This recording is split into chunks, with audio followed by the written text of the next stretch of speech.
stick out like a sore thumb around here. You sure you're in the right place?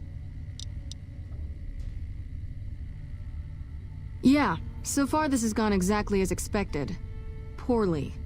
But with the work you've done for NCR already, you might be just what I've been looking for. We captured an honest-to-God centurion of Caesar's Legion recently. Better believe it. Everybody in Caesar's Legion from Caesar on down will kill themselves before they can be captured. They're so twitchy they'd probably do it if you reached out to hug them. But here's this guy, who's an elite commander in their army, and he just gives himself up, even as his men are slitting their own throats around him.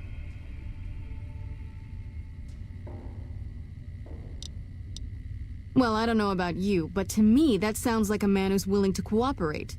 Except he hasn't. Only times he speaks up are to insult you. He's a real prick, by the way, and I'm supposed to get information out of this guy.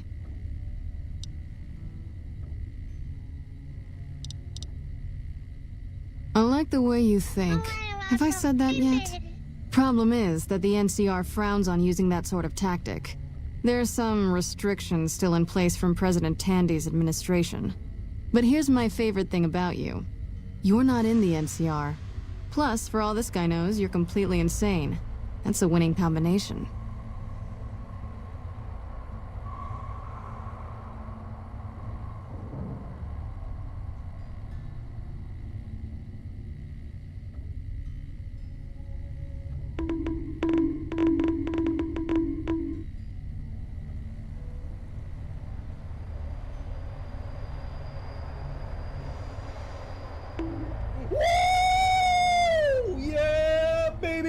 That's what I've been waiting for. That's what it's all about. Woo!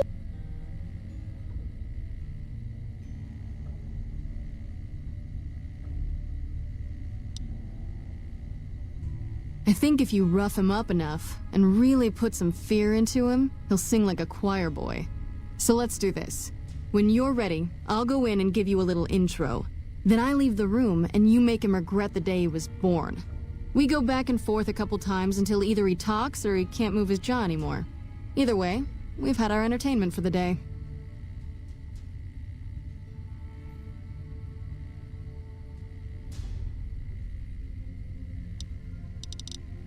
That's the spirit. Okay, I'll go in and have a word with him. Then I'll call you in.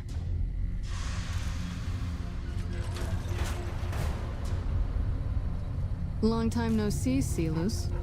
Lieutenant, I was just thinking about you. That's so. I was just thinking about that pretty neck of yours. How sweet. I was thinking about how it would look with a Legion slave collar on it. I'll pass. Do you know what I love about our slave collars, Lieutenant? If you love them, maybe you should try one on. I love how tightly they fit. I train my men to make sure the slave's flesh bulges a bit around the top and bottom. Know why? It's all the rage in fashion circles? Not quite. If you fit it just right, their body never gets used to the feeling of wearing it. It cuts in just enough when they swallow or turn their head to remind them who they belong to. And it's that constant reminder that keeps them docile. In that case, maybe you'd better save the collar you were gonna give me. Oh? For whom? For a friend of mine you're about to meet. My friend isn't very docile. And who is this friend of yours? You know all the rules the NCR instituted to protect enemy prisoners of war? Of course. My friend doesn't. Oh, and Celus, if you resist at all, I'll personally blow your brains out. Come on in, he's all yours. I'll be back in a bit to see how you're getting along. And I'll need you to surrender your weapons before you go in. You can pick them up from the locker on your way out.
What an ugly little worm you are. What pile of excrement did the lieutenant pluck you from, worm?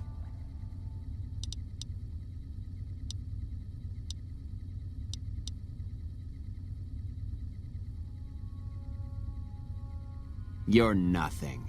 You're some inept mercenary the NCR is paying to supplement its own incompetent soldiers.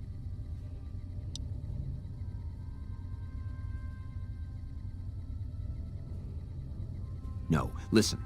Caesar's secrets are safe with me. I stayed alive because Caesar would have wanted it. I'm useless to him dead.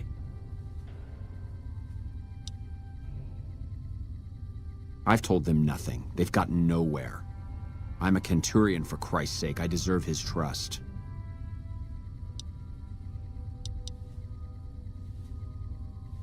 You have to let this go.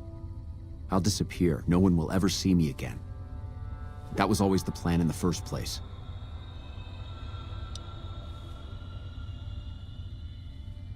No, that's not what I meant. Lieutenant, this woman is trying to kill me. She's not who you think she is.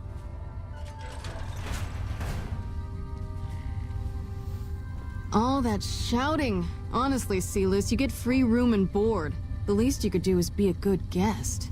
Lieutenant, this woman is an agent of the Legion on a mission to kill me. My, we have an active imagination today, don't we? Think about it. Is it worth the risk? You need what I know. Well, it sounds like the two of you are becoming fast friends. It'll be your head if I die, Lieutenant. You'll be disgraced. You know what? I think you're right, Sealus.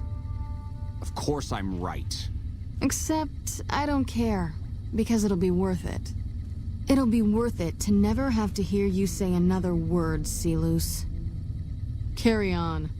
Lieutenant!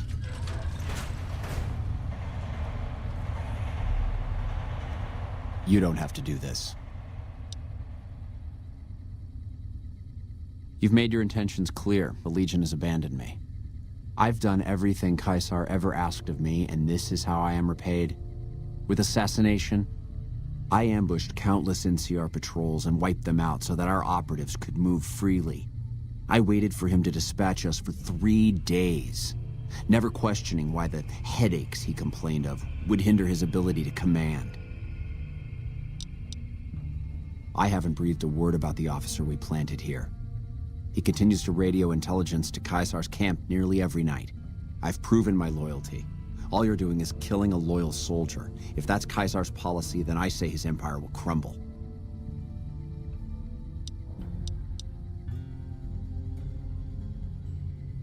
What? What do you mean?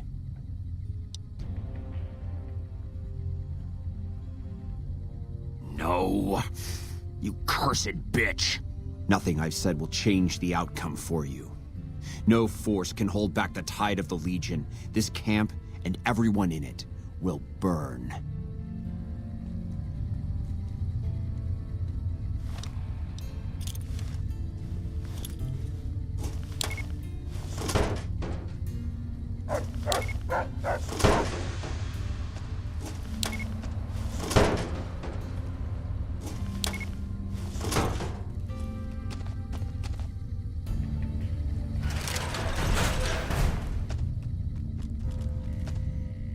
You did well.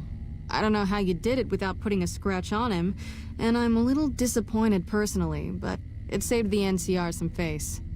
And it could save us more than that when all is said and done. I'm gonna talk to some people when we're through here. This is about double the standard fee we'd give a consultant, but from what I saw, you're more of an artist. So think of this as your commission.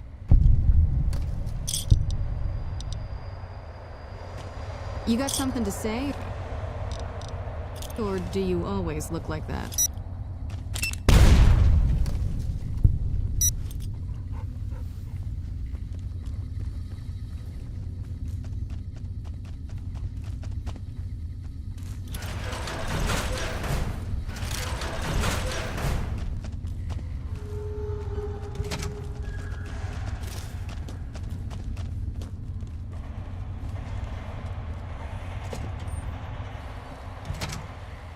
Pisses me off that Legion slavers can just operate on NCR turf like that. If we hadn't caught up to them, they'd probably have a clear path to the river, no one to stop them. There should be patrols, checkpoints. We got greedy, overstretched. Now our own territory is insecure. We won. Look, we've done some traveling together, but we're not exactly comrades in arms. I'm not ready to swap war stories. Maybe some other time. I don't see what this helps. She's dead.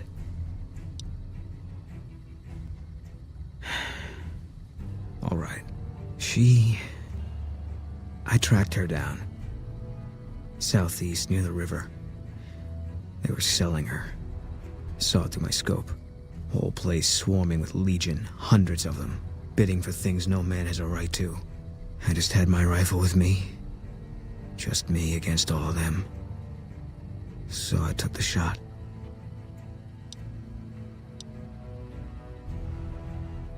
Yeah.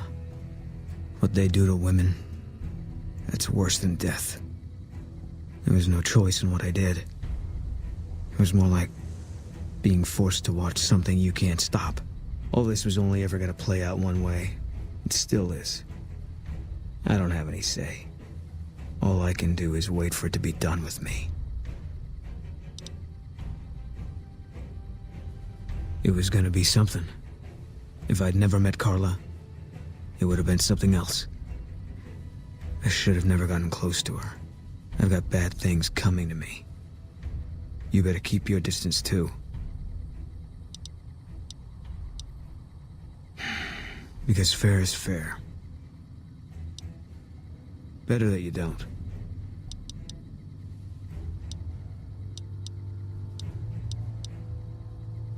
Yeah.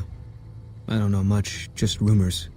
All I know is he's supposed to be in charge of the Strip. And he's been able to stop the NCR from taking it over. Wish he'd give it up so the NCR could focus on securing the border.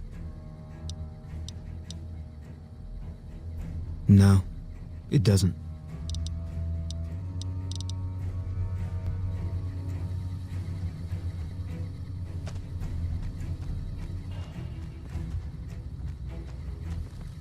What can I do for you, boss?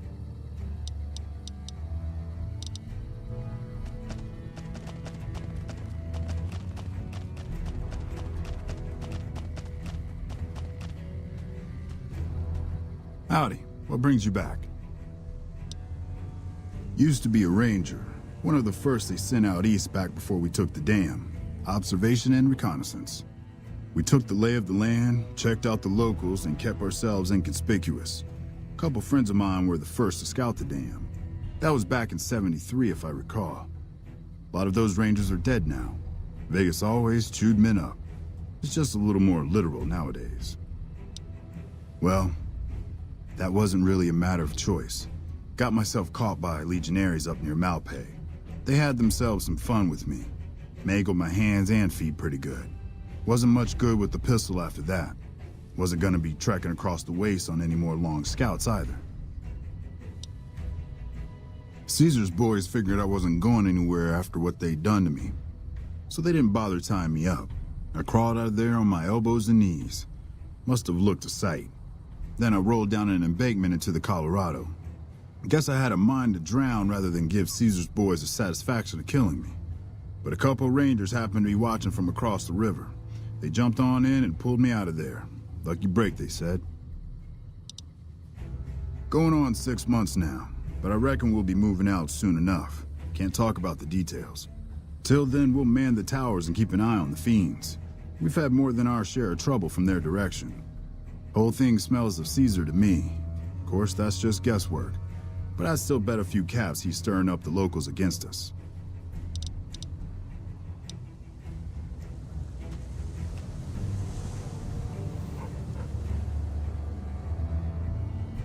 Got a second to talk, boss?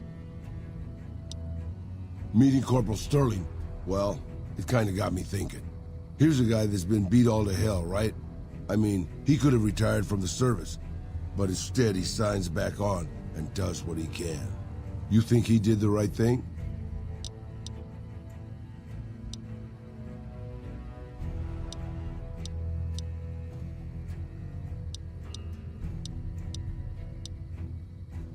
You think so, boss? Because I remember a time when a lot of people stuck to their duty no matter what. It ended with nuclear bombs falling on my hometown.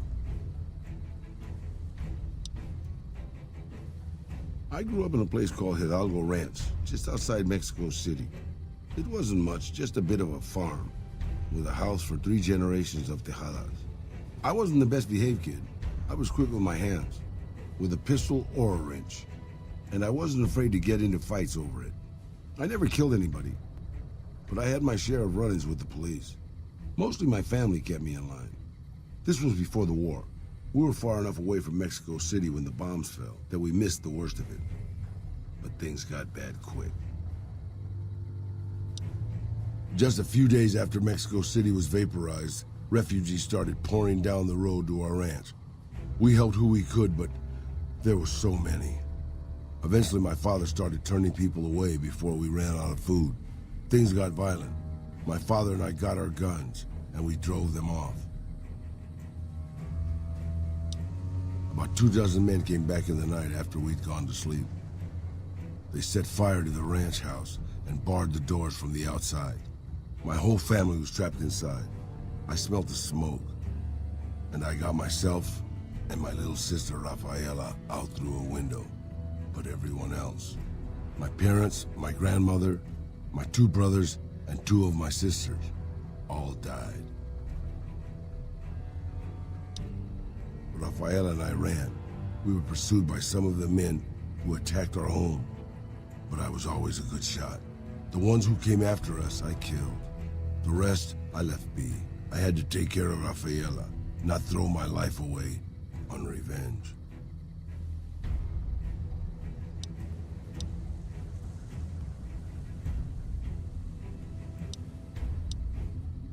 I know that, boss. That's not what I'm getting at. I'm just getting sentimental in my old age. Anyways, forget it. Just wanted that off my chest.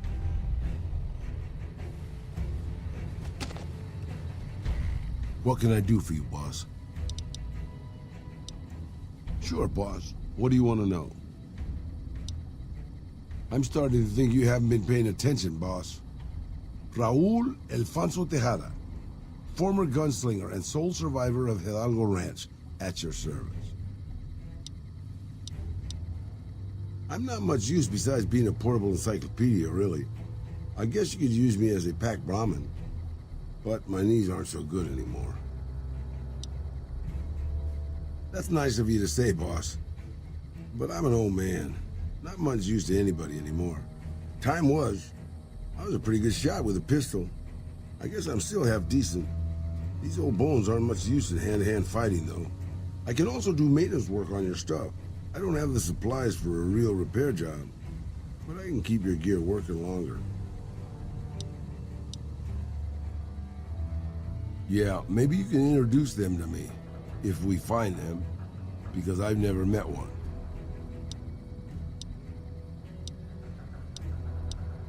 I was born just outside Mexico City. My family had a little ranch there. After they died, I took my little sister, my Rafaela, to Mexico City. We lived there a while. Then I moved on and ended up here. I was born in 2047, boss. If you do the math on that, I'm sure you'll get within a decade or so. Well, boss, when a giant, insane super mutant asks you to stay put, you do what you're told. Well, maybe you don't. But I'm just a broke-down old man. It's stupid, boss. I used to listen to the radio broadcast, just to pass the time. Well, one day the signal stopped, so I figured I'd try to find a transmitter. I'm a pretty good repairman. Or I was before my eyes started to go. Anyway, I found Black Mountain and offered my services. But Tabitha decided I was useful enough to keep around. Permanently.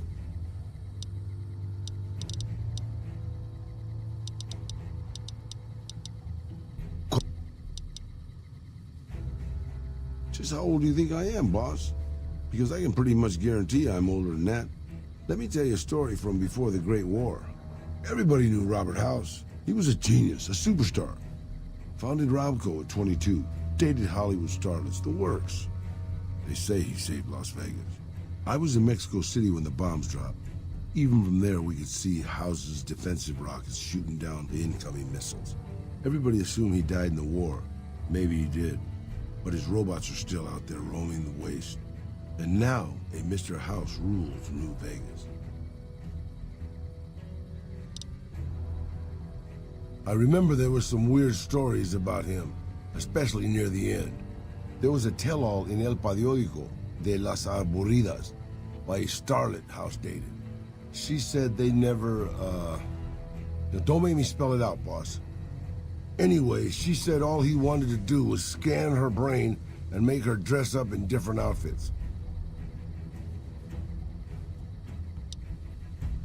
It was quite the scandal, at least in the Latin American tabloid journalism market. Maybe not. Maybe the new guy is just a clever raider chief with knowledge of history. Maybe he just left instructions for his robots to carry out in his name. Or maybe Robert House uploaded his brain pattern into a computer and rules to this day a godless, soulless machine god. Maybe the whole thing's a crazy coincidence. Who knows?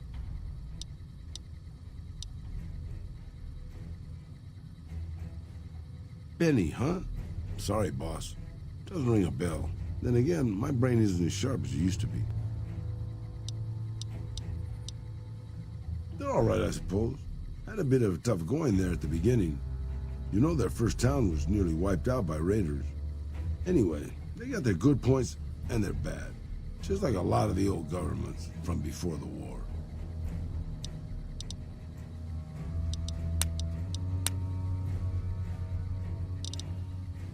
I don't really have a problem with them. People around here tend to see them as invading marauders planning to burn and pillage the countryside. But I've been to Arizona, boss. Before the Legion, it was a nasty place. So thick with raiders you couldn't trade with a town 2 miles up the road. Caesar's laws aren't nice, and their actions aren't always pretty. But then neither am I. But you keep me around.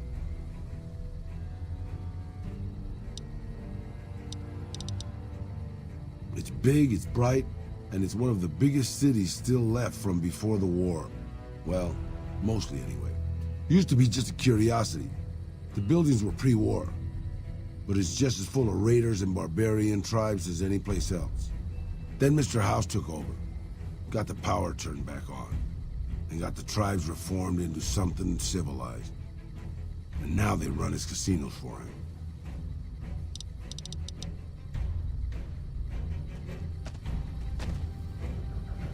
What's up?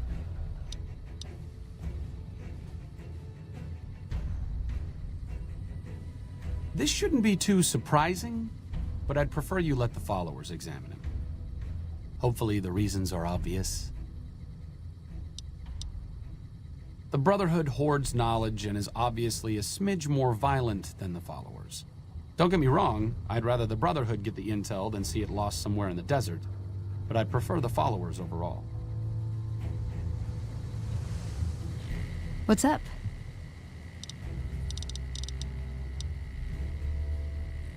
Yeah, they say he built the Strip. Of course, they say a lot of things. No one's actually met him. Me? I think it's a hoax. Probably a group of people who want to avoid attention, or some made-up persona of a self-aware computer. Why else would he shut himself in like that? Sure, he's one of the hotel managers on the Strip. He comes up in the news now and then. Him and the other chairman run the Tops. It's one of the nicer hotels. Or so I hear.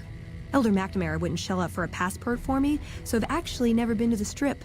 Why do people get so cheap when they get old?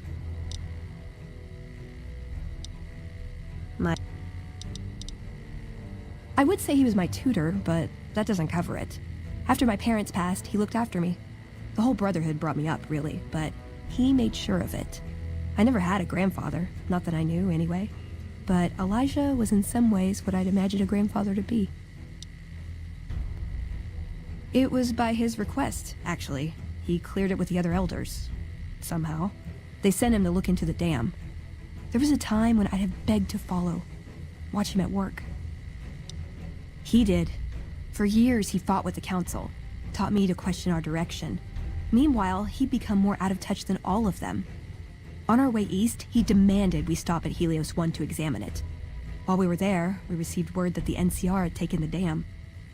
He was furious.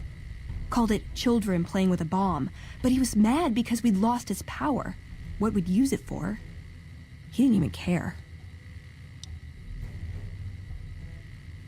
They're cautious. When they discover something, they respect it, learn its limits, consider how to preserve it. Used to drive Father Elijah crazy. He liked to learn limits too, but only so he could push them. That's not to excuse the other elders, though. They all covet technology for its own sake. Some are just more fanatical than others. Yeah, I did. I couldn't help him. He just didn't listen, and the idea that people talk back to him... If he could have made the Brotherhood act like machines, ordering them around with the push of a button, he would have. Elijah could look at an old device and immediately understand what made it work. And he could see its potential, where it fit with other technology. It's not something he could teach, but he tried with me. Some of it stuck. But that's what he taught me. You ask what I learned from him. I learned what I don't want to become. In the end, there was just him and his vision. Nothing and no one else. Yeah, I miss him. I don't know. Last time anyone saw him was in the battle at Helios 1. I wasn't there. He gave orders to hold the plant until it could be reactivated. But he ran out of time. The NCR overran it. Everyone thought he was dead. But I got a note from him at a comm station. That's how he liked to talk, even to me. He wasn't good at face-to-face.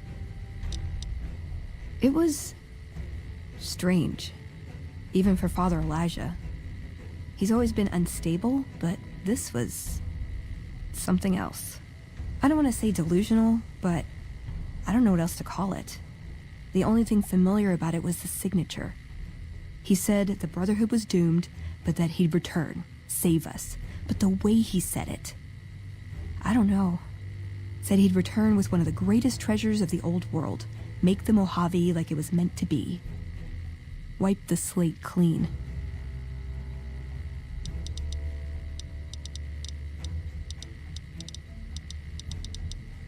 Nowhere specific.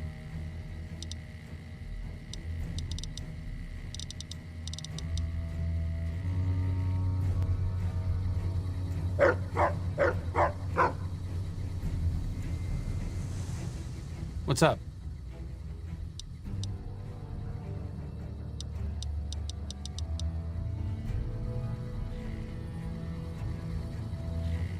Let's hear it. You look all serious. I'm fair with chucking dynamite, not bad with a pistol, if I do say so myself. Carry a knife, too, but that's more for practical reasons. Prefer settling things with my fists, though. Made more friends than corpses in bar fights. Plan on keeping it that way. Don't think I'm some kind of Vault City pacifist, though. If things get heated, I'll start shooting. Trust me. Not sure if I chose it, or it chose me. Dad ran a bar a long time ago, and it was a labor of love, Mom said. Didn't sound like it made her happy. Still, I'm guessing I got some of Dad's love of whiskey in me because the burn suits me fine. Used to call me Whiskey Rose back west, before I punched enough people, so now they say it. But quiet, and when I'm not around. Yeah, on account of my name, and the blossoms on my cheeks when I drink too much. Won most of those fights, too. Can take a hell of a punch and give it right back when I've got a bottle in me. It's all in how you drink it, though. There's a trick to it. When we pass the bottle, I'll show you how it's done. There's usually a bar in every stop along the road. Helps me sleep. Well, not really, but I tell myself that.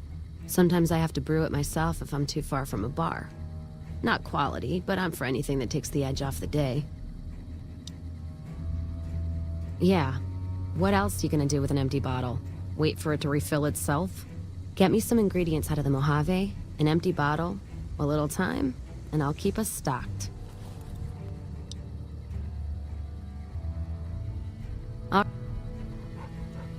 Oh.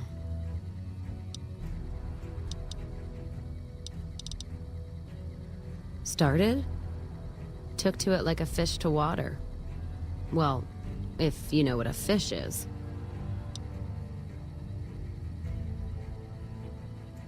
Well, of course I do. It's this slimy, scaled thing. Like a lake lurk, except no legs. Well, most times. They're like birds, except they stay underwater. Anyway, I've seen pictures. One guy even had one above his bar in Reading, except it was made of pre-war plastic. He used to say it could sing, but I figured he was on a jet rush.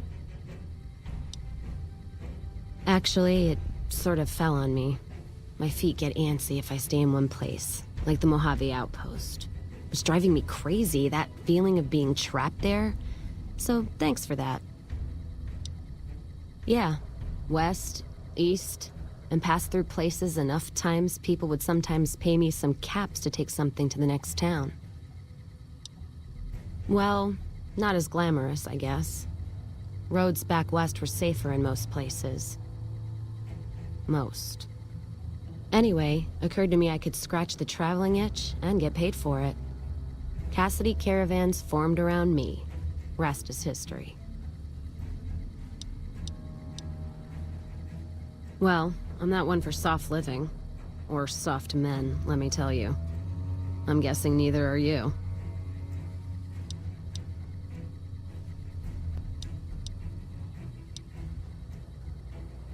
What? Oh. Damn, no offense meant. Sometimes I get so drunk, I don't care who I share a bed with, so that's fine with me. My point before is that you know the Mojave, and it's a hard place. The caravan fighting here in the Mojave, it's been downright brutal. The amount of caravan space you reserve for ammo alone. And if it's not raiders, powder gangers, it's NCR tolls. They need to get the money from somewhere, even if it's Vegas-bound.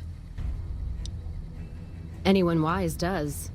Vegas families pay on time, from what I've heard. Even the Omertas. The white gloves pay on time, but they're creepy.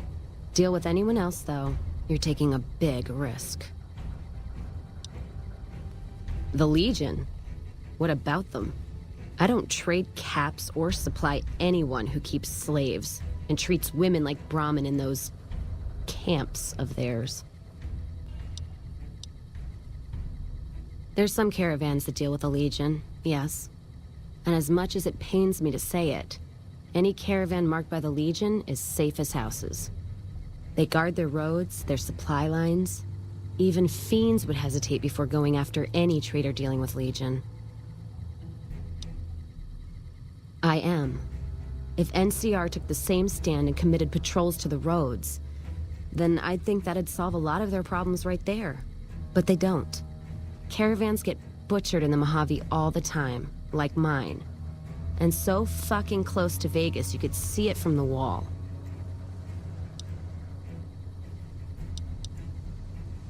NCR tries. It's just that trying doesn't mean a whole lot when you're paying your respects to the dead. And Legion, from what I've heard, they don't do the stop tolls on the roads or in the outposts like some NCR quartermasters do. You're lucky if you turn a profit sometimes. If some new officer gets assigned a route, the fees just get worse. Much as I hate the Legion, caravan life would be a hell of a lot easier if they ran the roads. Well, as long as those companies were run by men. And that's the biggest issue I see. And it's a shame. But I think there's people on the NCR side who feel more strongly than I do. Some caravans deal with the Legion now because the security. If towns could get the same protection, a lot more tempting than you'd think. A bunch of people would be willing to side with the Legion to not have to worry about fiends and boomers and powder ganger attacks. It's not hard for some folks to sell freedom when the alternative is worse. Especially if being with NCR is going to get you on a Legion cross. NCR's my country, and I support it. Anyone who says otherwise, I'll feed them my knee. I know which side of the firing line I'm on in the Mojave, just so you know. Yeah, there is. I'm not some blind, flag-saluting, do-as-they-will NCR lover. They're family. But let me tell you what family means. You ever had a brother? Some dumbass younger brother, say, who knocked up the pastor's daughter, can't hold a job, and is home away as a jail cell? That's NCR. Their compass is spinning all the time. They try to put their stake in everything they see. Nobody's dick's that long. Not even Long Dick Johnson, and he had a fucking long dick. Thus the name. So NCR tries to hold on to everything. They can't, because it's too big for them to get their arms around. They can't guard the roads. They can't put a line of troops around the Mojave.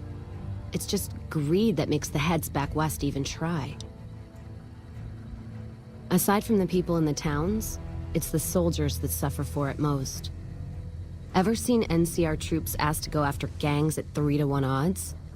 That bear flag doesn't make them bulletproof. And when those gangs were caused by NCR in the first place, like the Powder Gangers, Caesar on a crutch. Don't get me started there. Look, don't get me wrong. I wouldn't want the Brotherhood, or the Followers, or the Vegas families running the Mojave. All of them are a different kind of fuck-up. NCR just has some shaping up to do. Maybe Caesar kicking them in the nuts is a nice wake-up call, is all I'm saying. I just wish Caesar would kick the heads of NCR, not the feet. I've fucked a soldier in my time. They don't need to get fucked by their orders.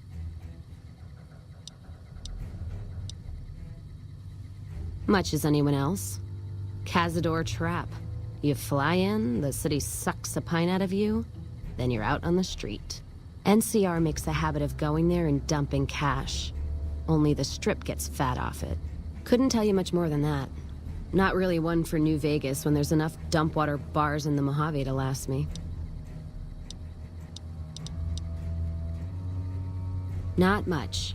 And I haven't had occasion to look for anything more than that. I've heard what most people know.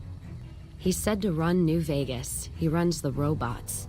But, well, no one's really seen him. So if he wants to see you, well, that's a rare thing I wouldn't turn down. I'd ask him some hard questions if I were you.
Just as a warning, my covert bandaging skills are a little rusty.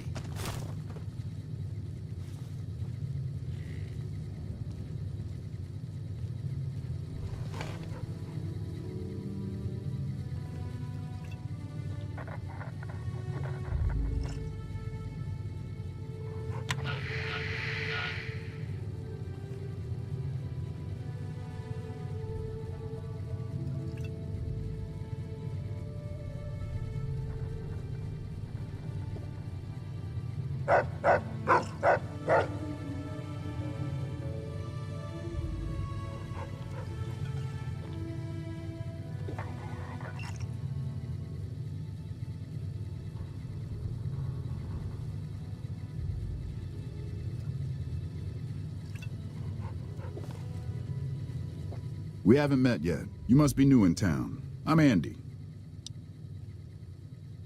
Right now, a whole lot of sitting on my keister and counting cracks in the ceiling. I wouldn't wish it on anybody. On better days, I help keep the peace. Boone and Vargas watch the road. I watch the town. Tell myself I'm doing some good. Was with them. That was back when my arm and leg used to work better. I still like to pretend I'm a ranger, though. I'll check in with the guys up at the station pretty regular on the ham radio. Sometimes they stop by, tell me they're paying their respects, the smug bastards. They haven't been responding to me last couple days. I guess they got tired of hearing me talk, but it still got me a little worried. Hell, listen to me talk, like some damn mother hen.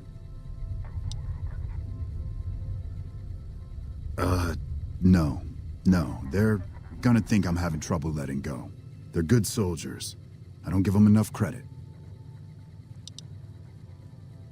They're the NCR's finest, a one-man platoon, each of them. You got a job where even thinking about it would scare a man senseless? That's when you bring in the Rangers. And if you see a squad of veterans, guys who are in their black armor, well, you won't find a more beautiful sight. Yeah, twice. Actually, the first time it was more like half my body. Knocked me out of the Rangers. This time, it's mostly just reminded me how useless I've gotten.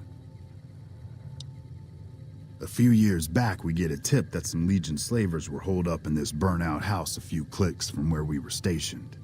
We get there and it's deserted. No sign anyone's been there. I mean, nothing. As we're leaving, I hear something behind me. I turn around and there's this kid, just skin and bone, and he's looking up at us and he's scared half to death. Been hiding in a closet.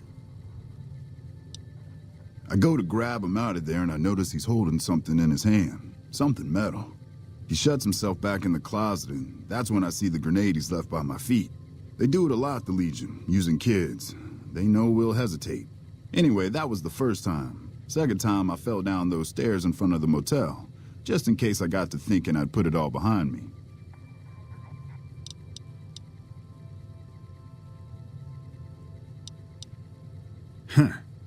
People don't exactly line up to find out what's in my head. Can't remember the last time someone suggested I knew something worth knowing. You know, maybe there's something I can do for you. Since you've gone to all the trouble of flattering a crippled old soldier, there's a move we have in the Rangers for knocking an opponent off his feet. Saved my butt a bunch of times, maybe it will for you too. Let me show you how it's done.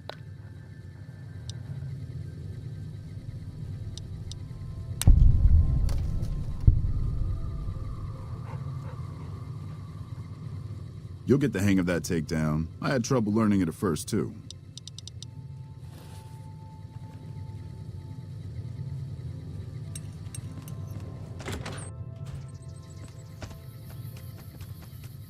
Hey, boss.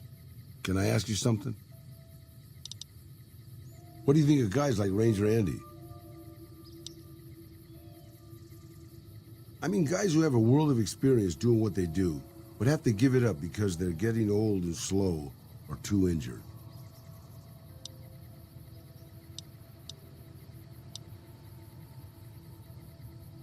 Maybe, yeah.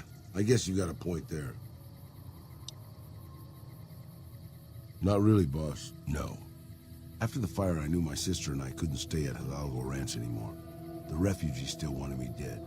They even put a bounty on me. I remember how scared Rafaela was. I told her if she came with me, we'd see the vaqueros.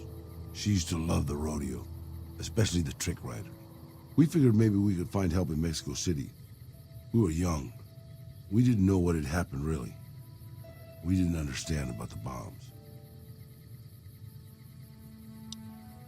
I don't think it was as hard hit as D.C. or Bakersfield, but it was bad enough. By the time we got there, the city was a radioactive ruin. Still, the city was full of looters, already forming into the beginnings of raider tribes. Crime was bad before the war, but now it was a nightmare. We were living like scavengers, scraping by on what little food we could find, always looking for medicine for my burns. And then, of course, the radiation started to kick in, turning me into this handsome devil you see before you. You're a poet of understatement, boss. But there were moments it was almost worth it. I still remember finding that novelty costume shop. I was just looking around for something I could slice up to wrap my burns when I saw the vaquero outfit hanging on the rack like it hadn't been touched. I took it, not like anybody else needed it, you know, and wore it back to our camp. Rafaela laughed, for the first time since the bombs had fallen. It was. I started to build up a legend. Sometimes it headed off trouble, but most of the times it just started more. Young punks looking to prove themselves would come looking for me, but my eyes were sharp and my guns were quick. For a while, it seemed like we might even survive there, until Rafaela. She went out to find some food one day. I was sick, so I stayed at our camp. I guess it must have been the beginning of radiation poisoning. Anyway, it was supposed to be safe, but some raiders happened to pass through where she was scavenging. I won't speak of what they did to her. When I found her body, the only way to recognize her was this funny little scar on her knee from when she was a little girl. Terrible doesn't begin to cover it, boss. I led my whole family down. First the ranch, now Rafaela. I was the last Tejada. I guess maybe I went a little crazy then. I took my guns and went back to that market. I didn't have many bullets, but I had enough. After the raiders were dead, I salvaged what I could from the store. I was tired. I just wanted to be alone forever. I left Mexico City behind. I made my way out to the Gulf Coast. Eventually, I found an old Petro Chico refinery nobody had claimed. I stayed there for a little while, and I thought a lot about my life. I thought about the guns I'd lived by and what they'd gotten me. I decided my guns hadn't gotten me anything, and it was time to give it up. I took off the old vaquero outfit and put on a Petro Chico jumpsuit.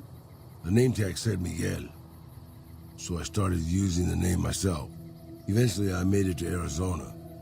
That's another story, boss.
Your safety guaranteed. So you're saying...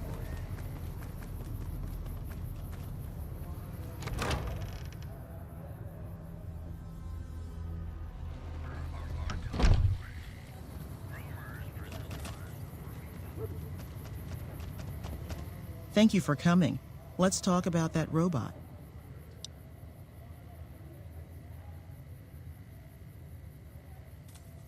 I've heard through our channels that it has some research that may be related to Enclave and Poseidon energy technology.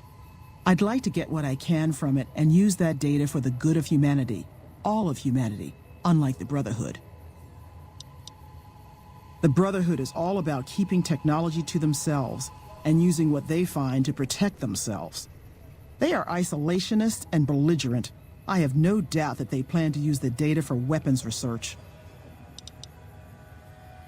First, I'm going to pull off whatever log data I can. Then I'll use some of the tech around here to upgrade its weapons systems. Shouldn't be more than a few days' work. There are plenty of people here to talk to you about us and our mission. Let's get to brass tacks and talk about that robot. Thank you. I'll get it back to you as soon as I can with the upgraded weapon systems.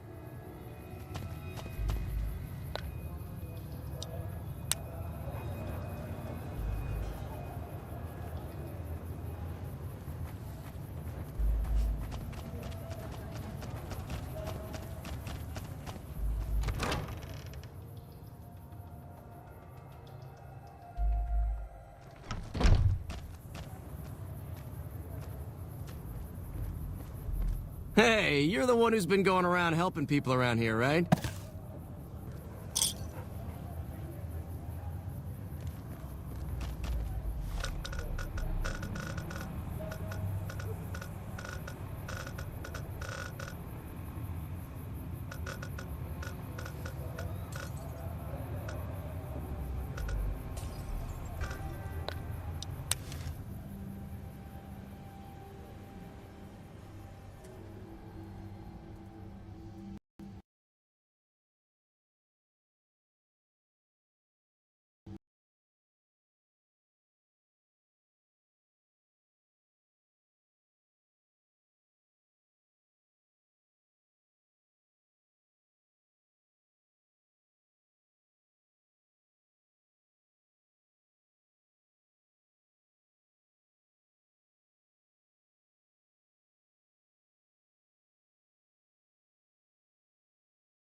What a shame.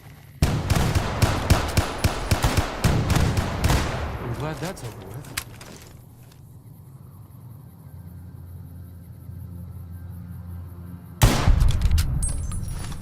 This crouch walking is hell on my back, boss.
This is a message to the NCR from the Legion.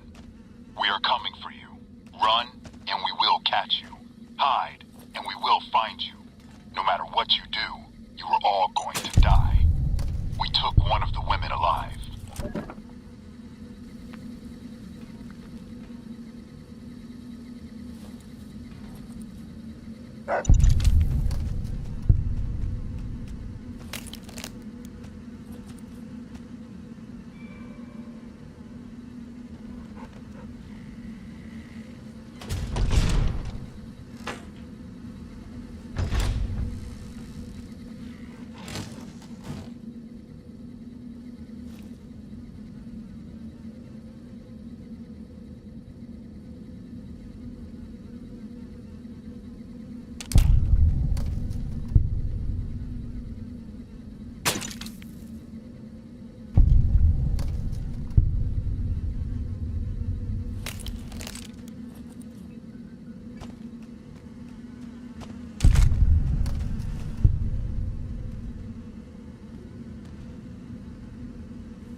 Drove the raiders off. No casualties. In the meantime, patrol's back. They're late. I hope they got a good excuse. What took...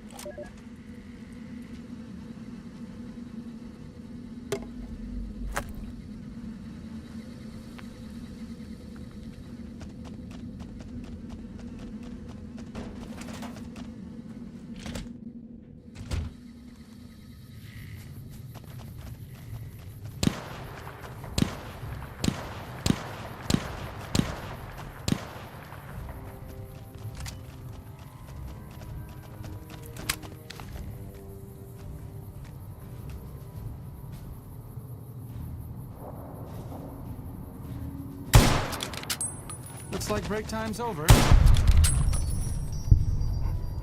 Contact!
Looks like break time's over. Sure I'm having any impact. All clear.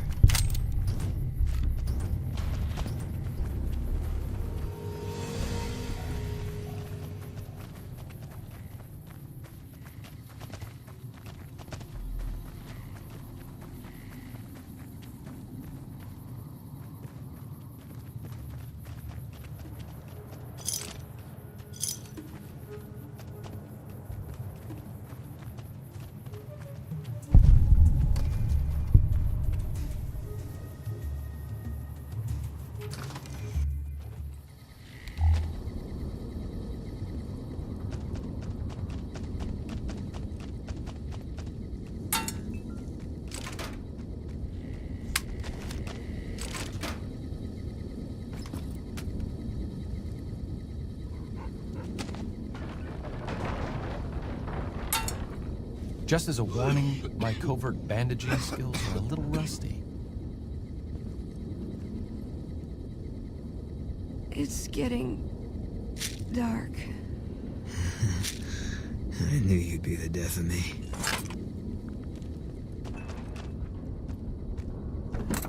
Don't let them bury me in Vault City.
doing so well here.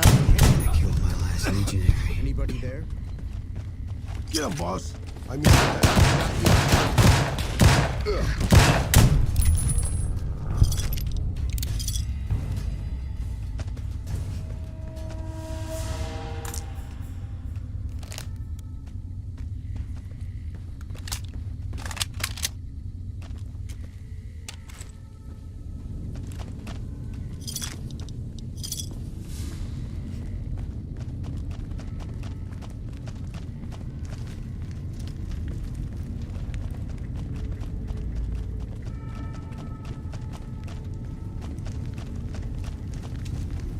Looks like break time's over.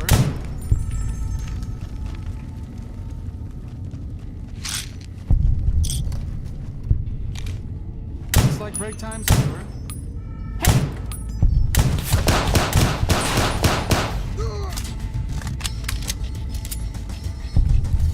Who's there?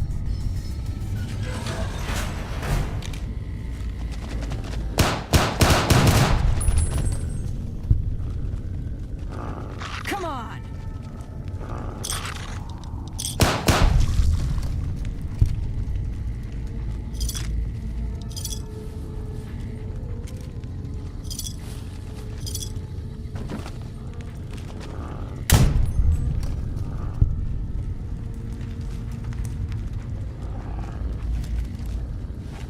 Not seeing anything. Hey! Who's there?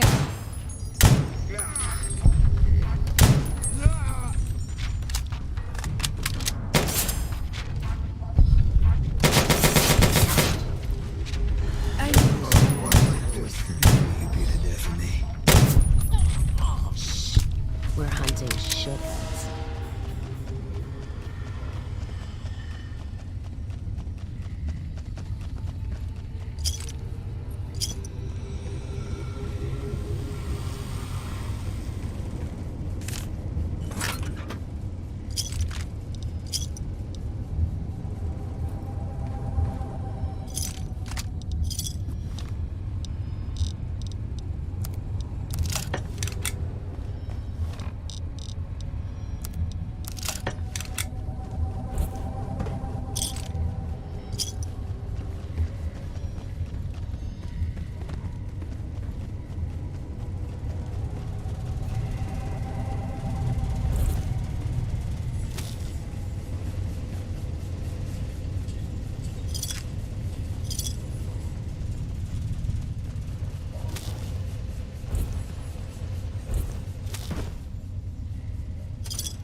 It's getting dark. I'll see you soon. Gonna six this bitch.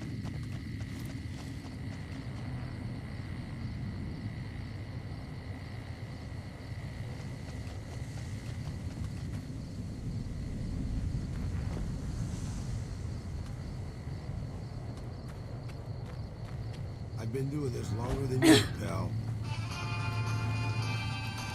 There you are. Glad that's over with.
Sure could use a drink.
Careful if you go.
If I die, take care of my salvage.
Let's start this dance.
Looks like break time's over.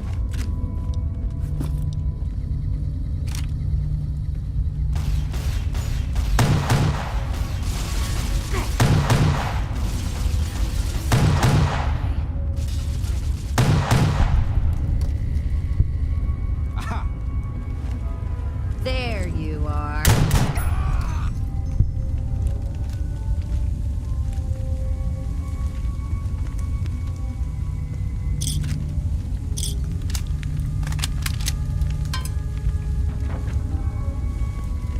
Can't run from me.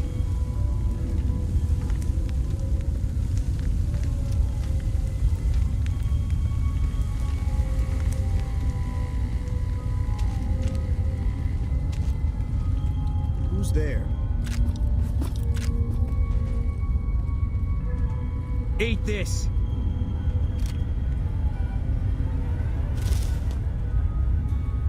Anybody there?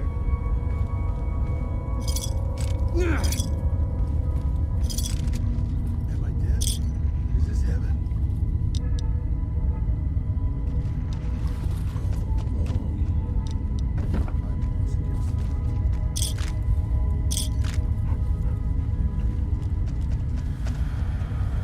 Nothing yet.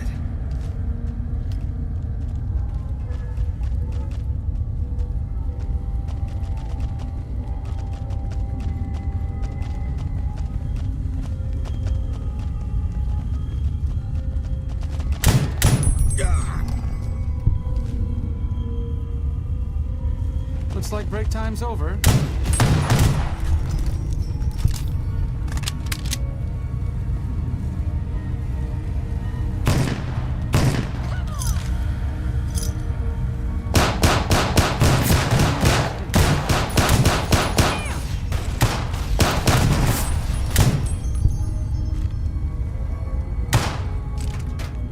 On my last legs here. Okay, I guess we're doing this.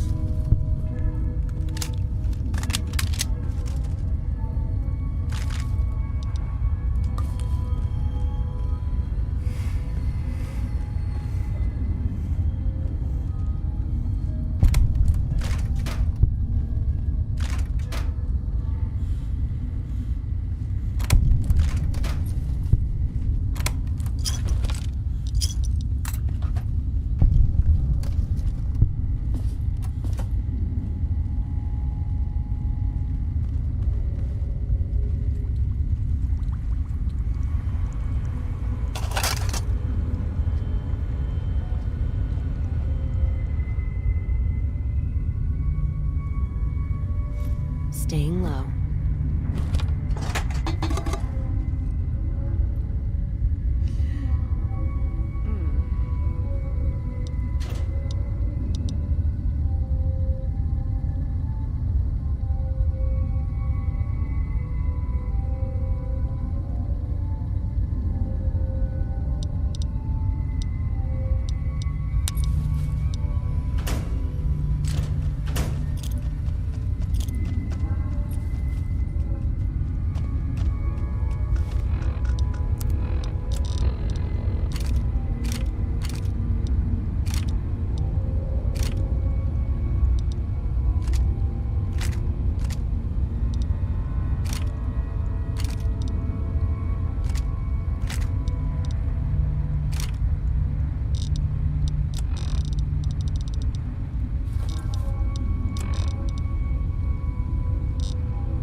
Never thought I'd go out like this.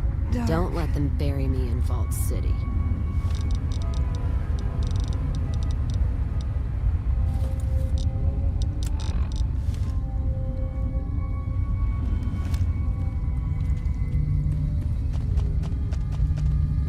Take him out. Aha!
It's getting... Too stupid to die. But getting there.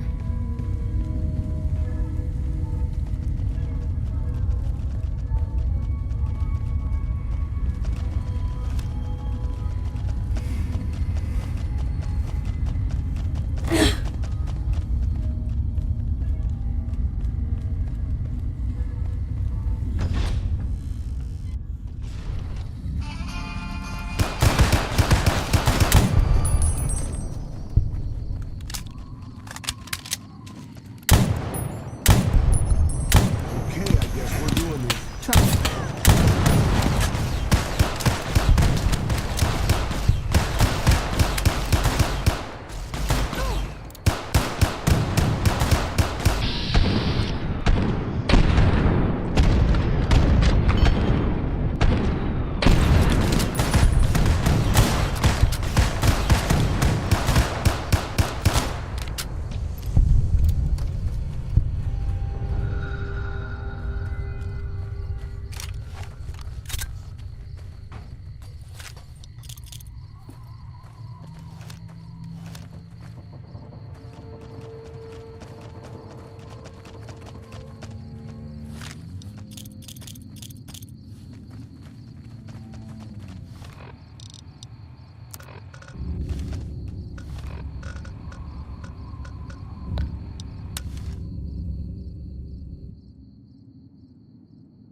Hey there.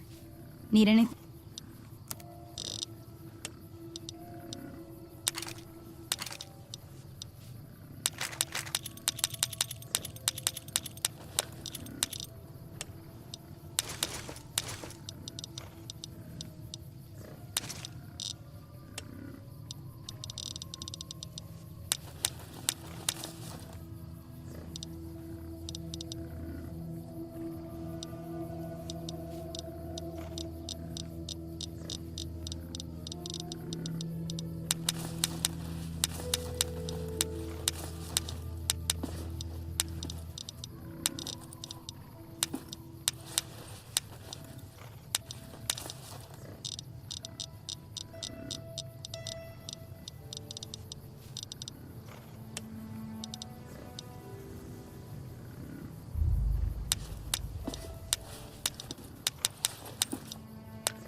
Thanks.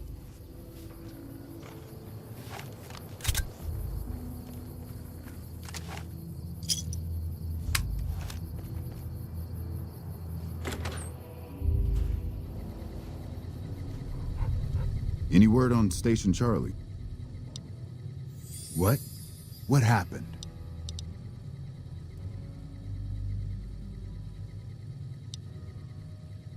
Those were good men at that station. Good men. This whole town was sleeping a lot easier because of them. Now, who knows what we're in for? The Legion? Christ. We'd be better off with raiders. Well, thanks for telling me. I know that knowledge didn't come without risk. Here, take this. Courtesy of the Ranger Veterans Fund. Look out for yourself.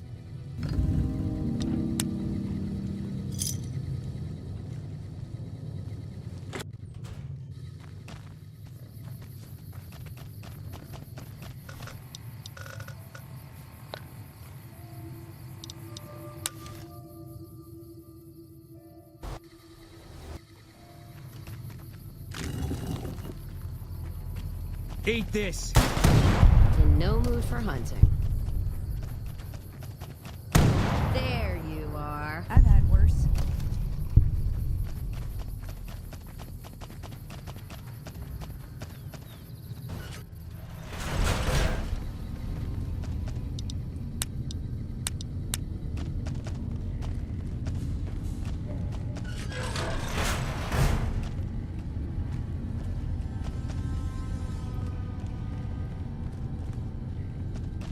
Hold on, I've got this. I'd like a large atomic shake and a double Brahmin burger. And easy on the agave sauce this time. We gave you a password, Veronica. It's for your safety. I know where you live, Ramos. Open up. For Pete's sake. Opening up. Welcome back, Veronica.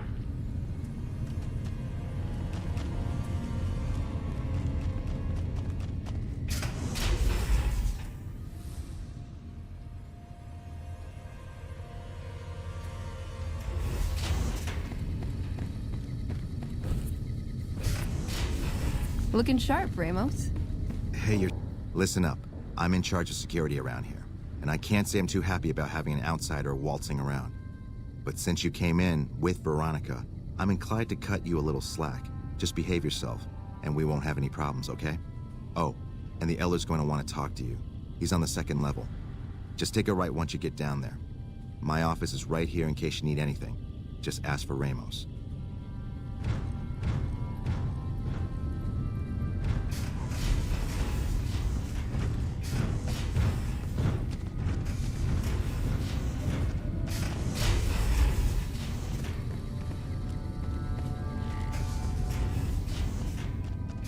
Ugh, more VR training. Maybe I'll hit the shooting range instead.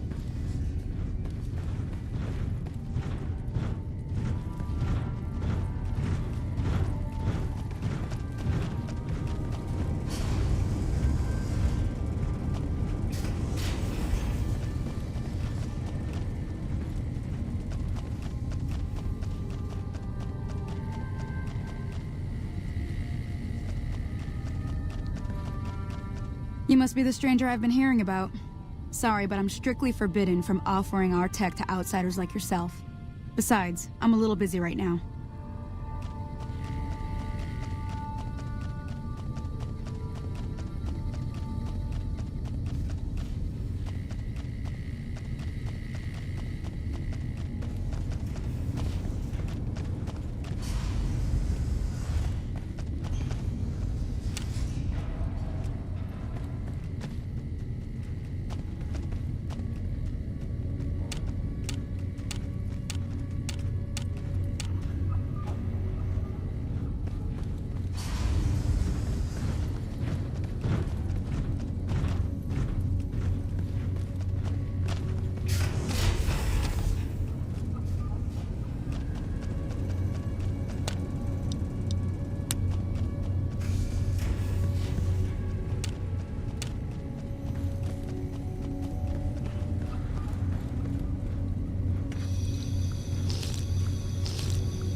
You're the one with that robot. I was hoping you'd bring him my way.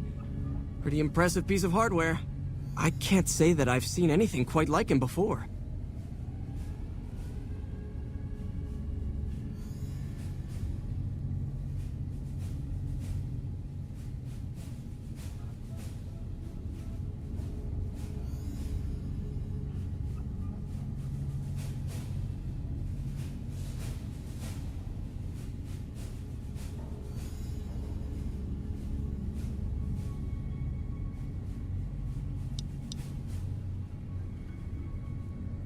Really?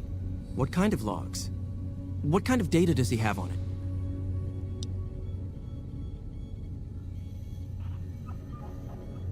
Did you say Poseidon energy? I've been researching some Poseidon projects here.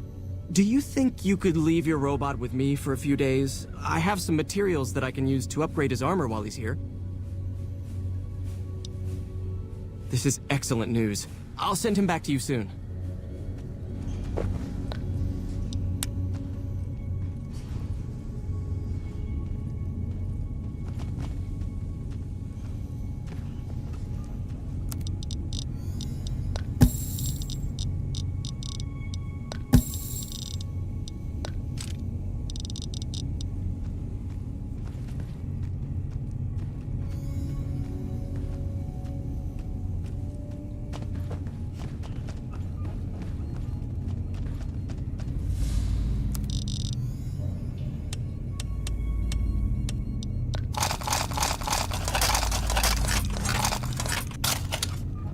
How may I assist you?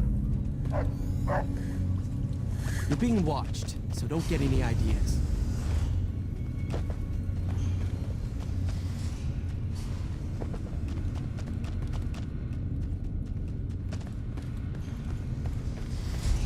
Don't work too hard there, Ibsen.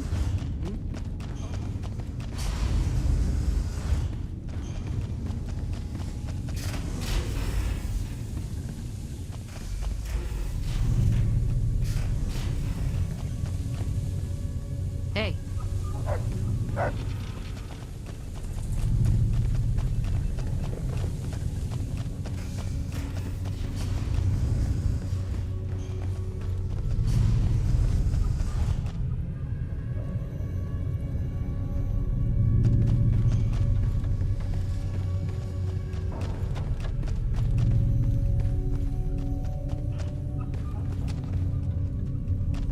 Scribe Taggart, it's your favorite student. Hello, Veronica. How goes your mission? Well, wait a second. I wanted to talk to you. Veronica, tell me this isn't about...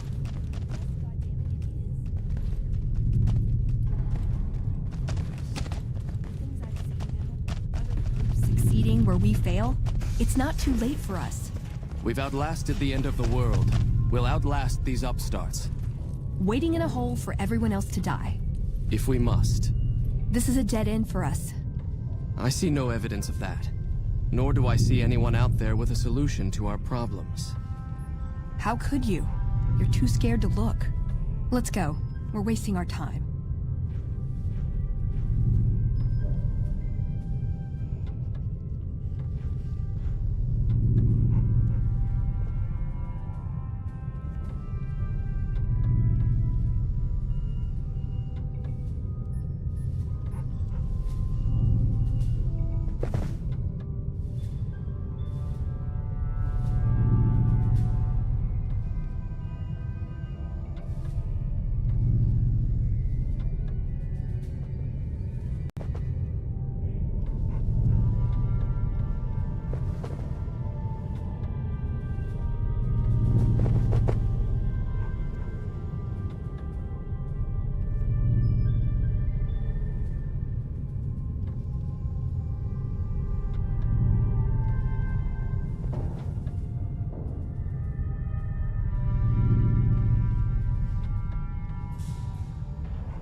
When Paladin Ramos informed me that Veronica was approaching with an outsider in tow, at first I didn't know what to think. After giving the matter some thought, however, I've decided that an outsider could be of use to me right now. However, I will not force you to help us. Should you refuse, you will be allowed to leave here, though you'd remain Veronica's responsibility. What do you say, outsider? Are you willing to help us? Then allow me to explain our situation. This bunker is currently locked down, allowing no entry or exit, with you being one of the few exceptions. In exceptional cases, teams are sent out to investigate sites or retrieve materials deemed too important to ignore. 3 such teams have gone missing recently, and the news of their disappearance has not yet been widely spread to avoid undue concern. In order to maintain the peace and adhere to the strictures of the lockdown, I need to send someone else to discover what happened to them. That is unfortunate. As long as there is a chance to find the remaining patrol, however, I must still ask you to try. I'm glad I can count on you. Oh, and one other thing. The patrols each had a holotape detailing their missions that you can use to track them. The shielding of the bunker prevents us from actively tracking them, but their positions should show up on your map once you get to the surface. Should our worst fears become realized, please bring back all 3 of the holotapes from the patrols. Otherwise, bring our brothers home. I've given the order that you be given access to some of the equipment our scouts and patrols have scavenged over the years. You won't be allowed to purchase any prohibited equipment, but hopefully some of what's available will prove useful to you.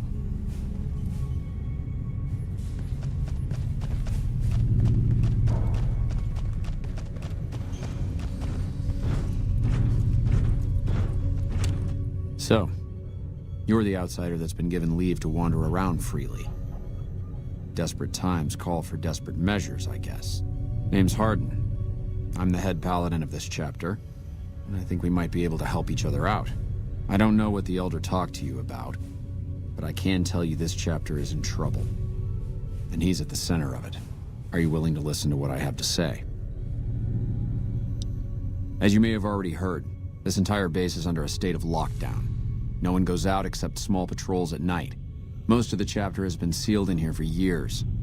And those few who were outside when the lockdown was initiated are forbidden from returning. Morale has plummeted as time has gone by. And many of our current paladins haven't seen combat outside of training simulations. And all because of the Elder's explicit order that no one be allowed in or out. The only way things will change is if a new Elder is installed. Veronica's a special case. She handles the procurement of supplies. If we didn't let her and those like her back in, we'd all starve. If the Elder could manage it, he'd shut them out as well, and all in the name of security. Which is why we need to replace him. Of course I have, many times in fact. The Elder has an open-door policy and will listen to advice on any subject save this one. He refuses to see that our isolation is slowly weakening us. Aside from being our duty, going out on missions is what kept us strong. And because he fails to see that, he must be replaced. I would. I'm the senior-most paladin in the chapter, and have more combat experience than any 2 others here put together. I'd gladly support another candidate, but no one has the courage to step forward and make the attempt, so it falls to me. I would put this chapter back on the right path, if I could just assume leadership. I don't know. I've gone through our records dozens of times looking for a precedent regarding the dismissal of an Elder and come up with nothing. The people who are most likely to know how it could be done are also some of McNamara's strongest supporters, so they refuse to help me, which is why we're having this conversation. An outsider such as yourself would arouse less suspicion asking questions about such matters. The fact that the Elder has some tasks for you means his faithful won't suspect you, and you have a line open to the man himself. In short, you're in a perfect position to help me. Will you at least think about it? If I become Elder, the lockdown will be lifted, and we'll once again be able to send patrols out into the wastes. We'll become powerful again. And when that happens, it will be good to have the Brotherhood as an ally. Good enough? That'll have to do. I'd recommend going to see Ramos first. As head of security, he's more familiar with our protocols than anyone else here. You could also try to find something relevant in our data store, though last I heard Scribe Ibsen is having a bit of a problem accessing it. And if McNamara should give you any tasks, I'd ask that you kept me abreast of them. Report anything you find to me, and we'll move from there. What's up?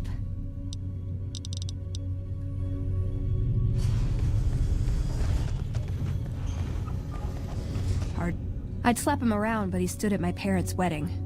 Plus, he used to make excuses to get me out of my punishment when I'd slept through head scribe Taggart's lectures. Figure I owe him for that. He means well.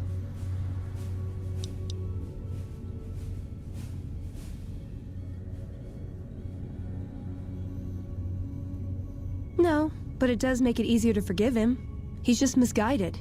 It's not too late to change his mind.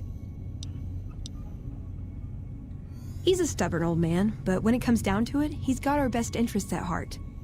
If he sees some indisputable sign we're on the wrong course, he won't ignore it.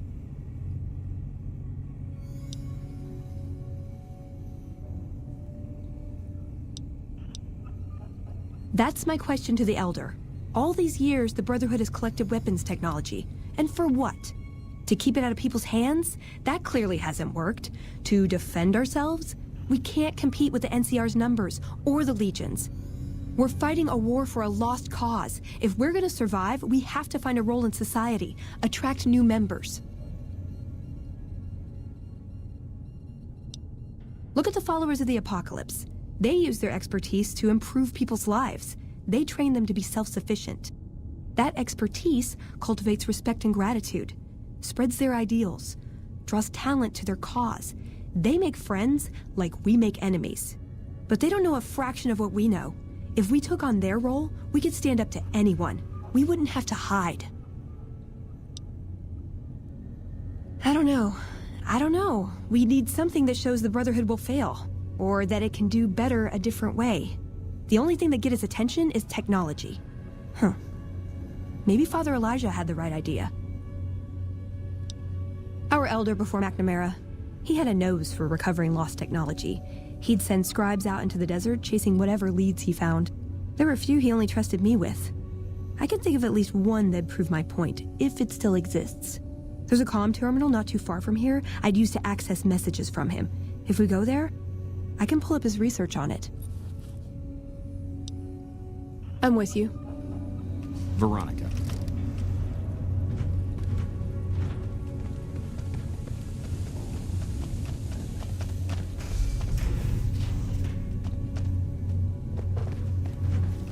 What is this? Veronica brings an outsider into our home, then has a private audience with the Elder? The two of you may have the Elder fooled, but we know better.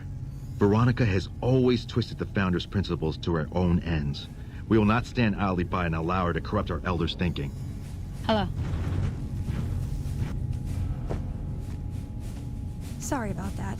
Just because I love them doesn't mean some of them aren't assholes.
Morning.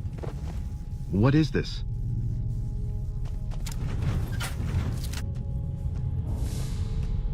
Sorry about that. Just because I love them doesn't mean...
Let's see what we've got here. Okay, yeah, this is the one I was thinking of. The pulse gun. Although, maybe the rangefinder could work too. And it looks like the NCR was onto some miracle farming technology. Electromagnetic weapon from before the Great War. Experimental. It never saw mass production. But they were building it as a countermeasure to power armor, which they feared the Chinese were developing. Supposedly a prototype was being housed at Nellis. Imagine what it could do to the Brotherhood. We'd be on equal footing with any idiot with a gun. More or less. Supposedly it's a vegetation enhancer. NCR has a science branch headquartered at McCarran Airport. Guess they found something. Guess somebody wasn't very good at keeping secrets either. We'd never pursue it because it's not a weapon, but self-sufficiency is fundamental to us. If it works, they'd see the value of an alternate course. It's a targeting device for some kind of doomsday weapon based at Helios 1. It was lost sometime after the war. We held Helios 1 for a time. Lost a lot of people defending it. Too many. All for this weapon they never got working. If it turns out to be a dud, it should show how flawed our goals have been. Father Elijah said he thinks a scavenger might have sold it on the strip.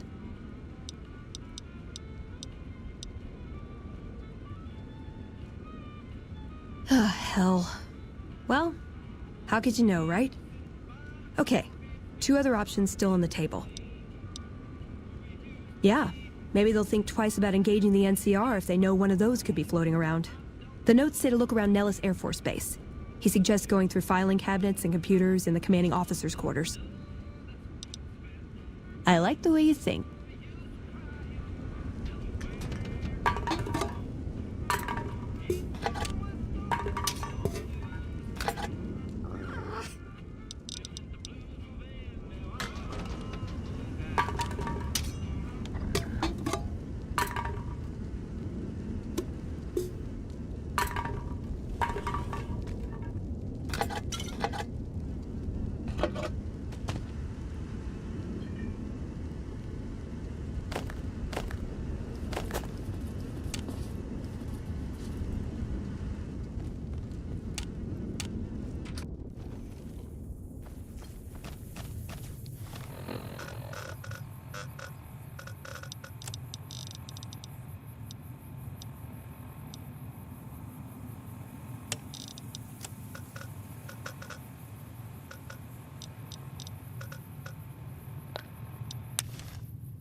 Retribution!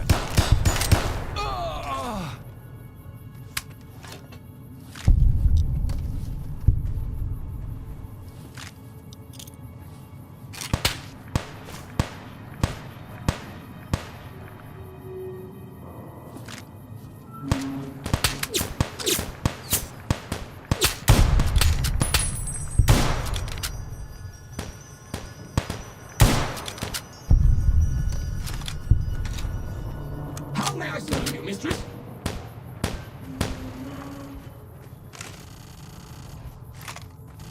Okay. I'll do my best.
Bitter Springs. A name like that could have only brought bad luck.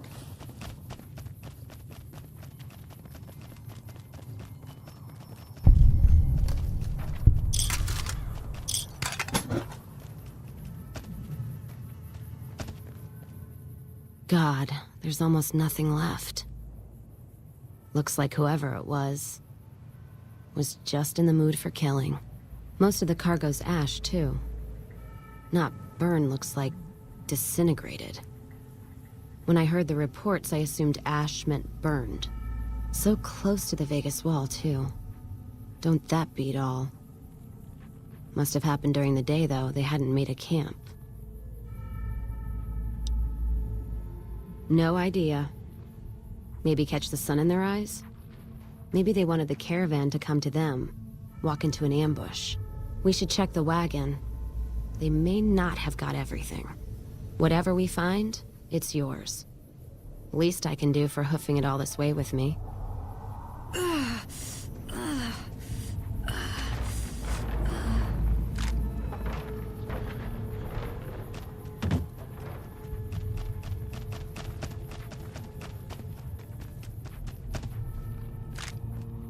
You know what? What happened in my caravan? Not the first time I've heard about an attack like that. One of our caravans got hit a few months back, and the caravan been burned too, along with the cargo. I wonder if he made the same mistake, and that other caravan got hit with energy weapons too. Yeah, it's a ways though. Hell of a detour. You sure? All right then, let's move out. These All right, bulls then. are about to give up the ghost, boss.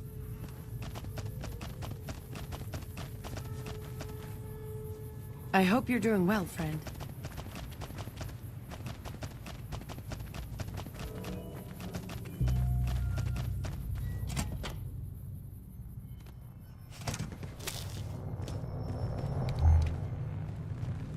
Welcome back. Yeah. I imagine that wasn't any sort of a challenge. Good work. Welcome back.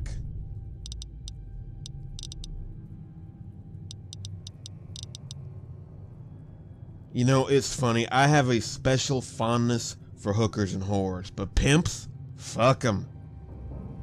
You think I'd like them for their role in the sex trade. You know what it is, I think, is gold. I mean, gold-plated guns are just the fucking worst. Nothing screams, I'm a pussy, quite like a golden desert eagle, you know? And which profession is most liable to use something like that, huh? Yeah, I rest my case. Plus, they also got those giant golden cups, too. Just go kill the pimp, okay? Or talk him out of his current bullshit if you're the sort to place value on all human life, which you shouldn't.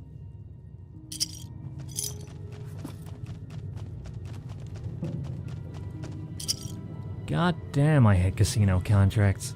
You know, I like having all my weapons organized by holster and then they just take everything and throw it in a bin. That kid in here, Casey? She's my lady friend's little sister. Don't know which of them likes to annoy me more. I'm glad we get dossiers on our targets. Can you imagine just killing total strangers day after day for no discernible reason? Fucking terrible.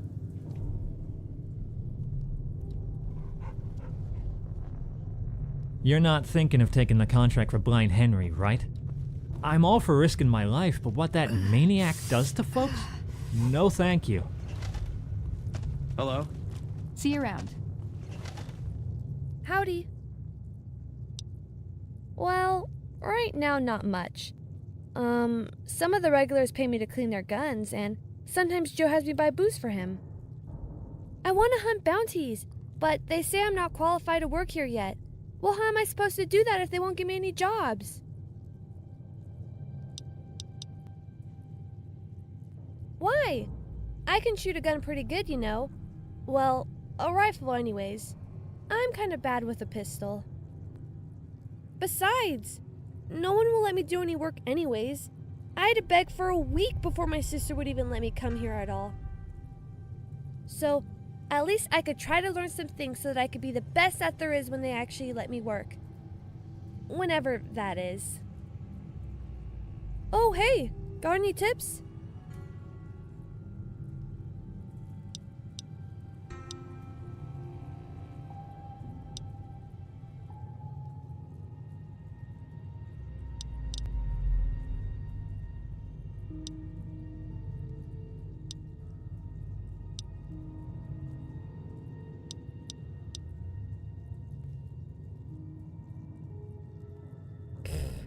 That's lame. What are you, a priest? The rest of the world is happy to kill each other over small things. Why should I be the only exception? I mean, that kind of pacifism thing isn't very useful if no one else goes along with it, you know. Howdy. My sister's boyfriend is a scalper from back west. She gave him permission to show me the HQ or whatever you call it. Mostly because I kept bugging her about it. I also might have implied windows would get broken if she didn't let me. Maybe. If you pay me, sure.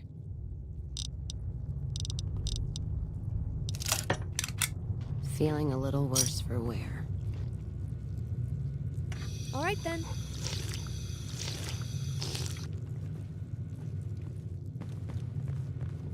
Hey, you ever notice that you and me are always in here turning in contracts at the same time? Weird coincidence, huh?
shit!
Yeah?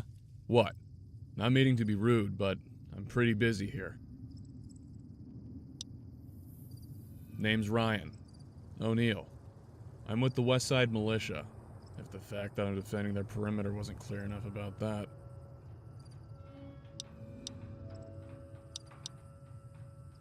About as well as expected given the circumstances. That is to say, not good.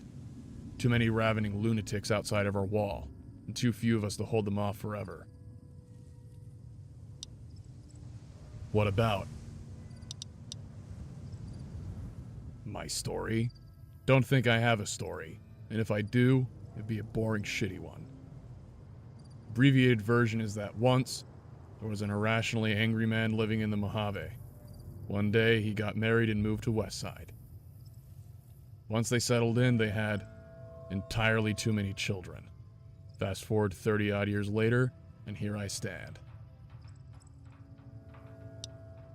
Yeah, a ludicrous number of them. Some of us even live to adulthood. Imagine that. Most of them are off the reservation. I know my oldest sister is living in the NCR as a teacher or something. My very slightly older brother Jerry is still in Westside, probably passed out in some alleyway, a puddle of his own making. And I'm pretty sure my baby brother Danny is somewhere in the Mojave, chasing his dream of being a dumb shit outlaw thug. We're all very proud of him.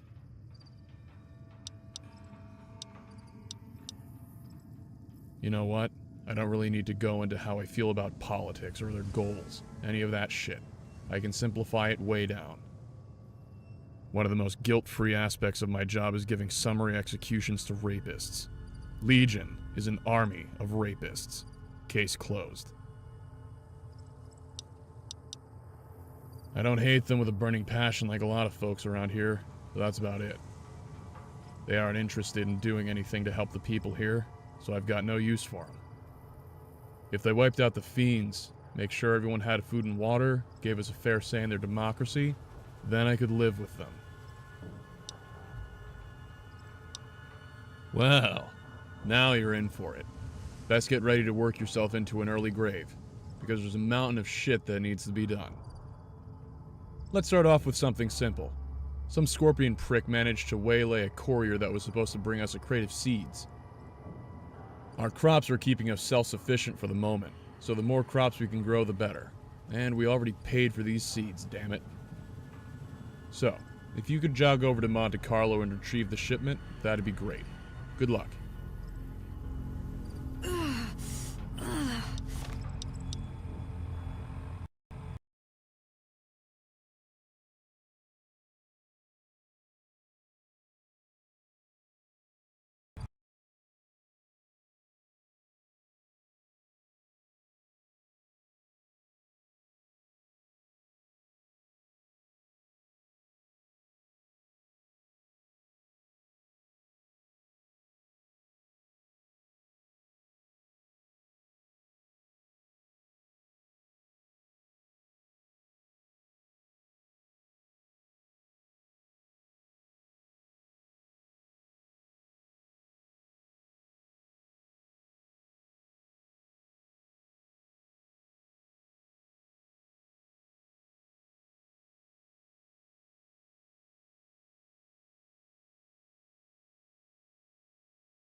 Hey there.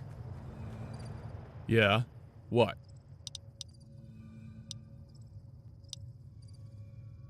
Yeah.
Is this heaven? Wait. Hi, boss. Guess not.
I found you, right?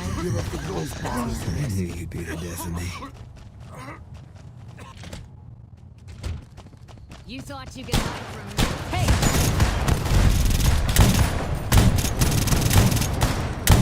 Guess we made it. Ugh.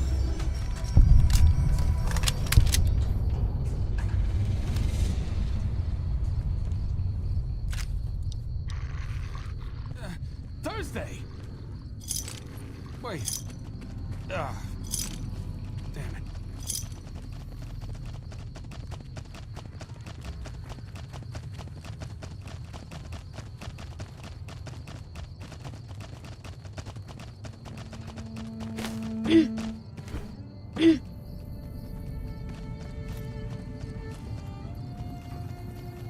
What's up?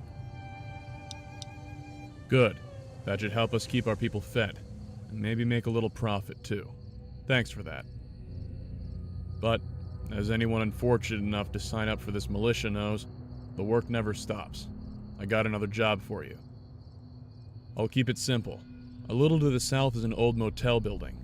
It's a short walk, don't worry. I just can't leave my post and all that.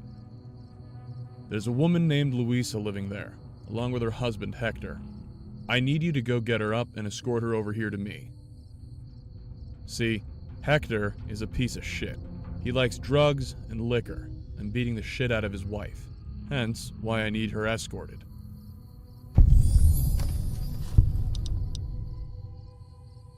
Hector? I'm surprised he hasn't joined the Fiends. I've been this close to dragging his ass into the desert and putting a bullet in his skull. But the militia is supposed to defend Westside from outside aggression, not to execute citizens. Even if the citizen in question is a loathsome cunt. Louisa's terrified of him. That's why she refuses to leave, even though we keep begging her. She thinks he'll hunt her down. I'm hoping that you can convince her seriously that we can protect her if she'll have us. But even if not, enough is enough. Someone saw her yesterday limping like her leg was busted up. I'm not leaving her with that fuck any longer.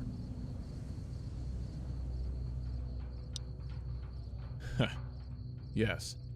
Yes, I do want you to kill him. But something that's been made abundantly clear to me over the years is that what I want doesn't matter. so resist the urge to paste him. He's a fucking coward. If he tries to get in your way, stick a gun in his mouth and he'll back down. If he doesn't, and you need to self-defense him, well, nothing of value will be lost. But if that happens, it'd traumatize Louisa.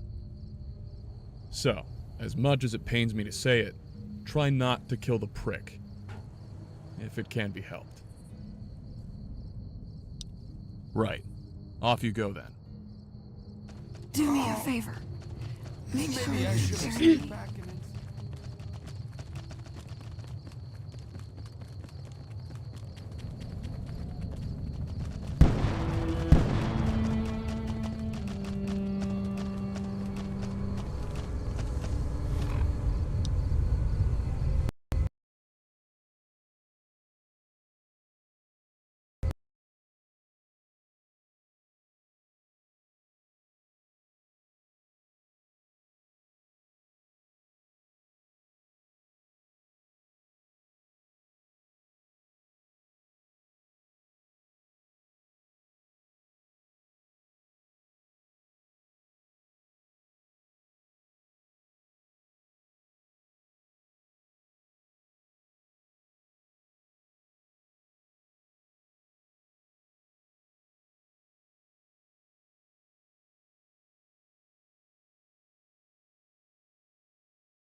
Help!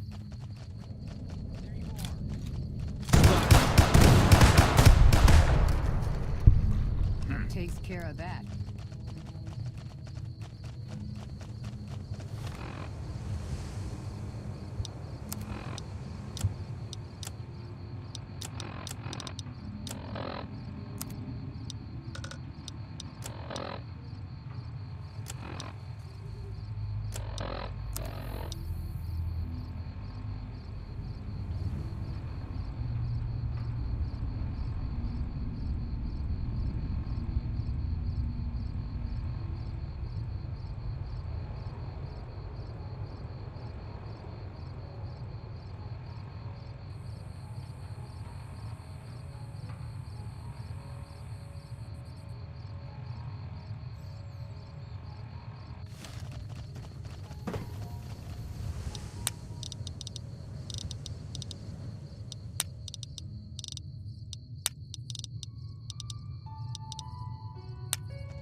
Over here!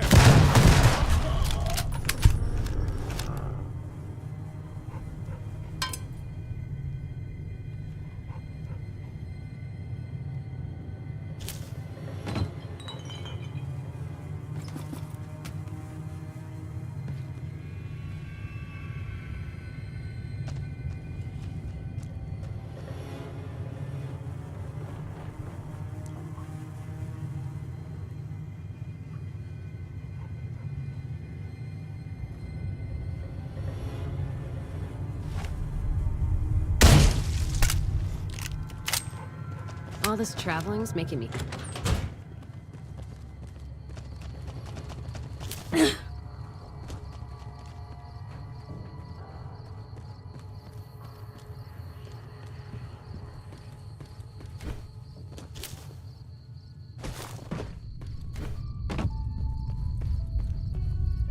You're back. Where's Louisa? God fucking damn it. Fucking hell! You know what? There's a lesson here. Fuck the benefit of the doubt. I should have put a bullet in his head years ago. But I couldn't do that. No. I thought there had to be a line we couldn't cross. We couldn't be a vigilante execution squad, so I didn't kill him. You see what I have to deal with? I'm defending the citizens here, but I failed to defend half of them, and I want to personally execute the rest.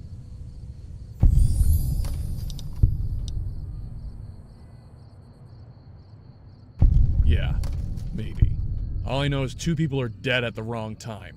One died way too soon, the other should have died years ago. Anyway, there's more shit that needs to be done. Of course, it never ends. I need you to deliver a package to a ghoul named Cliff. He should be hanging out behind the old house tools building. Might be a few fiends in the area, but it shouldn't be too much effort. Here, please don't lose it. Payment. Cliff has a shitload of ancient, terrible guns that he sells in bulk for dirt cheap. They're borderline useless, but I'm trying to keep everyone armed, and I sell the extras for spare parts.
Hey there, need anything?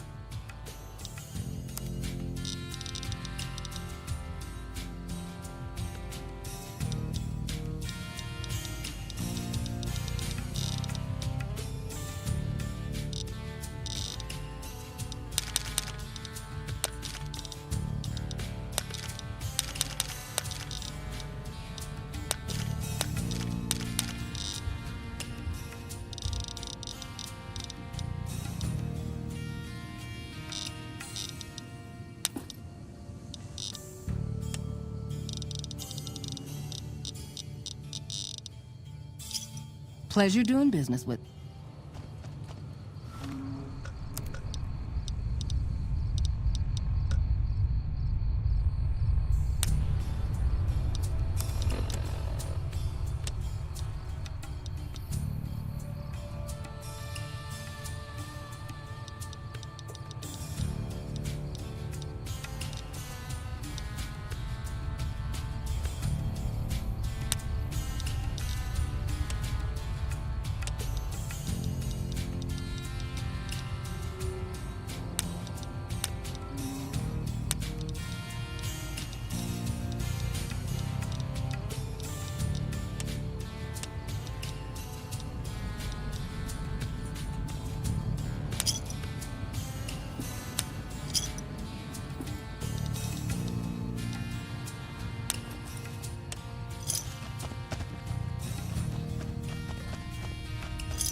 More energy weapons hit this caravan. Place has been picked clean. This is Brotherhood-level murder here. But they don't do things like that. This was done with a purpose. Let's poke around a bit, see what we can find. Might be something in the wreckage.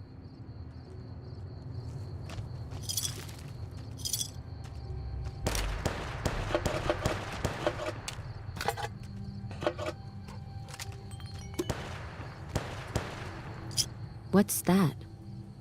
Looks like a map. Got the route along the west of Vegas, and they've marked another spot.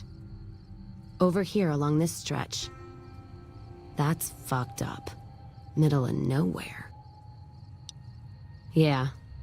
Something's wrong. I can feel it. It's not any closer than the first. So if you'd rather let be, let me know. All right then, let's move out.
Man down!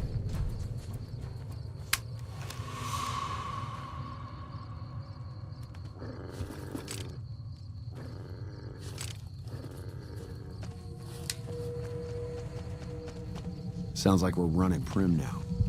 I'd still rather take my leave of the Strip.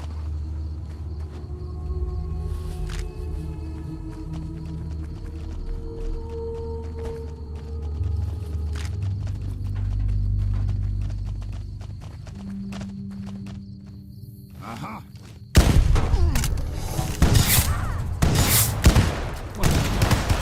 That's enough of that.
What's up?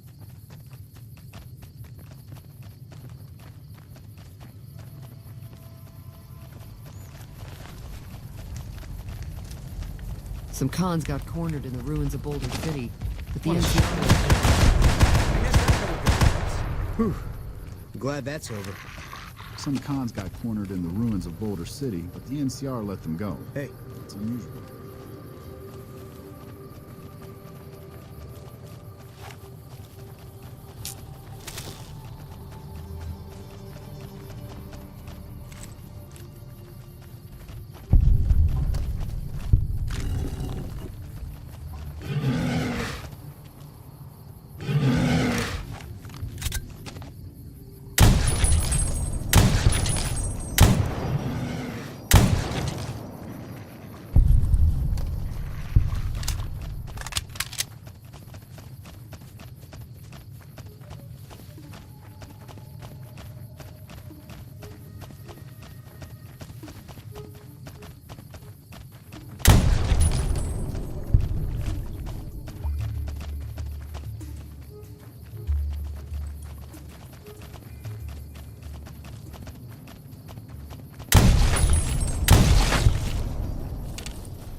Glad that's over with.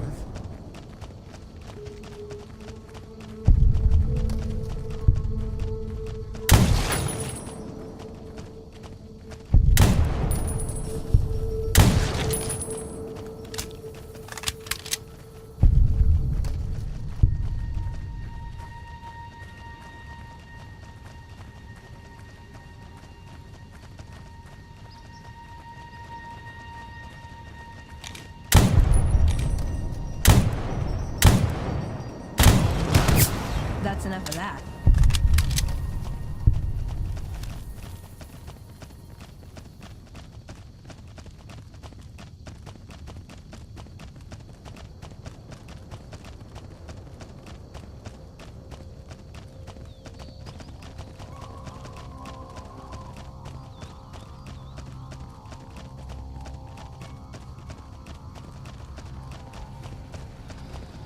Welcome to Jacobstown, human. You're free to walk around. Just don't stare at the Nightkin. They don't like people looking at them. And if you're NCR, keep it to yourself. They're not popular around here. Docks inside the lodge. Lot of bad blood between super mutants and humans. Goes back years. Some here still got the scars and memories. Me? I don't really have a problem with the NCR. Set their sights a little too high sometimes, but they try. Legion? That's another story. Kaisar thinks he can change human nature. Most of the Legion is following Kaisar, not Kaisar's ideals. When he's gone, it'll crumble. Might not happen overnight. Might take a few decades, but it'll happen. Basic human nature. Greed, ambition, jealousy. We'll see to it. They expand.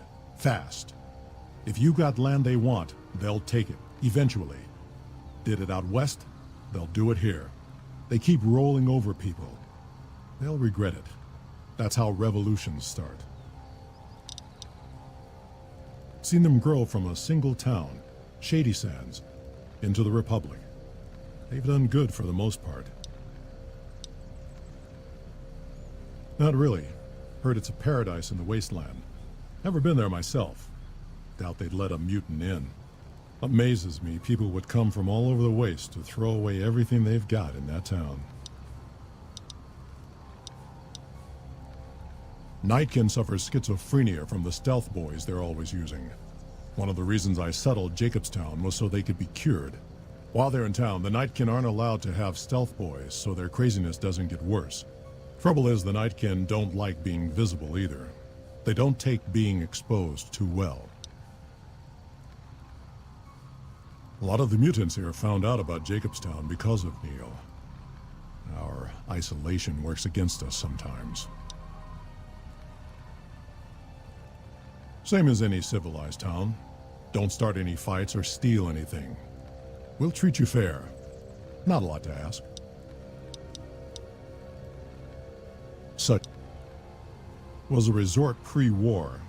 I renamed it to Jacobstown after an old friend. Died a long time ago. I figured us mutants needed a place to call our own. Town's far enough away from humans so they don't bother us much. One of these days I'm hoping we can trade with the rest of the wasteland.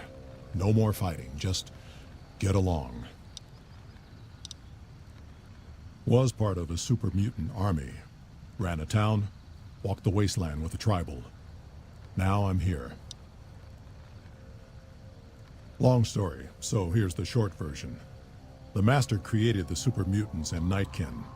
The Master thought he could unify everyone. No more differences, no more war. It didn't end well. Town was Broken Hills. Bunch of super mutants, humans, and ghouls all living together peacefully. Well, most of the time. We were looking for a Gek to save the village of Arroyo. Eventually, we did. Nuked an oil rig in the process. We went separate ways after that. I went east into the Rockies looking for other mutants like myself. Don't know what happened to my friend. I've got a feeling it turned out all right in the end.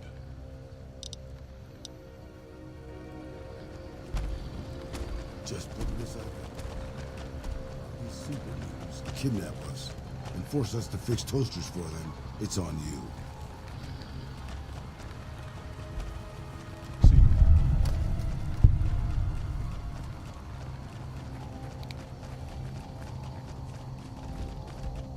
Jimmy! Little Jimmy! My, how you're grown up! So good of you to come visit your grandma.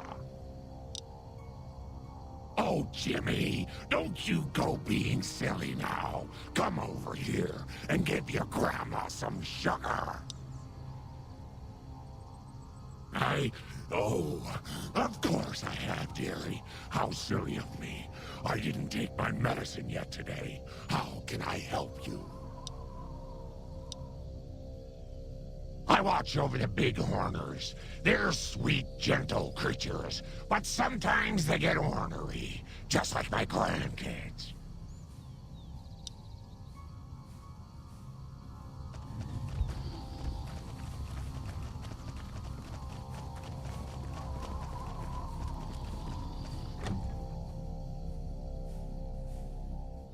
Another human. One was enough. Bother someone else. I don't want anything to do with you.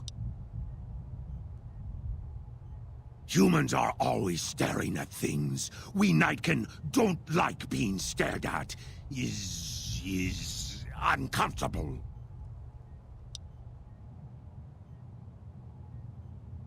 It is different. Right now, I'm trying very hard to remain civil, and you're not making it easy with your incessant questions. Dr. Henry, he's one of you. Go speak with him instead of me.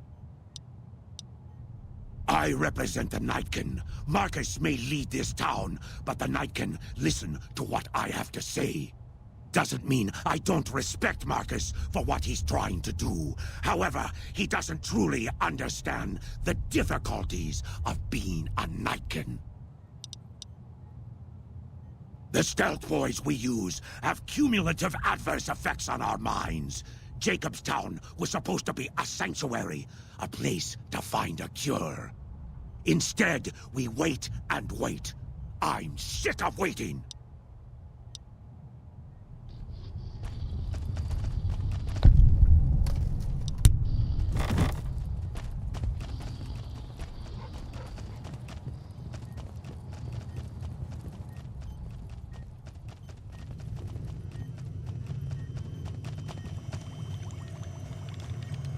Prim Wimp, I assume this is about something important? You're interrupting my research. It's neural degradation. Biomed gel can only preserve a living brain for so long, so you'll need to find a replacement. I haven't left Jacobstown in years, but there was one woman in Novak, Gibson. I remember her living with a pack of hounds. Aside from her, I know that the Fiends and Caesar's Legion fight alongside dogs. There could be viable specimens among them, if you can get to them. Yes, specializing in neuroscience, both human and canine. Of course, this lab is nothing compared to what I had when I was with the Enclave. Yes, but the leadership and I didn't see eye to eye, so I left. It was the right decision, since the Enclave's oil rig was destroyed not long after. Cyberdogs and the like. It's not a field I work in much anymore. I prefer the solitude, and having a bunch of super mutants around tends to keep things safe and quiet. The Nightkin have varying degrees of mental instability due to their addiction to stealth boy use. I've been trying to come up with a cure. I'm currently investigating the local Night Stalker population, since they seem to have developed a natural stealth field. I've also gotten my hands on a working Stealth Boy Mark II prototype, but that experiment is riskier. I'd rather not pursue that research just yet. The stealth field has been modulated to use less power and thus last longer, but for some reason it has pronounced negative effects on the user. However, these pronounced effects will allow me to pinpoint exactly what parts of the brain they're affecting. Unfortunately, I'll need to run the test on a live subject, and Marcus has encouraged me to investigate the Night Stalker mutation first. It's possible, but I've yet to see any hard evidence or hear of any cases where humans were negatively affected. Its negative effects are more pronounced on Nightkin. Because Marcus asked me to, and because it's a reason for me to get up in the morning, I'd like to get one more grand accomplishment done. I'm not convinced that the Night Stalker mutation is a natural one, and I need someone to investigate their lair for proof. Some of the super mutants have looked around as well, but they've come back empty-handed. Perhaps a pair of fresh eyes will have better luck. Lily might be interested in coming with you. She's lost a few of her bighorners to Night Stalker attacks, and would enjoy a little revenge. I've compared the brain chemistry of a Nightkin to one of the local Night Stalkers we killed. They both exhibit similar neurochemical changes. Now, I'm not claiming that Night Stalkers are running around wearing stealth boys, mind you. I just don't think it's all a coincidence.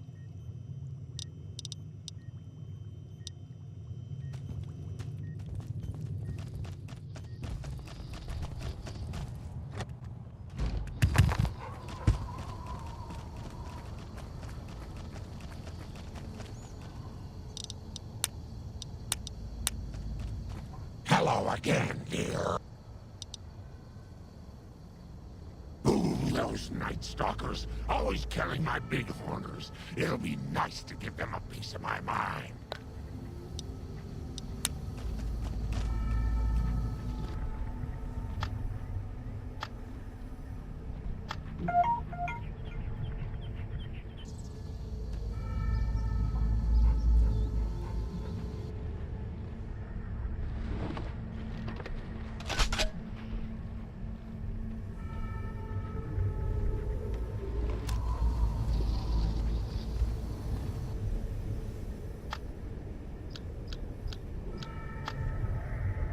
If you insist, but Leo isn't going to like it much.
So, you're back. Now, Dr. Henry? Now there's a name I haven't heard in years. Hard to believe he's still alive. As for your request, it's a bit ghoulish if you ask me, but Ray is pretty old and I'll probably have to put him down soon enough. As for the price for this favor, 700 caps sounds about right. Ray's like family, and I've got other dogs to take care of.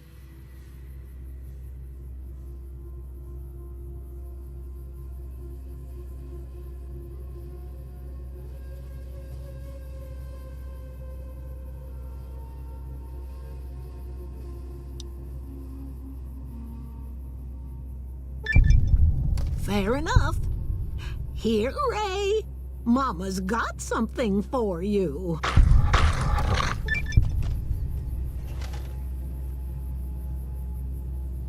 So, you're back.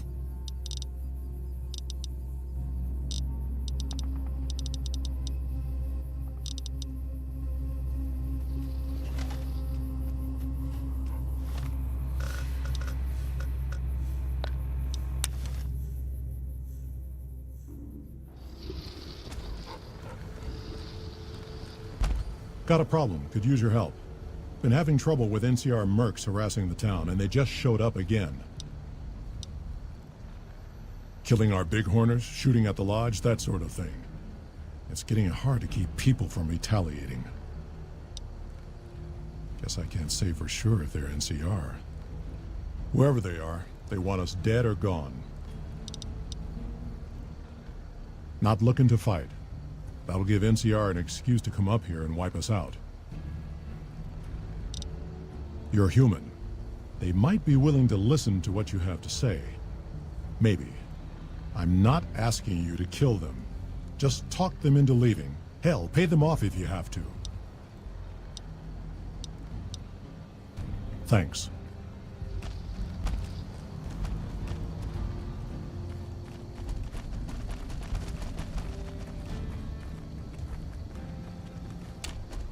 Our business is with the muties, not you.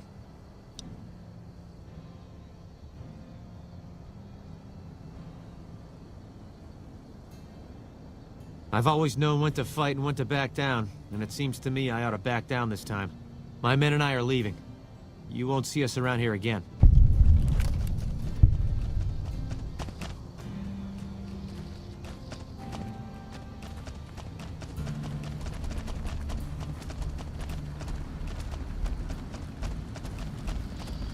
Something on your mind? Good.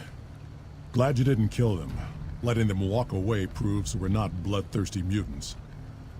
If NCR or anybody else is looking for an excuse to attack Jacobstown, they're not gonna get it from us. Smart, charismatic, and hell of a mean streak. Doesn't care for humans, prefers fighting them to talking. He's got a lot of pull with Nightkin, though. He talks, they listen. Was hoping he could draw the Nightkin to Jacobstown. Keen is saner than most, but I know he's thinking of going his own way again. He's aggressive, impatient, can't stand sitting around. Because of a promise, one I haven't been able to keep. The Nightkin all suffer from schizophrenia. It's the stealth boys they use, or used to use. Nightkin have a hard time being seen like normal folks. Can't stand it. A few already left to try and find more stealth boys. A miserable situation.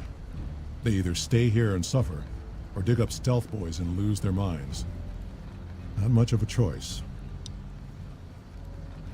That happens, there's a good chance other Nightkin will follow. It'll make it hard to get a cure to them. Worse, if Keen and the Nightkin tear up the Mojave hunting for stealth boys, people are gonna get killed. Most humans can't tell the difference between mutants. Might come here looking for payback.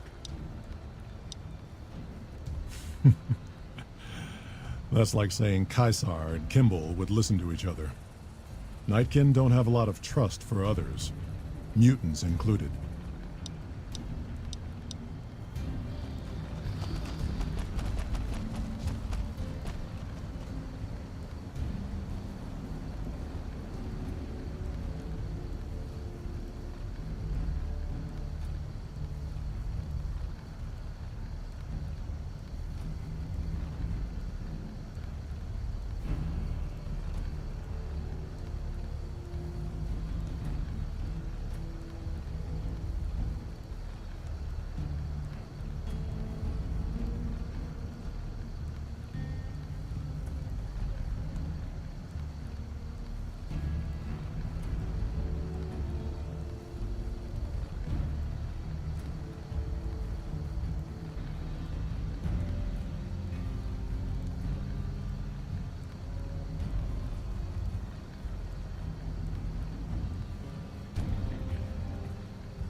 Is there something else I can do for you? Very well. Show me what you brought so that I can analyze its potential. All right, let's see here. Neural pathways look good. Definitely a breed of guard dog. If I transplant this brain into Rex, he'll be a bit more ferocious in his attacks. Have a seat. This will take a while.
Huh.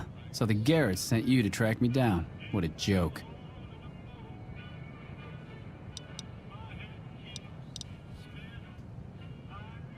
Now why the hell should I do that? You're below me, kid.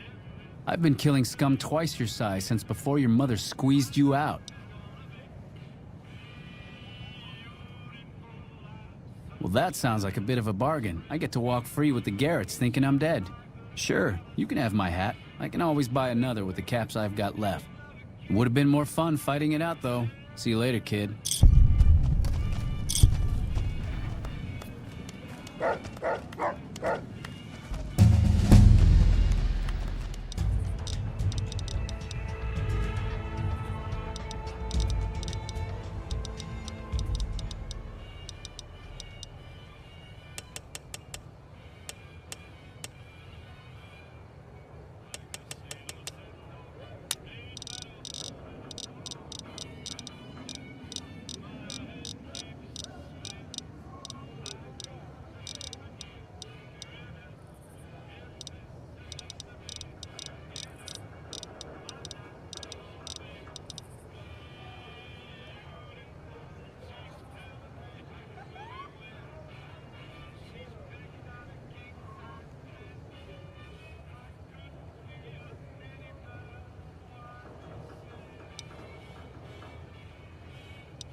Strip's not a bad place if you love terrible things and people. Well, howdy, partner. Good to see you again. Boss is waiting for you upstairs, so get a move on. I see you brought some friends. Sorry, partner, but they're gonna have to stay outside. Come back soon now.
Really armed companion goes out of earshot.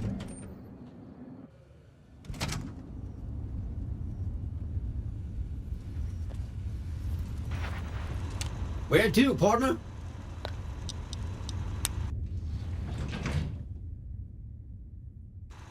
Penthouse floor.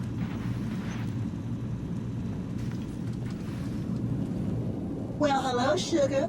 Mr. House is waiting for you in his office. I'm Jane, one of Mr. House's girls.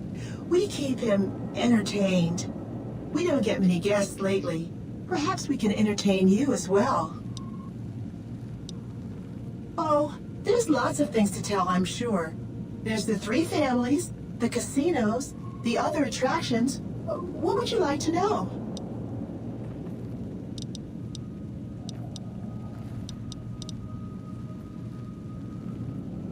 Why, Sugar, he's the maximum utmost. If it weren't for Mr. House, we wouldn't have this fabulous wonderland of New Vegas, would we?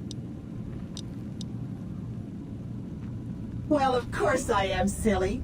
Mr. House is just the smartest, most wonderful man there ever was. Why, did you know he single-handedly reclaimed New Vegas from all those nasty tribes that used to live here? Well, he single-handedly sent in his Securitrons to do it, but that counts in my book. Sugar, I may be a robot on the outside, but on the inside, my neurocomputational matrix is an exact copy of Mr. House's favorite girl.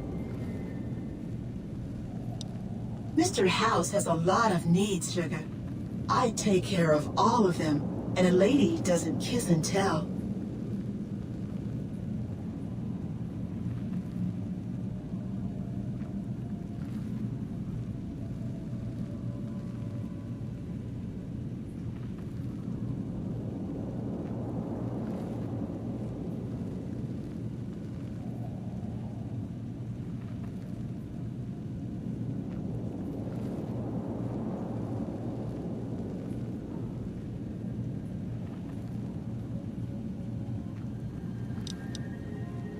Then maybe you shouldn't pry into a lady's particulars, hmm?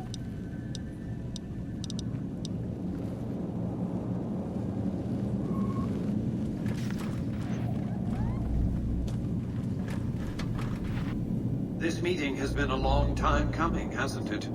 You've come a long ways, literally, and I suspect figuratively as well.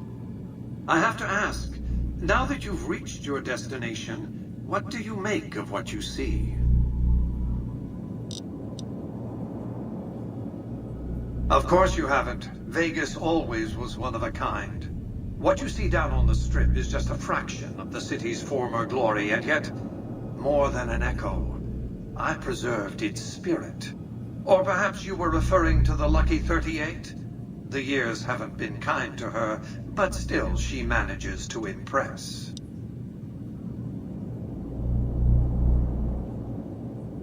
Oh, don't be coy. You've been playing a high-stakes game ever since Victor dug you out of the ground. Don't be afraid to admit it. The business is this. One of my employees has stolen an item of extraordinary value from me, and I want it recovered.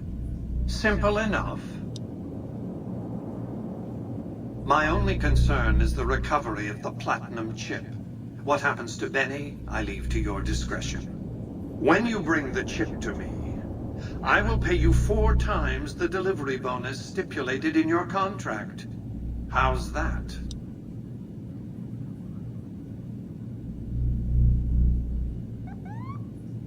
Very well. 5 times the bonus. Not 1 cap more. Well enough. Return to me when you have the platinum chip in your possession. Any final matters for us to discuss? What did you wish to know? It won't be easy. Benny is always surrounded by at least 4 bodyguards, except when he's in his private suite on the 13th floor of the Tops. It's more complicated than that. The chairmen share what you might call a tribal affinity. Look for a man named Swank, Benny's second-in-command. He's always been a reliable, if unimaginative, employee. Do your best to convince him that you're working under my auspices. If you have evidence of Benny's crimes, show it to him. By contract, Securitrons are to enter the casinos only when invited by the 3 families, or if other extraordinary circumstances arise. The moment I send one into the Tops, Benny will know I'm on to him. If you were to approach Benny in public, you might be able to leverage his fear of exposure to make him agree to meet with you in private. Sneaking into Benny's suite on the 13th floor would be very difficult, but not impossible. There might be guards. Certainly there'd be a sturdy lock on his front door. Benny has led the chairman ever since I recruited his tribe 7 years ago.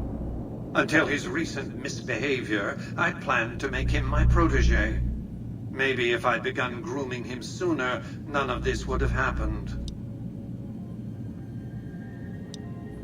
To achieve my aims, I require a capable human agent to perform certain tasks.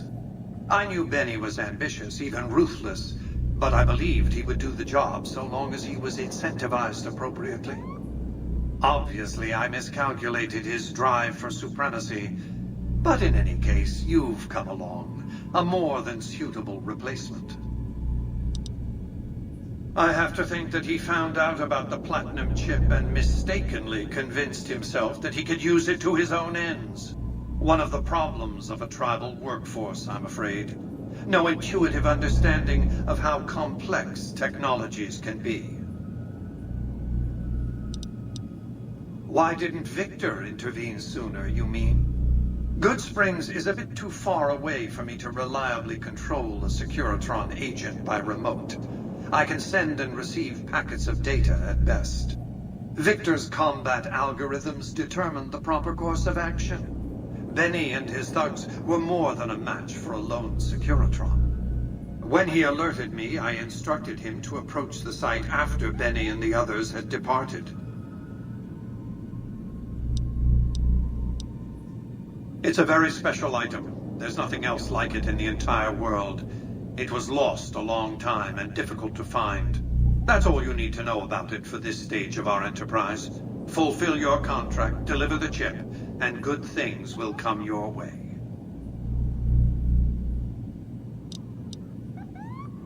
You might keep an eye out for any computers that Benny's been using. Maybe even a computer lab of some sort. You realize you were just one of many couriers. The rest of them, dummies, so to speak. Add to that many thousands of caps worth of mercenary protection to screen your avenue of approach. Had I used an armed caravan to transport the chip, I might as well have been announcing to the world, "This is important. Attack this." I didn't want to attract the attention of groups like the Great Khans or the Brotherhood of Steel. Alas, the real threat was closer to home.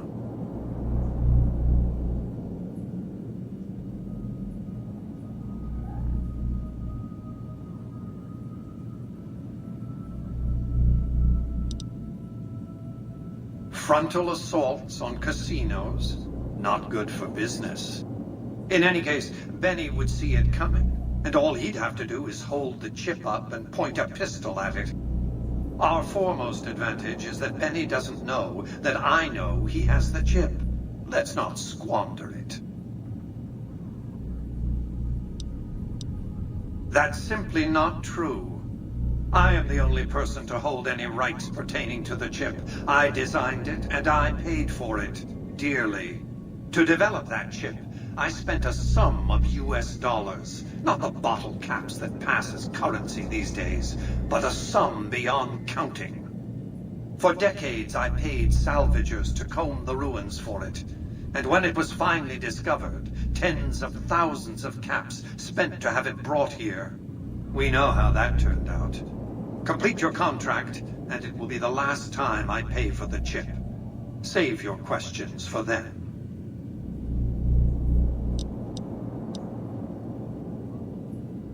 I am Robert Edwin House, President, CEO, and sole proprietor of the new Vegas Strip.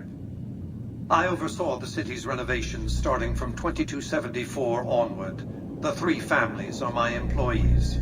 Before the Great War of 2077, I was the founder, president, and CEO of Robco Industries, a vast computer and robotics corporation. Don't let the video screens and computer terminals fool you. I'm flesh and blood, not silicon. I see you've made a study of the topic. My knowledge of the science of longevity would fill several textbooks. Perhaps after a decade or 2 of economic reconstruction, I can commercialize these technologies and offer them to others, such as yourself.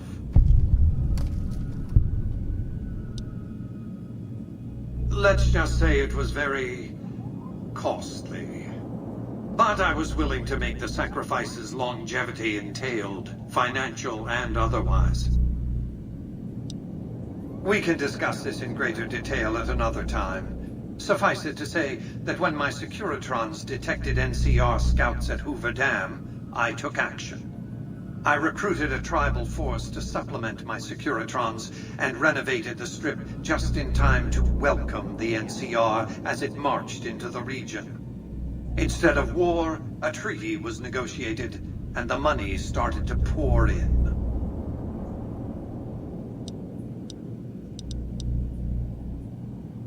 It's understandable that you'd be curious about this topic, but we'll hold off until the platinum chip has been recovered. What else did you want to know? Well enough. Be on your way.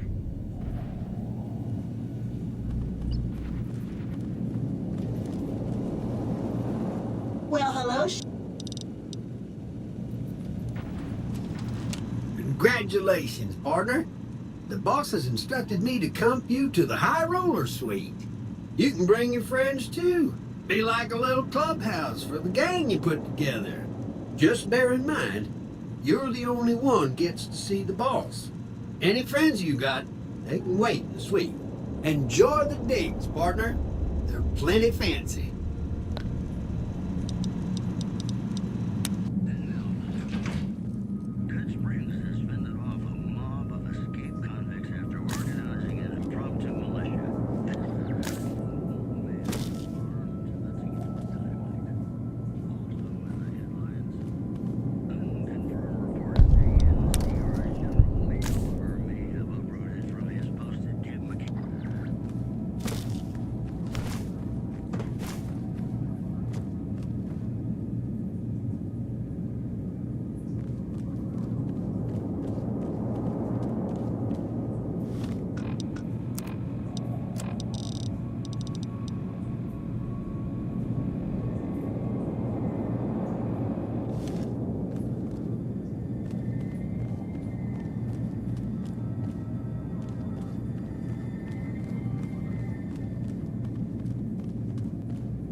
Where to, partner? Casino floor.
Hey, you there. I have a message for you. It's from Ambassador Crocker. Very important. Here you go.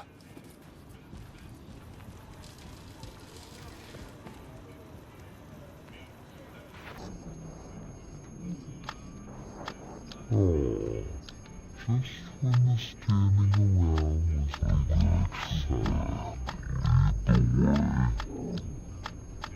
Let's hit the road.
Why, Rexy, you look all better, boy. Good as new. Did my Rexy get a new brain? You're a man of your word, no doubt about it. Can't thank you enough. If you want, hold on to Rex for a little while longer. I'm sure he'd enjoy that. Was there anything else you wanted?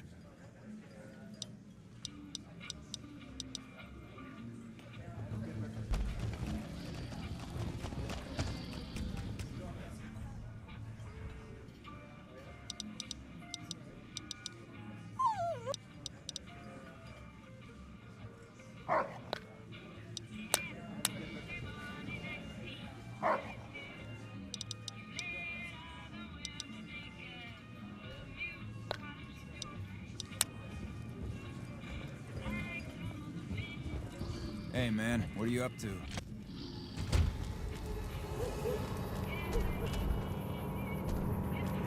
Hungry? Thirsty?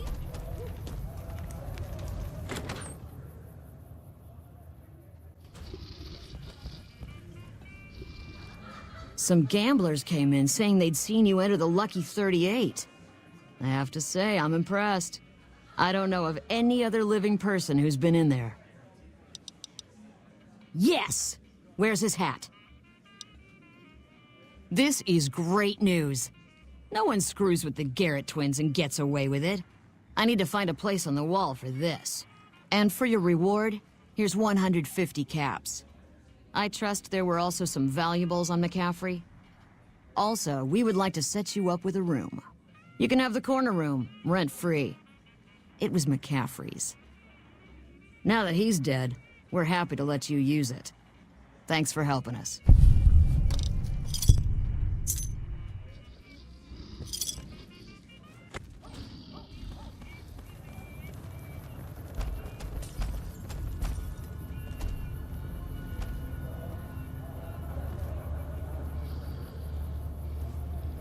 I'm afraid I'm gonna have to search you before letting you in. The only weapons allowed on the premises are the ones we're selling. It should only take a moment. There, I've stored all of your weapons. You're clear to enter. When you leave, I'll hand them all back to you. The bosses are having a meeting. You'll have to wait. That's a lot of energy weapons. Brings back some interesting memories.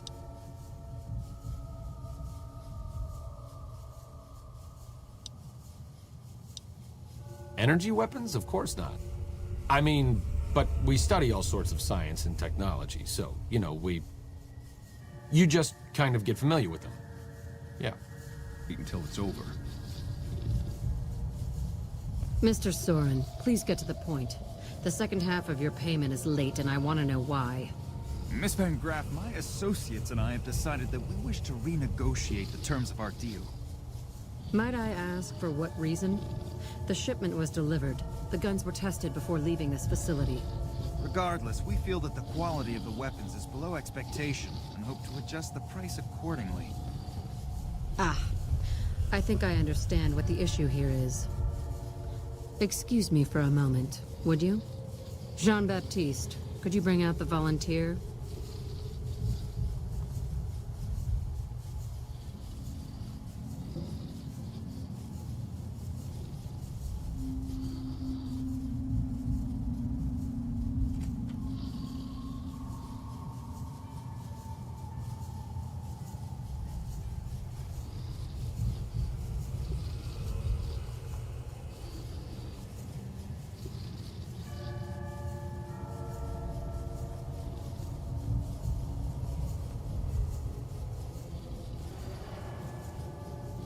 This is a lesson, Mr. Soren.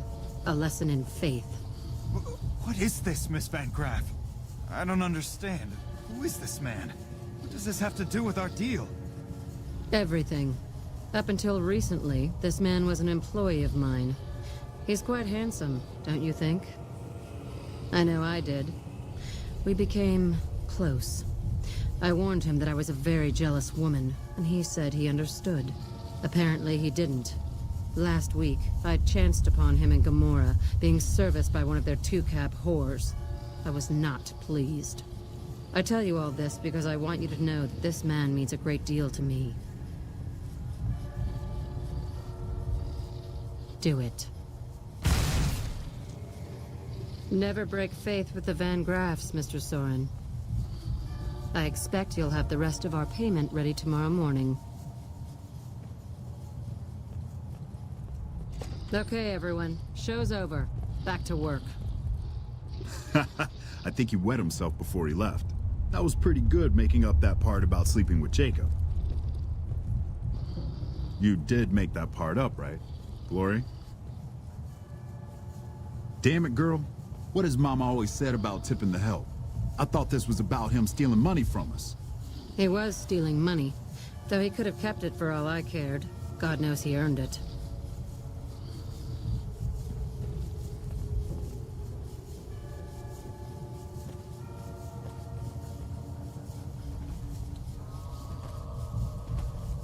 Welcome to the Silver Rush, where only top-of-the-line energy weapons can be found. What can I do for you? Of course.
Welcome to the Silver Rush.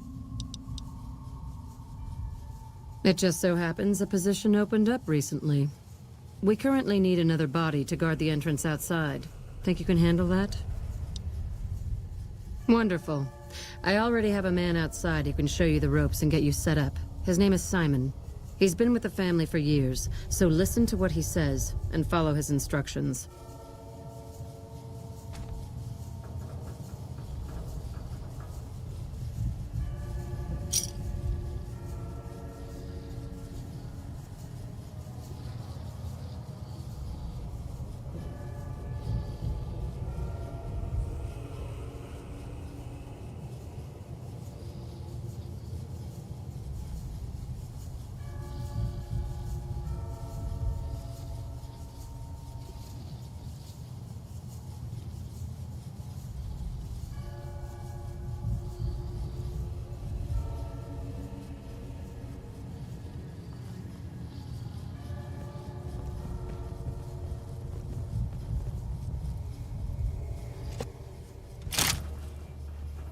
Welcome to the Silv... Aw, crap. Don't tell me you're my new guard.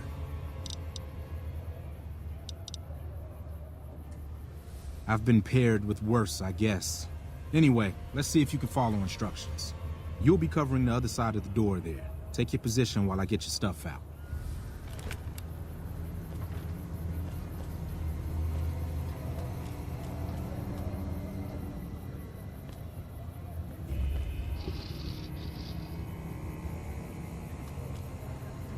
Good. Look around and get a feel for where customers and risks can enter and exit the area while I get your gear ready. Okay, now let's get you geared up. First, your armor. Standard issue is your run-of-the-mill combat armor, with a nice dark coat of paint for both brand recognition and sheer intimidation value. Next, your weapon. Guards are required to use rifles. Anything lighter compromises your combat effectiveness. Anything heavier and people are too scared to come in the door. What's your preference, laser or plasma? Lasers have a high rate of fire, but not a lot of stopping power. Plasma, on the other hand, is slow as a mule, but with a kick to match. So, what'll it be? Good choice. I prefer laser-based weapons myself, but the boss lady says she wants at least one guard using a plasma rifle. Says the lightning bits draw in more people. Whatever. Now that you're equipped, a quick word on the job at hand. In a nutshell, we're here to keep the riffraff away. Drunks, punks, and capless vermin are to be turned away. Potential customers are to be permitted normal entrance. That is, after we pat them down for weapons. An unarmed man is a lot less likely to try to steal something with several armed guards around. Don't start any fights. I don't care if some jet junkie just assaulted your mother. We're here to promote violence elsewhere, not start it here. Lastly, don't abandon your post. We're getting paid to stand next to this door, not talk to someone down the street or head to the casino. That goes double for any thoughts of splitting with that gear. Every now and then, some young punk thinks he can run off with Van Graff property. Trust me, the rifle and armor are nice, but they're not worth your life. Other than that, relax. Who knows? You might attract a high roller from the Wrangler over there and never have to pull a gig like this again.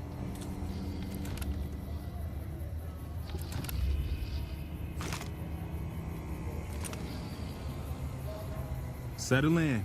You've got some hours left before your shift ends.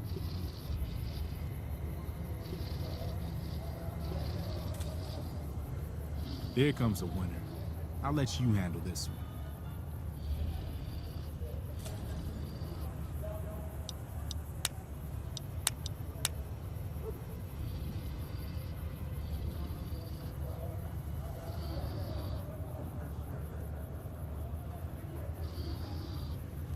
Hi there. Is this where I can pick up a laser gun?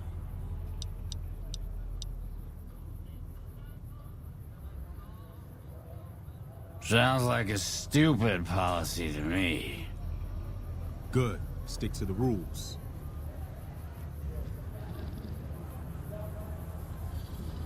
Another one coming. You're on.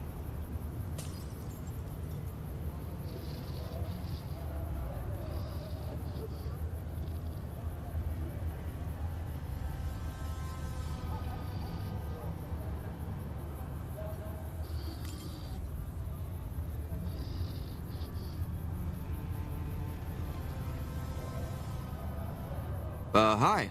I was, in the area and thought I'd stop by to look at your weapons. Can I go in? Fine by me. He's clean. See? Not so hard, is it? Heads up. Looks like we got another customer.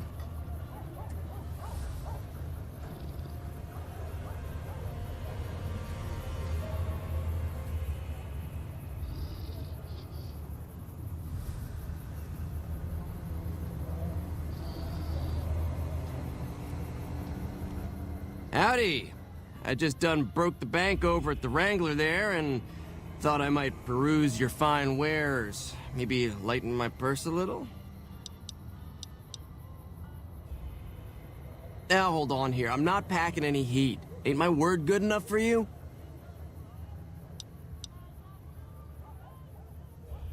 I suppose it's all right, if there's no other choice.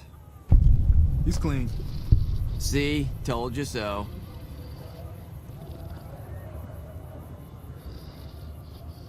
Looks like that guy's headed this way.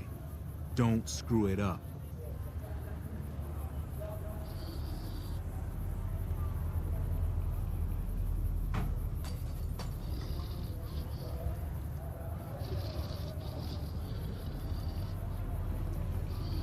Hey, looking for something to replace my old revolver. Mind if I head in?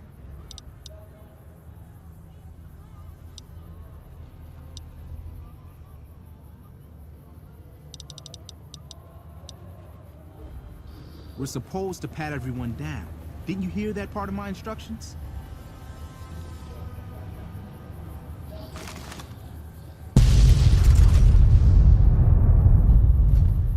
Oh shit. Oh shit, shit, shit!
Hey, looking for something to replace my old revolver. We're supposed to pat everyone down. Didn't you hear that part of my instructions? This car's walking in. Oh shit. Oh shit.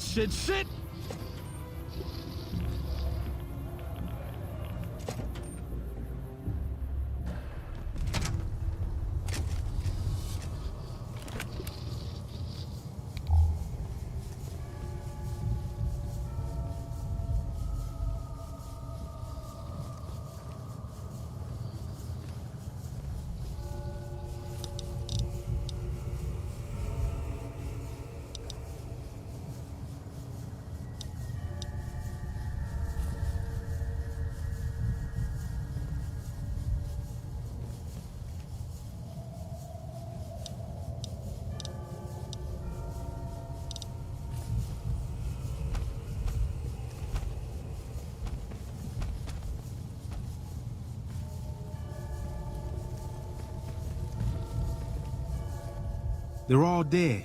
Guy must have had some kind of explosive on him. Set off all the ordnance in this place at once. Congratulations, rookie. You just cost me my job. Don't think I don't appreciate it. Hey!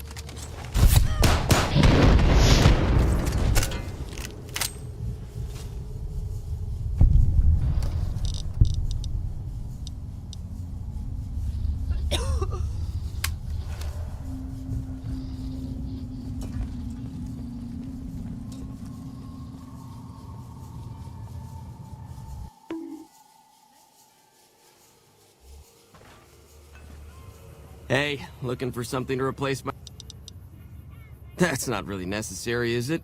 I already told you I got this here revolver, right?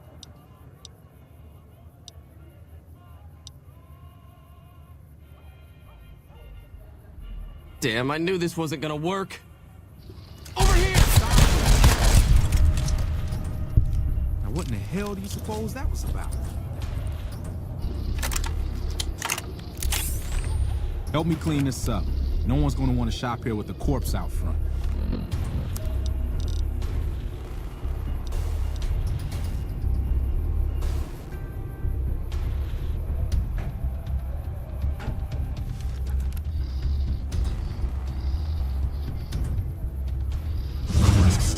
This I do not need today. Keep your head straight, rookie. Things are about to get interesting.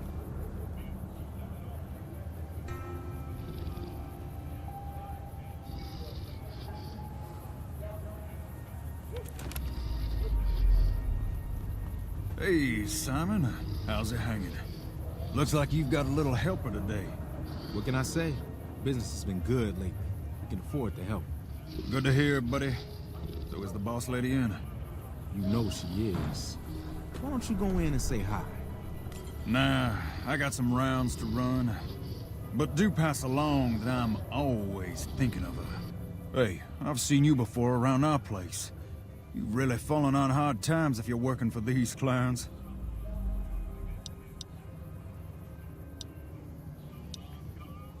Spoken like a chump. A king doesn't have to grovel before others to get paid. Anyway, I got better things to do than shoot the shit with you. Way to keep your head, rookie. Let's hope for you yet.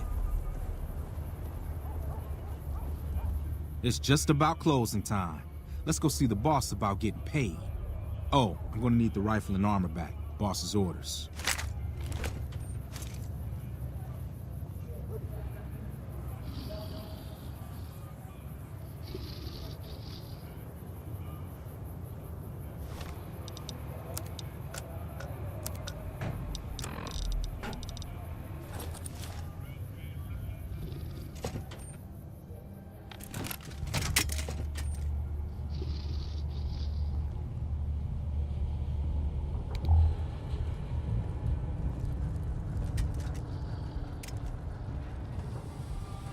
Simon's been telling me how it went.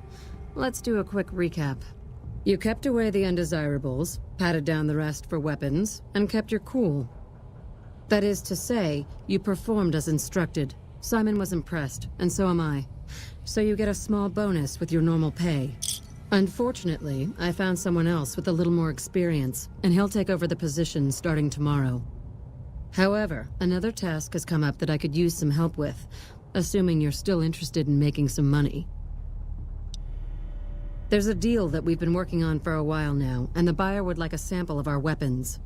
I need you to run a package out to a discrete location that the client has chosen. Sound good? Good. Here's the package. I'll mark the location on your map. The buyer said they'd be in town for quite a while, so there's no rush. That said, try not to dawdle. This client could mean big money for us, which naturally means big money for you.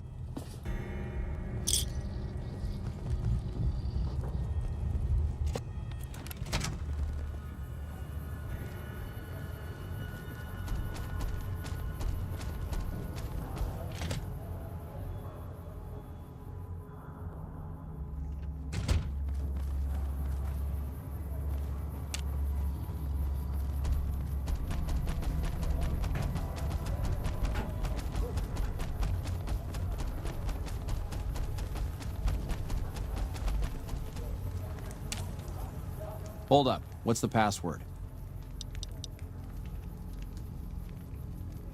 If you're here to see the Major, then I suppose it's all right. Head on through.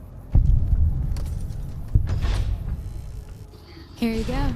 I hope this helps. Welcome. There's food and water here for any citizen of the NCR. Please, have some. Yes. I'm a major in the Supply Corps, which is where this food and water comes from. No, I'm afraid we don't. Don't you have a friend you wanted to bring in? That's not really a pleasant topic of conversation. Let's just say we have our reasons. You know Julie? Not everyone in the NCR sees eye to eye with the followers, but they're okay in my book, mostly because of her. If you really want to know, we sent an envoy to the king, offering to coordinate the relief effort. In a manner of speaking, our envoy was brutally beaten and only barely survived. My superiors ordered the relief mission scrapped. I managed to get clearance to carry out the mission anyway, but with greatly reduced support. Now there's not enough supplies to go around, even if I wanted to serve the rest of Freeside, which I don't. That's all in the past now. I should get back to work. Say hi to Julie for me. Our guys put the monorail back to work.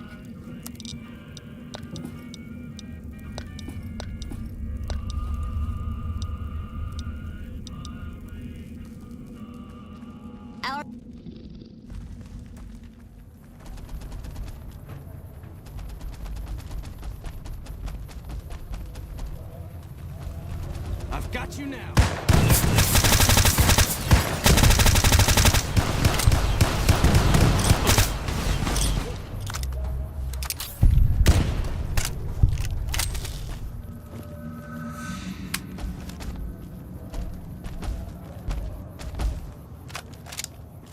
Let's get out of this first. Why won't you behave?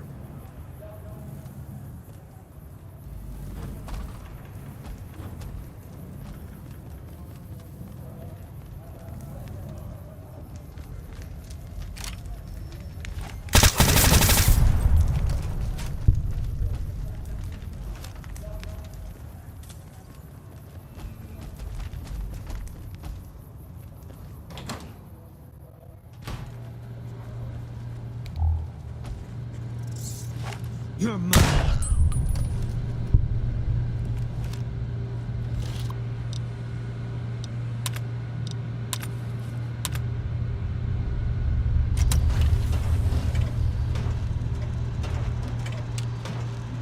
Fully integrated security technotronic officer active and reporting for duty.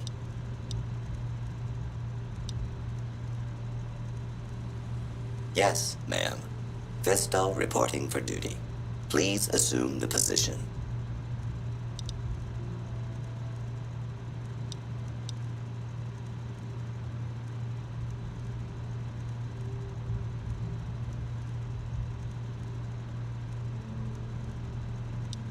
I am programmed for your pleasure. Please assume the position. Visto will report to the Atomic Wrangler for further orders. Yes, ma'am.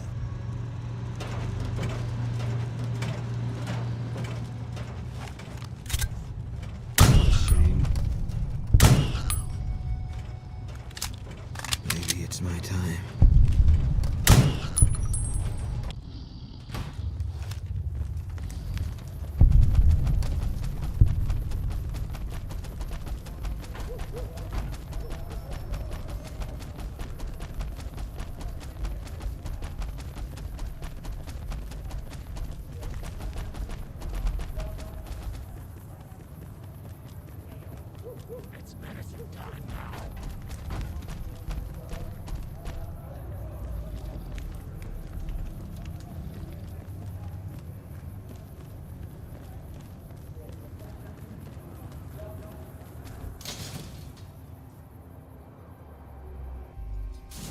Make a brief stop at the atomic wreck.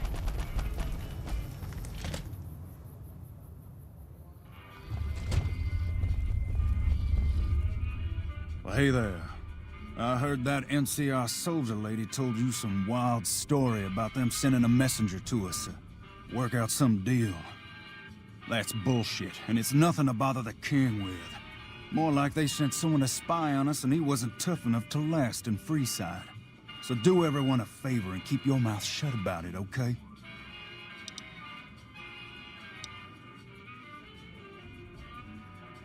You're a bastard after my own heart.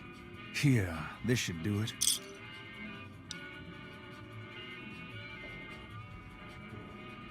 Fine, here's some more. But you better keep your mouth shut. I'm out of here. Got some important business to take care of.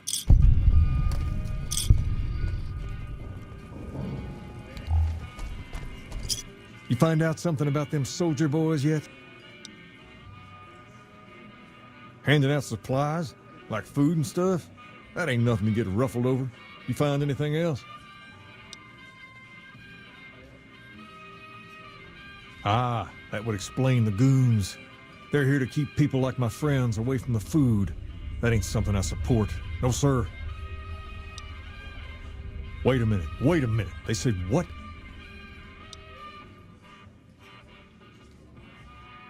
Huh, that would explain why they're all riled at us.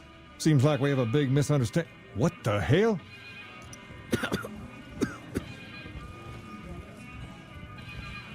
King, we've got problems. Lay it on me. What's going on? There's a shootout going down near the train station. It's Pacer and some strangers. Might be NCR. What is that fool doing? I need you to head out there and try to defuse the situation. Tell them I'm willing to cooperate. There's talk of someone going into the Lucky 38 to talk to Mr. House. That's bullshit. Wanna get lucky? Head on down.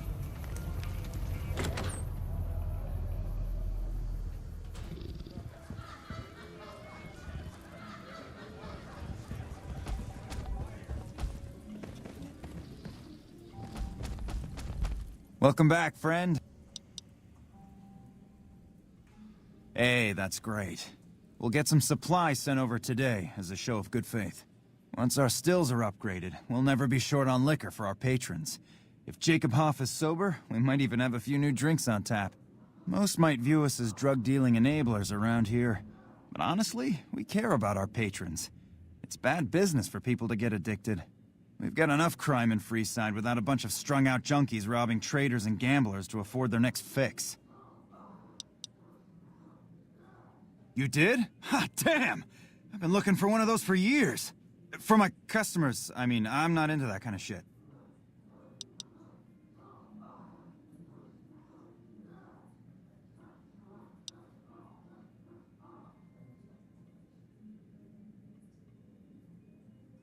Hey, I'm amazed you even found the thing in the first place.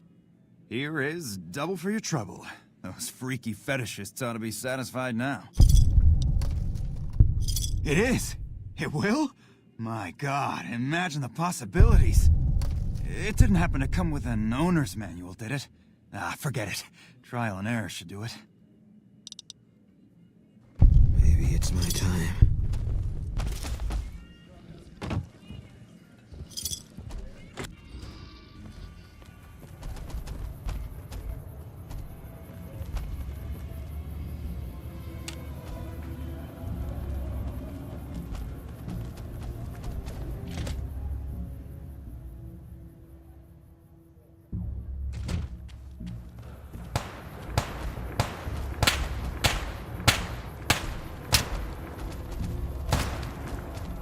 Why the hell are you here? I got this under control. Why the hell are you here? I got this under control.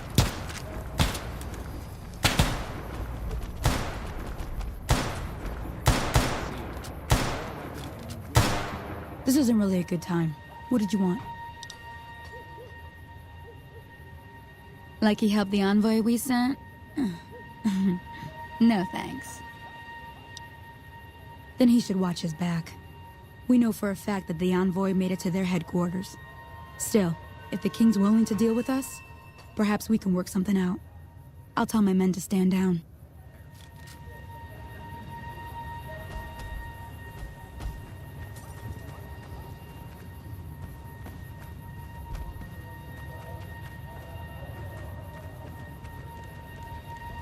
The king just sent a messenger over, saying these guys are off limits. He's probably already heard about what you did here. Looks like you get to be a hero. Enjoy it while it lasts.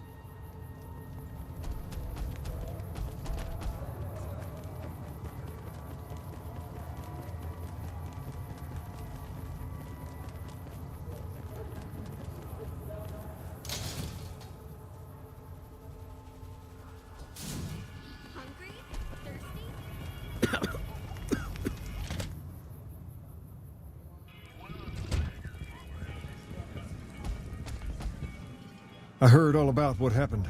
Maybe it's time for a little more talking and a little less fighting. You've helped us plenty, so I'll tell you what. Just this once, name whatever you want, and if I can make it happen, it's done. Don't rush it, though. Toss it around in your head a little. You only get one favor from the king.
Are you the Van Graff's emissary? Do you have what we requested?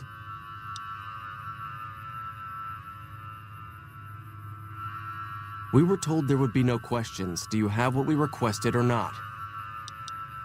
I wasn't informed there was to be an exchange on my part. What are you talking about?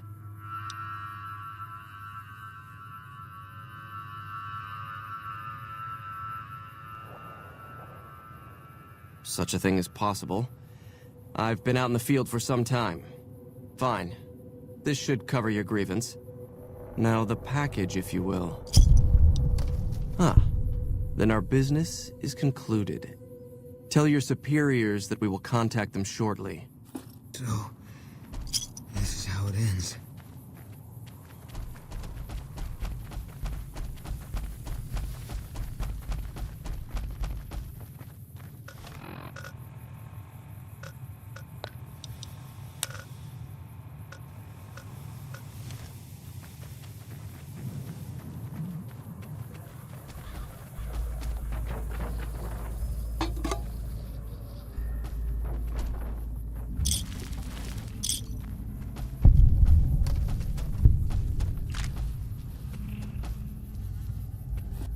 Another caravan burned, except someone made camp here, and I never heard about this attack. Let's look around. Something stinks.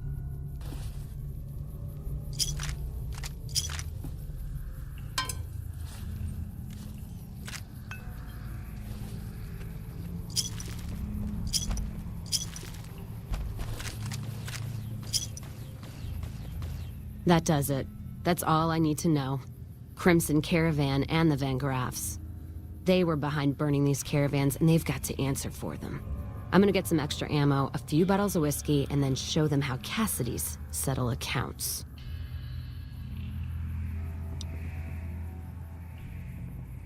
NCR? Are you out of your fucking mind?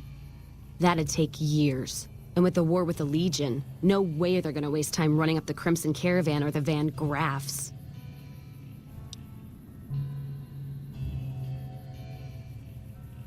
All right. If you poke around the Van Graffs and Alice, fine. But if I see either one go into their camp, I'm gonna start shooting, no matter what you find. I think I might have killed my last legionary.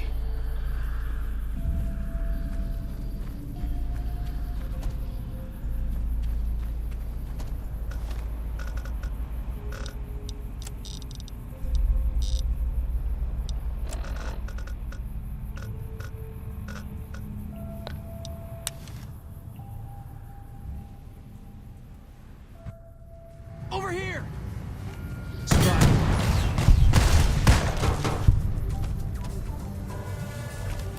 Got him spotted.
Come to the Silver Rush for all your energy weapon needs.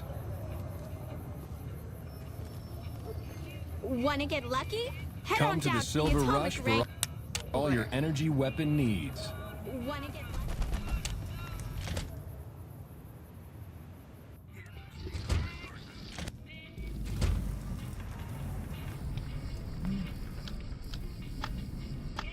I'll hold up here. Don't be long. You want someone dead?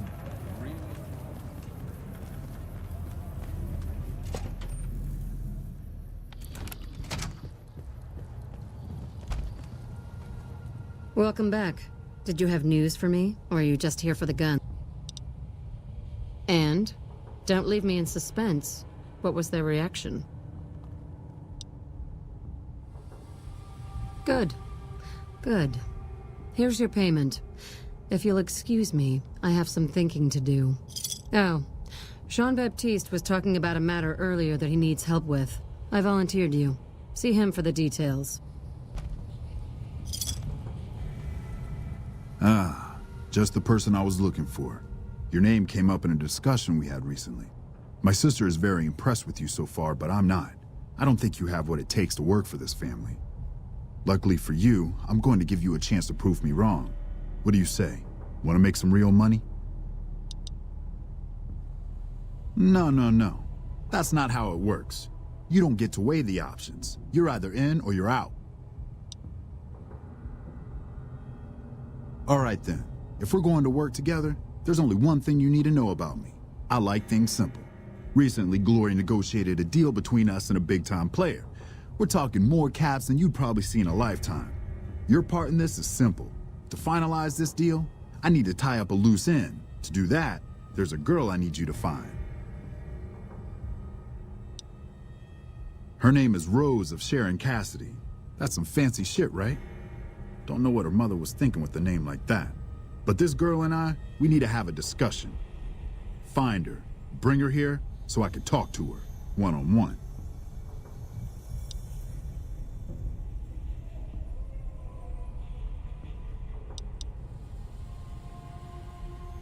If your answer isn't yes, I'll bring her here, or no, I won't because Gloria had me pegged wrong, then we're done here. I got business here. Need to watch the shop, make sure things are running smoothly.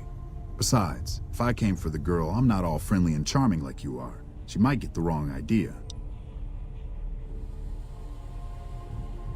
You don't want us chatting, trust me. As for the girl, I just want to talk to her. And if you can't bring her here, then you're no use to me, or Gloria. So if you want to cause trouble in here over nothing, then go on, try.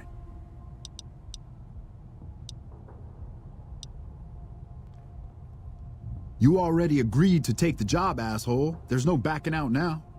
Find her, bring her back here so we can talk. Needless to say, there's some good money in it for you.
We're all gonna be rich soon. You watch.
You want someone dead?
Let's roll out. You find any evidence yet?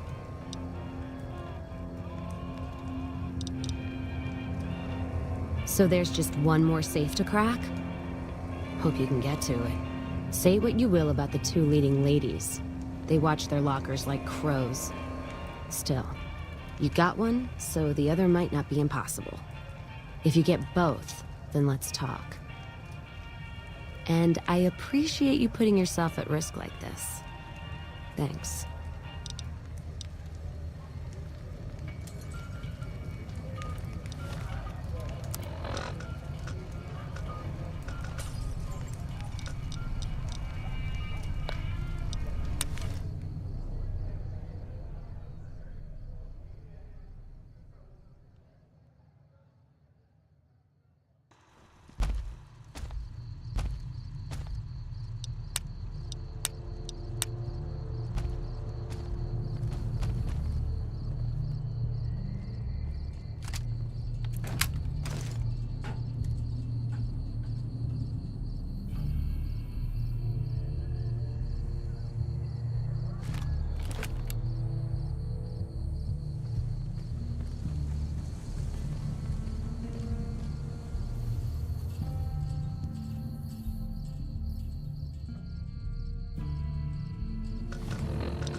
Sitting tight.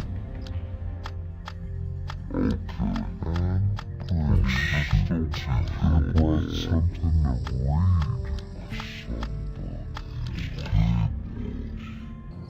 I'll just wait here, alone, while my heavily armed companion goes out of earshot. I'm sure nothing will happen.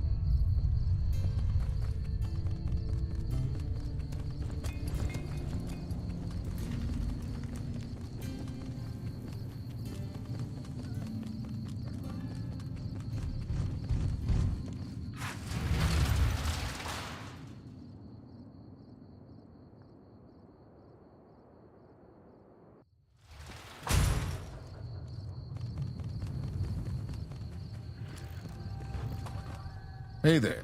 You look...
Welcome back.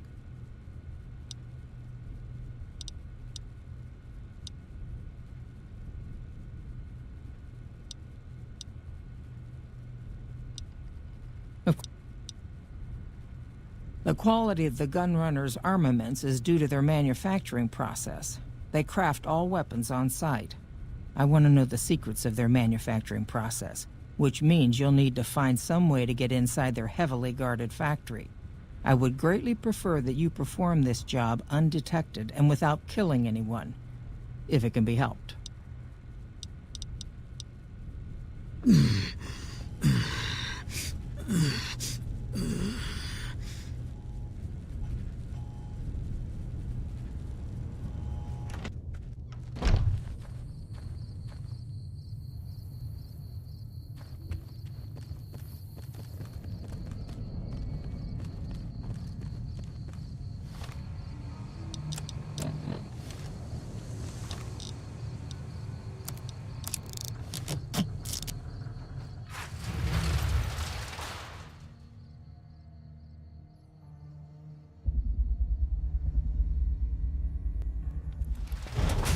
Hey.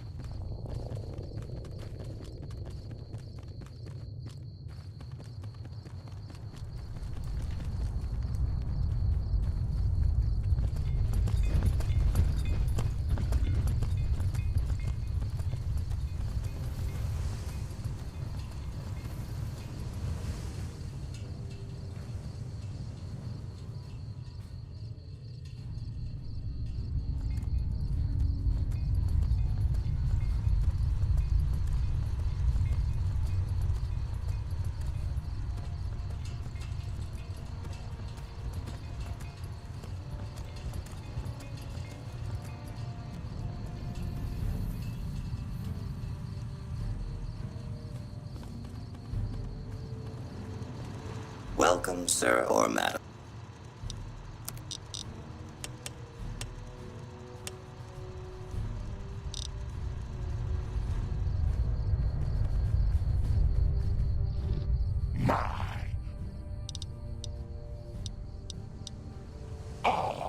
Someone wants to hear Grandma's stories. What would you like to hear, Pumpkin? I grew up in Vault 17. I never even saw the sun until I was 75 years old. That was when super mutants raided the vault and carried a lot of us off. Yes, Leo, I'm getting to that part. They made me one of them, and they put me to work in an army that was going to conquer California. A spy, sometimes an assassin. I killed a lot of folks for the Master. Yes, Leo, you helped too.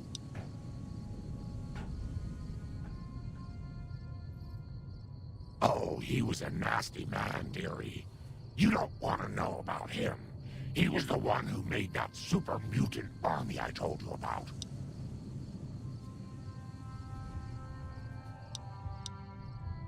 Leo is a very bad man, Pumpkin.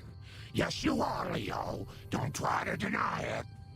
He tells me to do things, terrible things, and sometimes the medicine isn't enough to keep him quiet.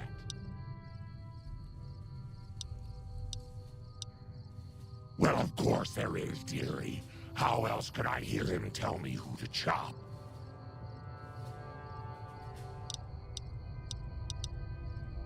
Dr. Henry calls them antipsychotics. I don't know what they're supposed to do. They just make my memory fuzzy.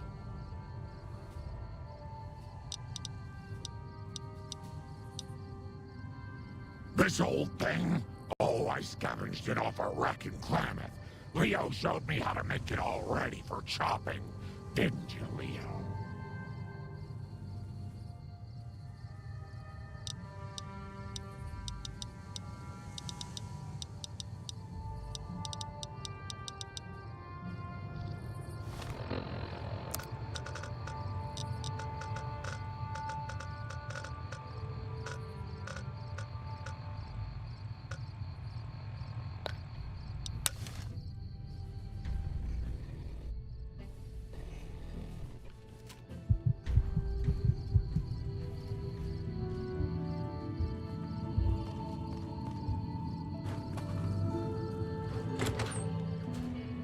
Hey there.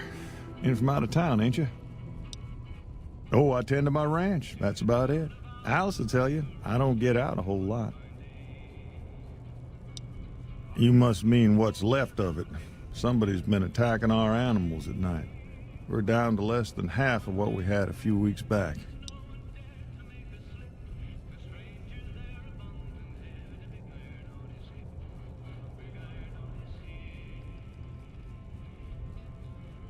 Every night around midnight, Alice and I wake up to some crazy hollering and gunshots. You'd think the world was ending all over again. But it's just one animal each night. They don't take it or carve it up or nothing. Just leave it there, all full of holes. We'd be grateful, especially if you find them before they get my whole stock. But don't go getting yourself killed over it. Alice and I'll find a way to make do. Always have.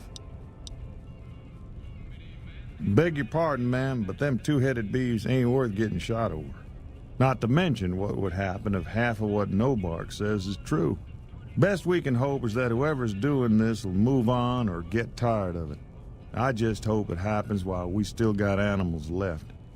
Whoever it is, I don't think they're from around town. Seems like they've taken to shooting from the west side.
Find anything? Well, I don't know how you've done it, but I do know how I can thank you. Please take this, compliments of Alice and myself. And help yourself to anything in that freezer over yonder. We got more steaks in there than we'd be able to eat in a year.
to the big room on the east side of this building and take the metal staircase all the way up. And hurry. Who I am doesn't matter, Smooth Skin. Stop wasting time and get up here. Like I said, find the metal staircase in the big room on the east side of the building. It's where they used to make rockets. Big room, metal staircase, east side of the building. Is that too many syllables for you?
give a yell if there's trouble.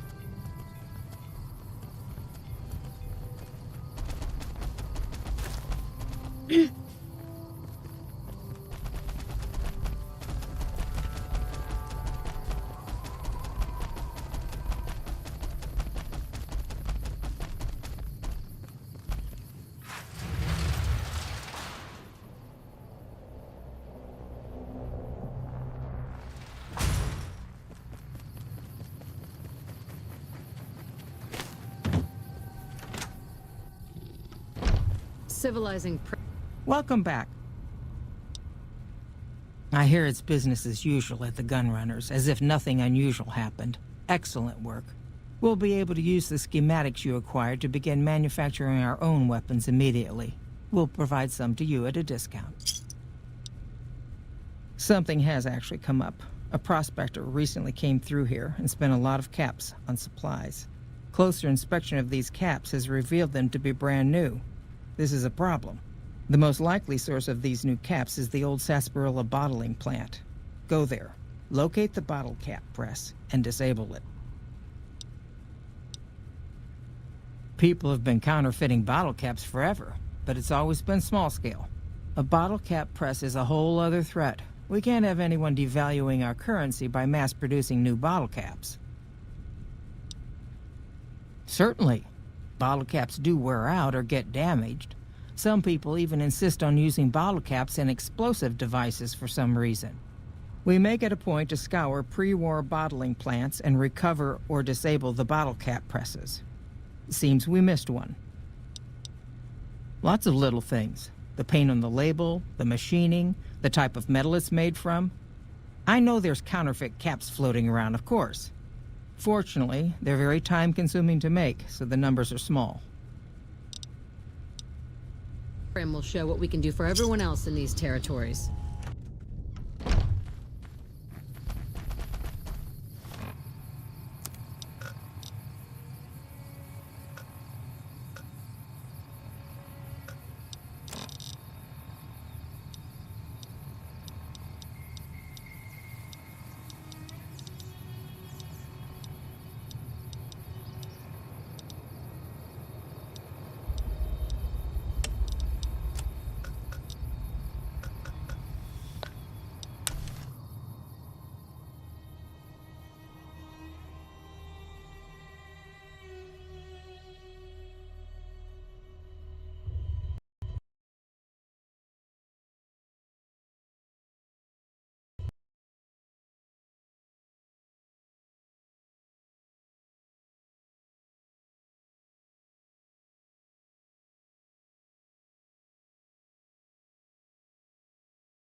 Welcome back.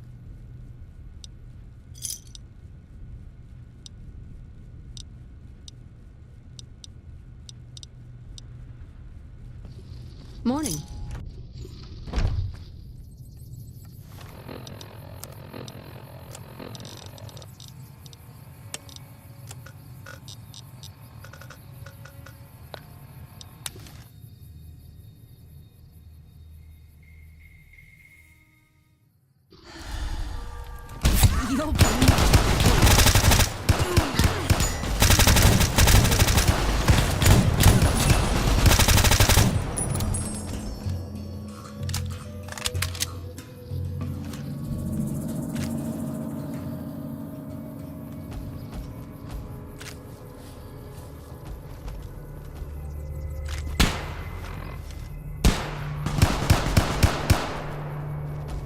All clear.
It's like looking into a mirror.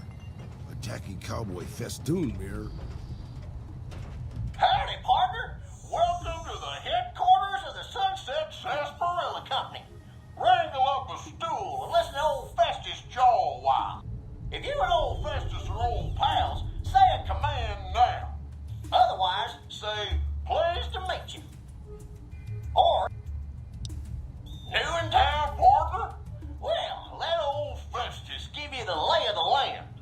If you're here to redeem your Sunset Sarsaparilla stars, dump them into the slot in the barrel below and I'll count them up.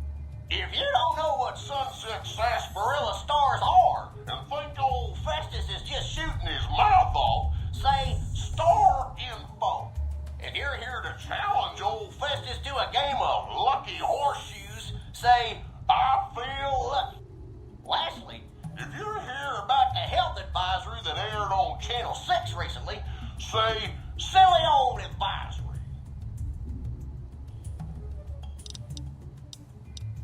If this is your first rodeo with the old horseshoes, say, how do I play? Otherwise, say, lucky horseshoes to begin. Lucky horseshoes is played with cards numbered 2 through 10 and aces, which have a value of 1. You and old Festus will take turns drawing cards. Each time we draw a card, we add it to our total, trying to hit the magic number of 21. If either of us draws a card that brings our total up to the same number as the other, it pushes the other player's total up 1. When this happens, it's called Lucky Horseshoes. Old Festus thought of the name himself, I'll have you know. When one of us is closer to 21 and the other can't get any closer, either by going over or because he or she held, the closer player wins. Old Festus likes the game because there are no ties in Lucky Horseshoes. If someone's sitting pretty on 21, Lady Luck can still bump them off. But enough jawing. By now, you're as eager as I am to get tossing. I'm sorry, I didn't quite understand that. Could you repeat it? I'm sorry, I didn't quite understand that. Could you repeat it? While Sunset Sarsaparilla is perfectly safe, a recent independent study, whose validity is currently being challenged, revealed the following. Excessive ingestion of sarsaparilla can lead to delicate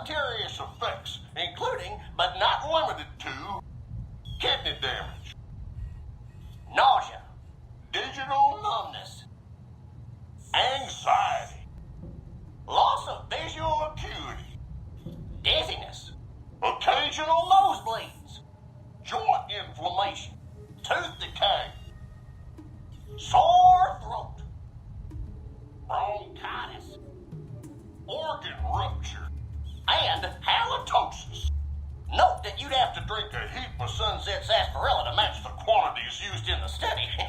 How much, you ask? A lot. A whole hell of a lot. In fact, you'd have to get full as a tick on Sunset sarsaparilla to even come close. Anyway, thanks for stopping by, partner, and keep drinking Sunset sarsaparilla.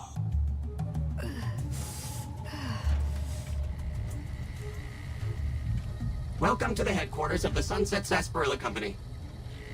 Welcome to the headquarters of the Sunset Sarsaparilla Company.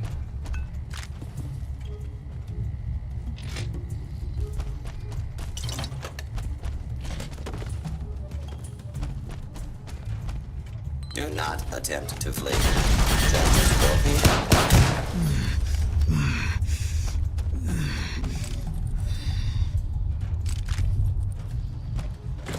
Hostile. Multiple failures detected. Hold it right there. My cataract, you only sort of look like the bad guys.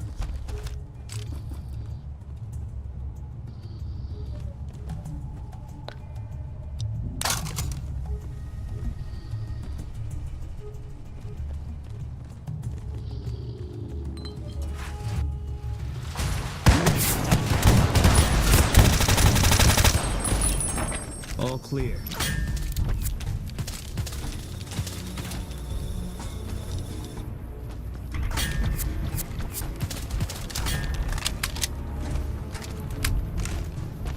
Just as a warning, my favorite bandaging skills are a little rusty.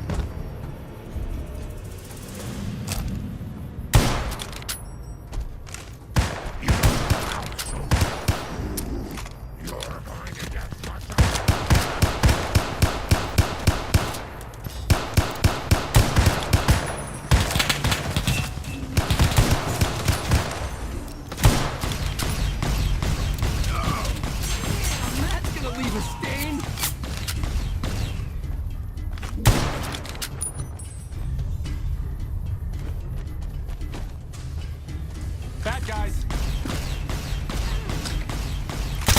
I'm glad that's over with.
Maybe it's my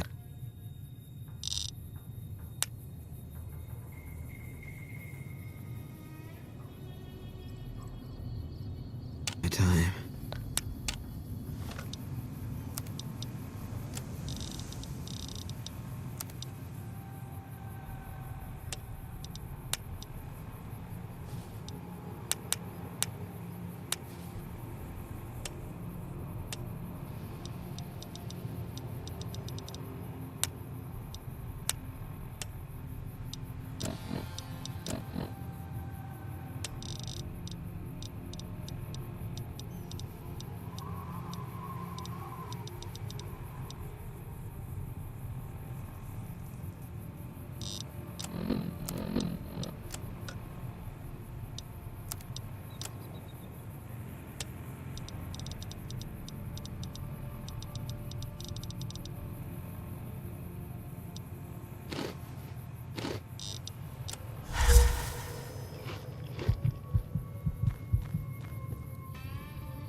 Welcome back. Good. I'm sure you were thorough. Here's your payment for a job well done.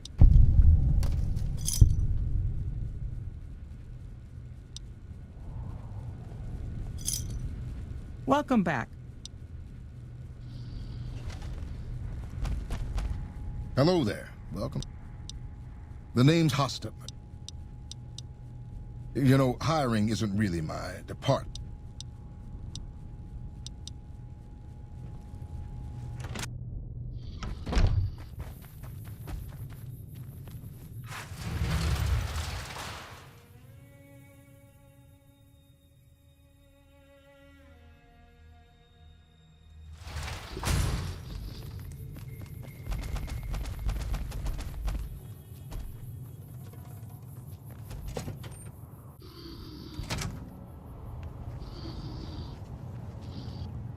You're back. Do you... There aren't any more implants I can give you.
You find any evidence yet?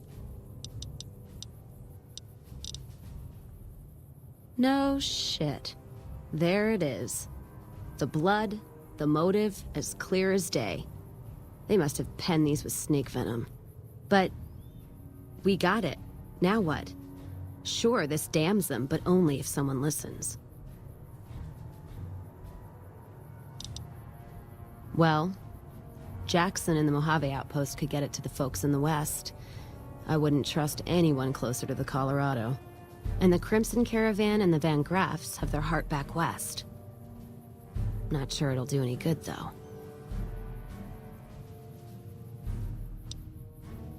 All right, let's do it. Listen to what he has to say.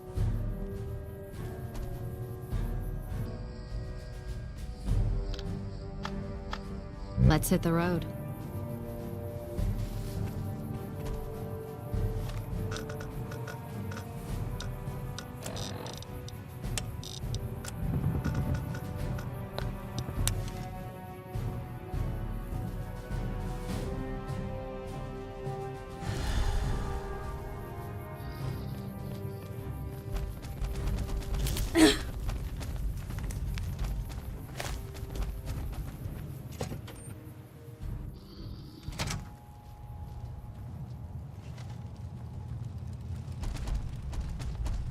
Appreciate the help.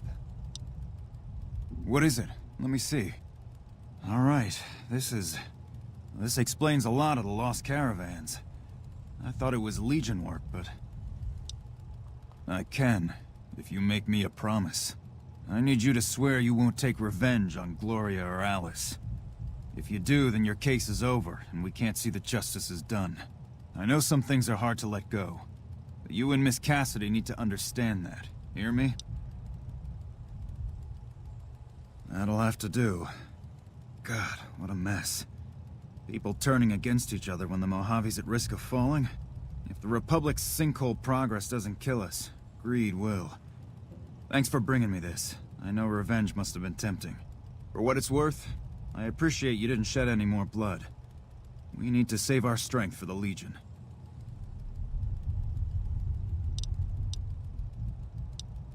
I'll do what I can, and those folks that got killed need to be answered for. Well, that's settled, I suppose.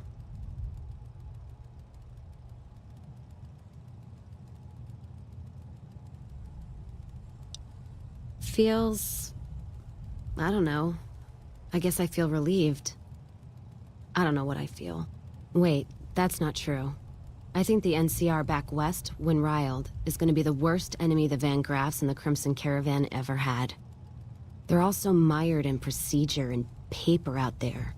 The kind of evidence we gave is going to be worse than shooting them.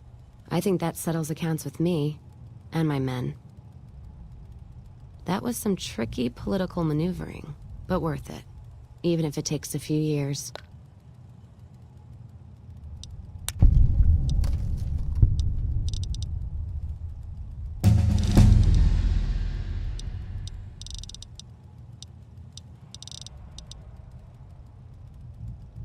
Sounds good to me.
Sounds like we're running I prim wish now. I had a first recon I'd still guy rather looking take after my leave me. at the strip.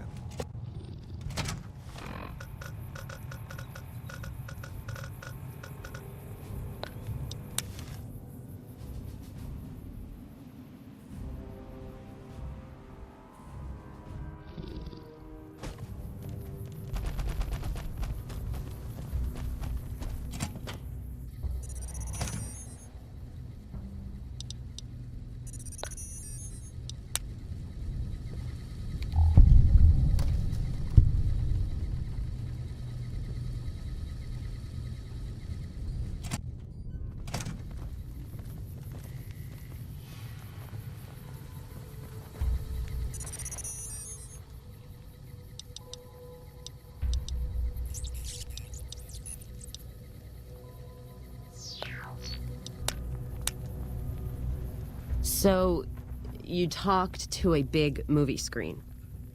Feeling like I'm walking down a yellow brick road and there's bad news at the end. Does it come with its own death claw? Trust me, if you can't see it, something just as nasty's waiting. Whole Lucky 38.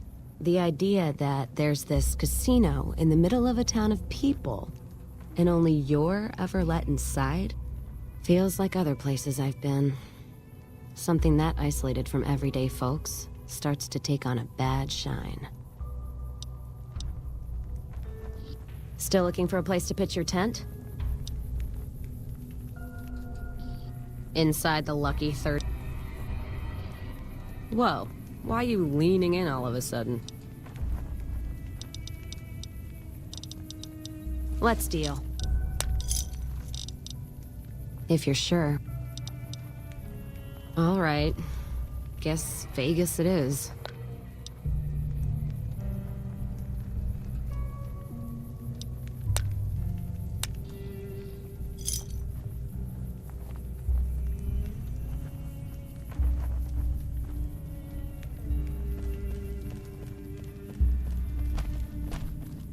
I see my little GPS beacon lit up like a fucking Christmas tree, and right where that construction site was meant to be.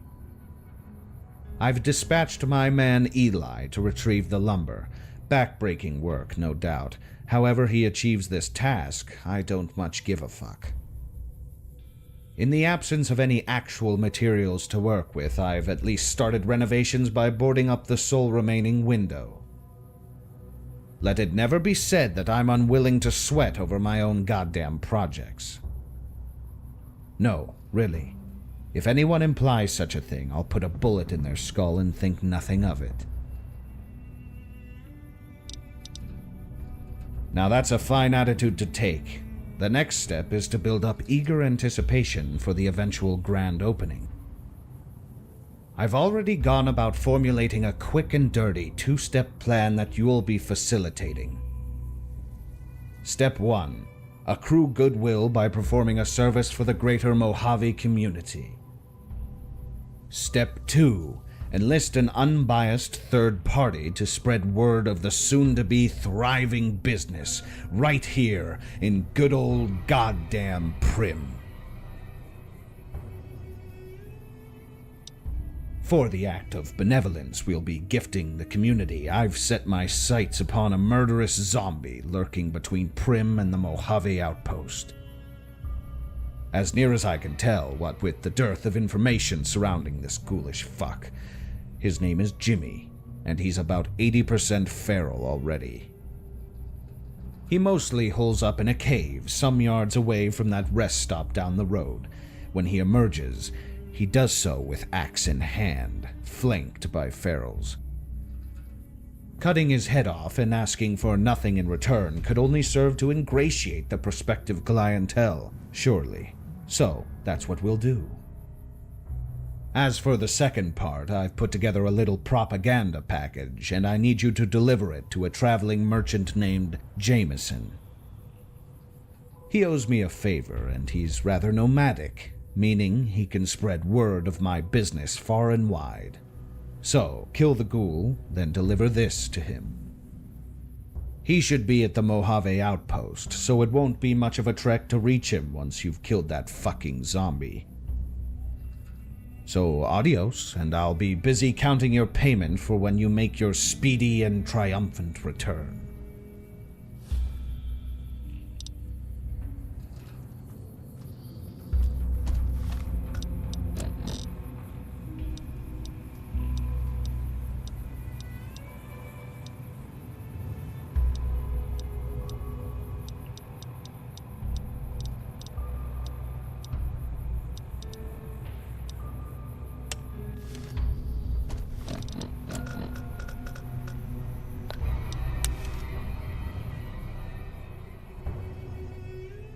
Contact!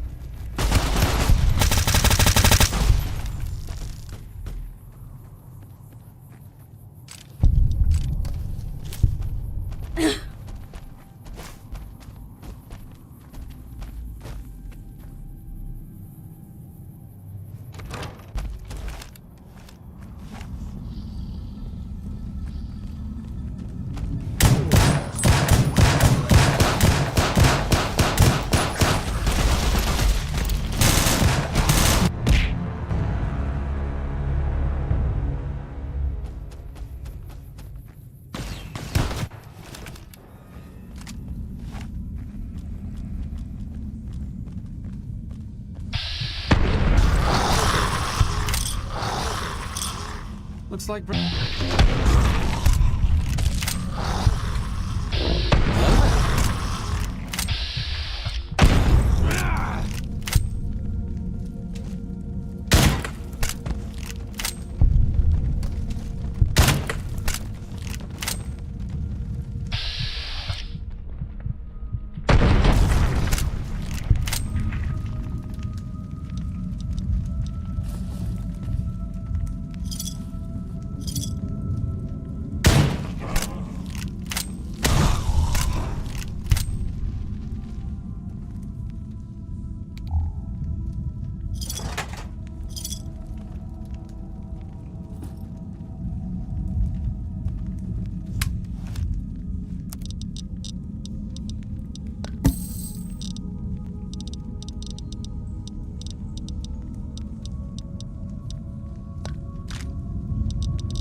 it right there, fuck pump.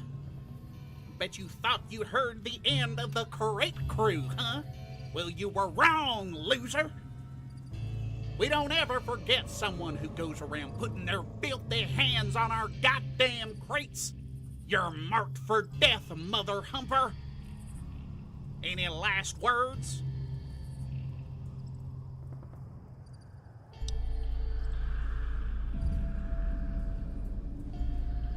How dare you! There ain't nothing in the world stupider than the crate crew! Come on, boys! Kill this hyperbolic son of a bitch!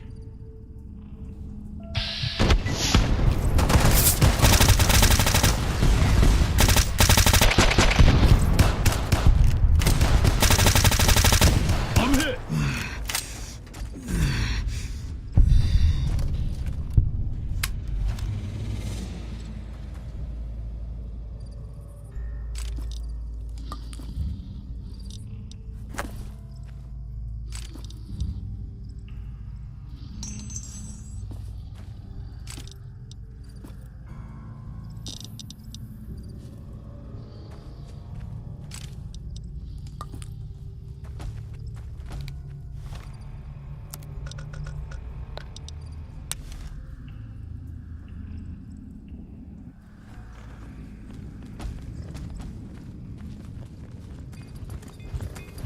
Something happening?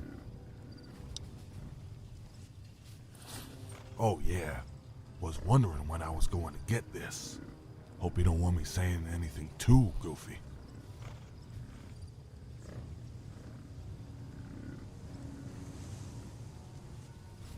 Oh, this isn't bad. Alright. I'm heading up towards the Iron Town. But I ain't taking the quick route. Going to take as many detours as I can. Figure I can stop, sell some wares, buy some essentials, and now, gossip about this fancy new Prim saloon. Easy enough.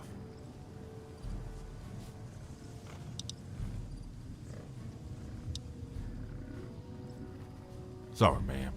I've been around a while, and I ain't never heard of nobody pulling a fortune out of the dirt. It's all foolishness, believe you me. You want to get rich without putting in no work? Best say a few prayers and step up to the tables in Vegas. There have been stories of buried treasure for as long as people have had shovels.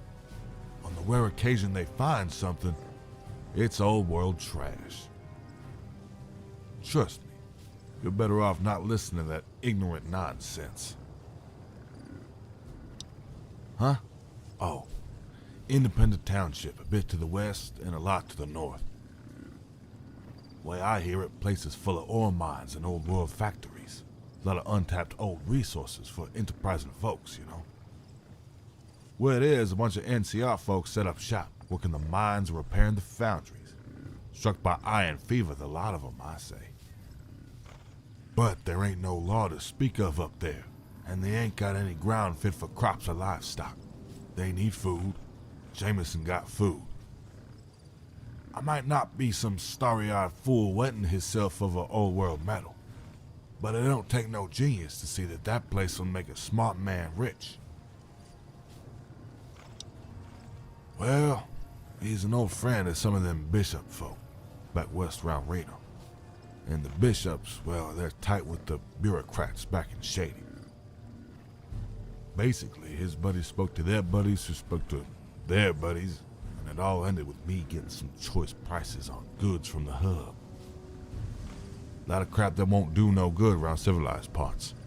But those brave fools on the frontier will pay an arm and a leg to grab it up.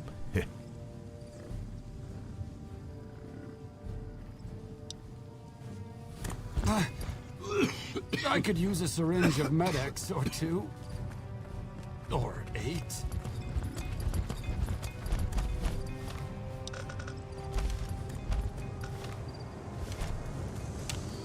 Hello again, dear.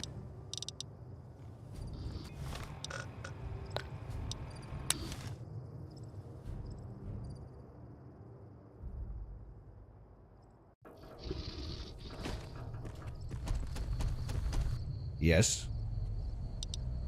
Brilliant. And while you were away dealing with uncouth corpses that lack the common fucking courtesy to die when they start rotting, Eli returned. See? We're already getting to work on making this ruin into something resembling an actual habitable building. How fucking nice for us. Now, as you may have gleaned from your dialogue with Jameson, he'll be off delivering unrealistic praise of my joint to all who will listen. However, he won't be in the state of New California to sing my praises, and California is where the whales are drifting, so to speak. I need advertising that'll really appeal to the masses back west, and flowery text on paper simply won't do to hold their attention. Mouth breathers. No, I need a commercial, and I need it to be seen by a wide audience of exactly the sorts of lonely degenerates that will pay to play with titties.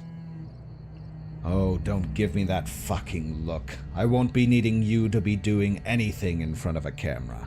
I've already got everything filmed.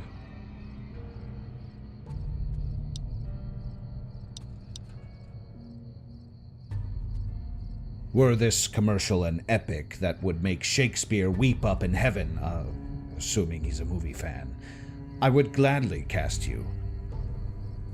However, this commercial is just 15 seconds of a topless hooker telling everybody to head to Prim and give me their cash. Nothing fancy.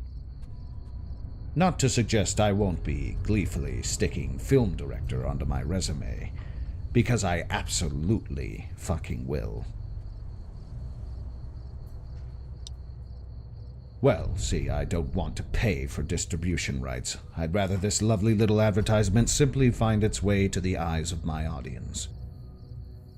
If my film were to simply fall into the middle of someone else's pre-cut, pre-edited footage, and if there already happens to be a studio here in the Mojave that primarily distributes to California, and if...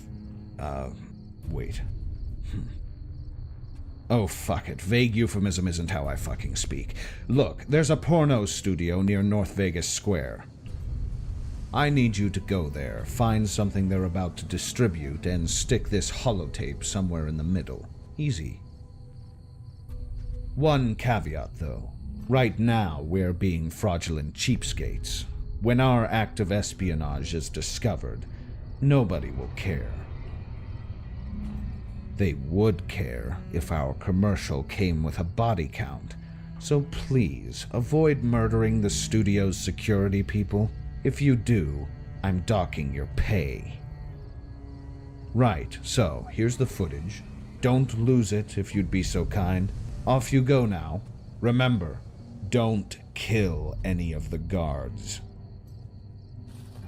Never thought I'd go out like this. I could use a syringe of Med-X or two. Or...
Wait.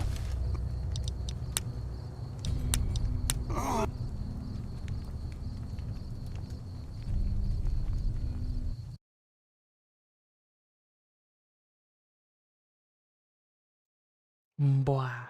Hello. I'm alive. For now. Maybe I should have stayed back in NCR after all. Something complicated I need to fix here. So, Boone is a very annoying companion to try and get his max karma because or his quest going, because you basically have to go and kill some of the Legion people, and I kind of had an opportunity, but I goofed it. I need to kill Volpes, but I can't kill Volpes now because I already went to Nipton. And so my only choice is to either go into Legion territory and kill him, kill all of Cottonwood Cove, or kill Caesar. And I don't want to do any of those because I have a quest mod that works with the Legion called Retribution. I've never played it and I want to play it. So once I get the free reset of my reputation with the Legion, I want to do that. So Boone is kind of the problem child now because I can't do anything else. I've done everything I can of his, I'm pretty sure. Let me see if I can show.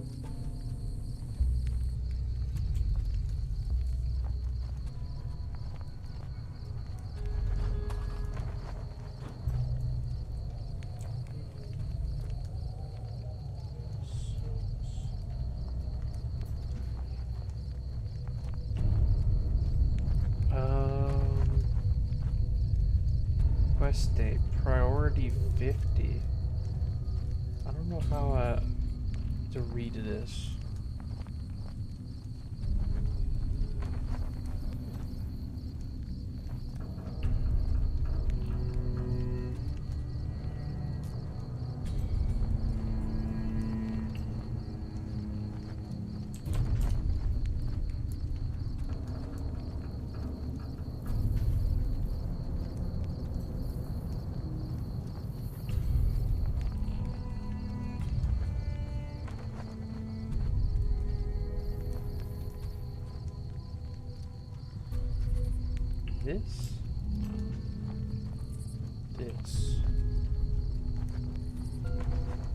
This.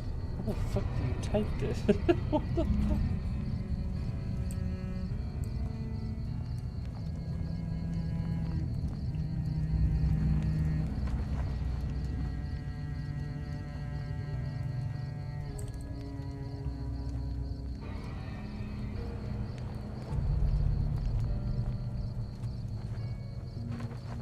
No shit. It's just the way this is I'm seeing this on the wiki is very scuffed looking. It doesn't look right.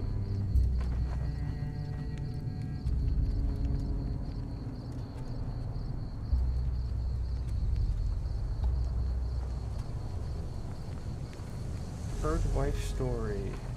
Road, PSL load. Nipton complete. Meet player Manning. Read Caesar dead. Warren Nelson, Connor Clove.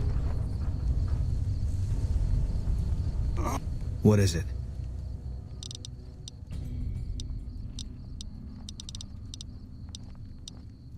I met Carla while I was at the Strip on leave.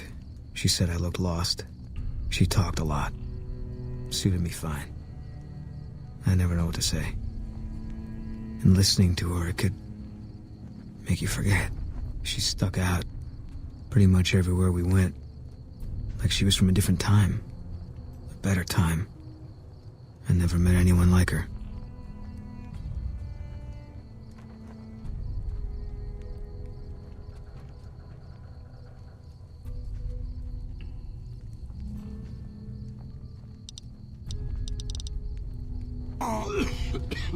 Maybe. What is it? Maybe I should have stayed back in NCR after all.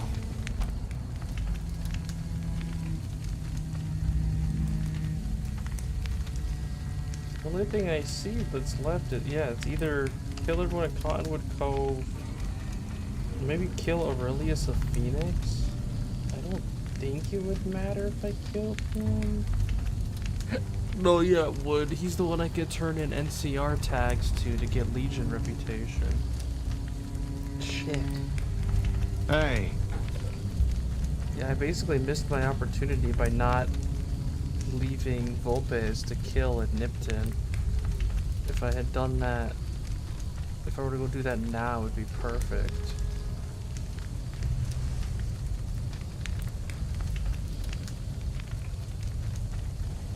Otherwise, I'd have to kill him after I do the quest with Benny. But the problem with that is then I'm pretty sure my reputation will reset, then I would kill him, and then I'd have bad reputation again. And like, I don't want to have bad reputation. Sounds like we're running prim now. I'd still rather take my leave at the strip. So I think I'm kind of screwed no matter what at the moment. This is unfortunate.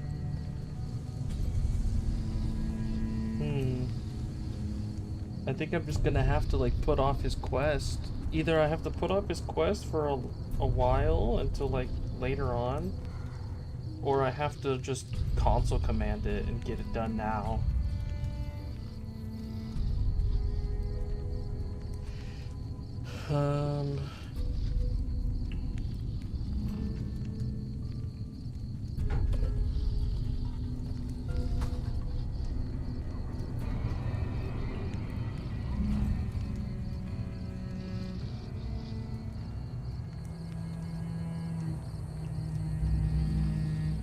I guess we'll just put him away for now. We'll just send him. What is it?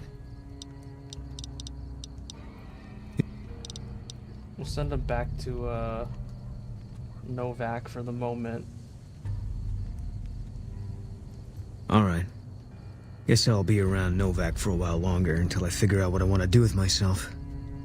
See you around.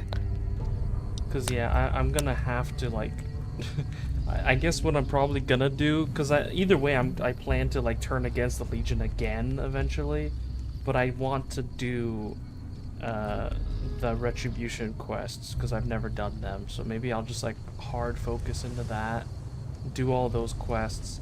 I think I have another quest line that's related to Legion, which is Dry Wells, so we might do that one too. And so after we've done like all the Legion related quests, we can then start progressing anything else that might involve me murdering them, because I know in like New Vegas bounties, in the Overseer mods, like a lot of the other quest mods I have, you fight the Legion a lot. So I'll basically save it for then. As for these ones, I'm trying to get my science skill up higher before I do Lily's quest, because I remember I think I need to like finish the Jacobstown quest, and I'm pretty sure I need like 80 or 90 science to get the best outcome. Something like a really high amount of science. So I'm waiting on that. Arcade, I'm trying to remember how I even do Arcade's quest, or like all the things for him. He has a lot of steps. Raoul, I just need to go to Boomer territory, and I think for hers I also need to go to Boomer territory to get information, so maybe we'll do that next. I need to go to Nellis Air Force.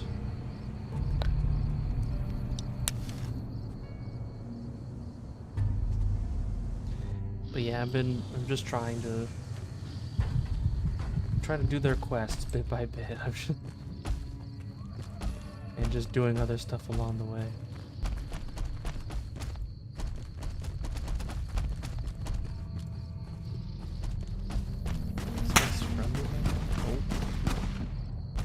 Trouble. Oh, they're not friendly.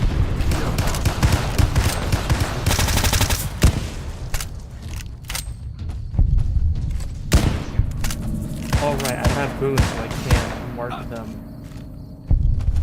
I don't get to mark them anymore as red. To tell who's friendly and who's not. It's a lot more dangerous when I can't press VATS. I don't have VATS key anymore, so I can't just zoom in and see if they're hostile or not. And now I don't have Boon to like highlight it for me either.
Yeah, I figured.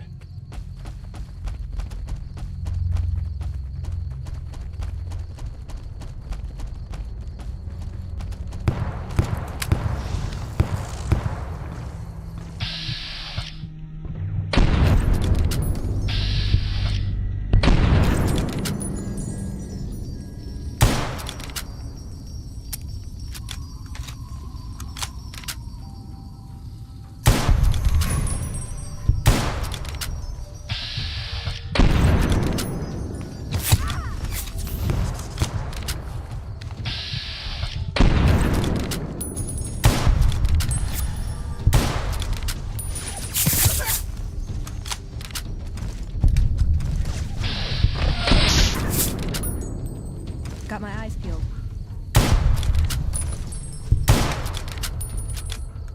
Only I could aim. Oh, I'm about to die.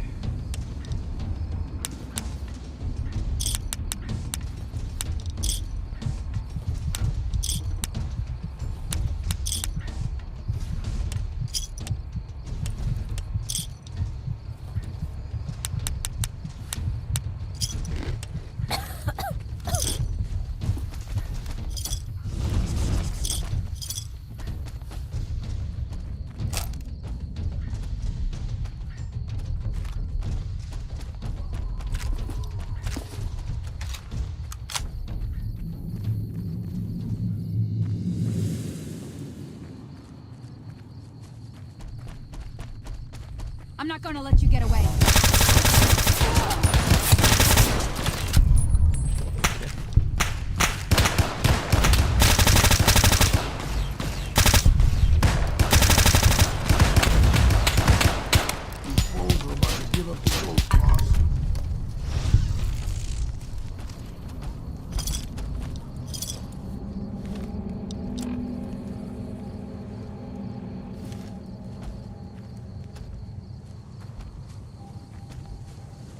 Heck, you guys all shooting at? Wait, wow. I'm actually still alive. What is that?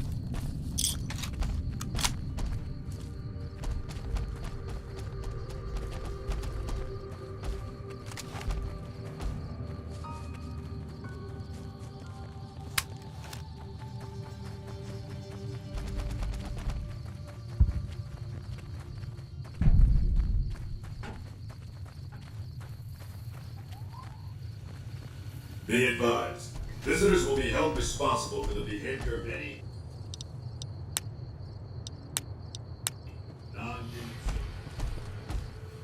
Whoa there, pal. You better slow down, or you'll get blown up like the rest of the idiots who thought they'd scavenge in Boomer territory. Now that I've got your attention, might you be interested in a little information? It'll cost you, but it's well worth the investment. Tell me you can tell the underside of my boot. Whoa, simmer down. I'll tell you, I'm a gambler and a scavenger. I've made some cash from gambling and some cash from reclaiming goods that are no longer being used. Now, do you want my help or not? Oh, lordy, lordy. You haven't heard of the Boomers? What rock have you been living under? They're a bunch of artillery-slinging, grenade-lobbing odd jobs camping out in Nellis. Wander into their territory and you're as good as mincemeat. Is there a way to get past? There is a way, and I'll tell you. For a little wager. Let's hear. Well, I know the secret to get past. If you give me the caps, I'll tell you. If you make it back alive, I'll double your money. How about 200? All right, I suppose I can cut you a deal, but not a cap lower. I gotta make a living here. Okay, here you go. That page has the details, but it's all in the timing as you move from building to building. I'll be here watching, so I'll know if you've made it to the gate or not. Remember, I'll pay double your wager if you make it back. Rafaela, I'll see you soon. And to run. Now there is like the whole procedure and everything. I'm just gonna sprint it. Let's go. We'll see if I blow up. Oh. Probably gonna blow up all my companions though.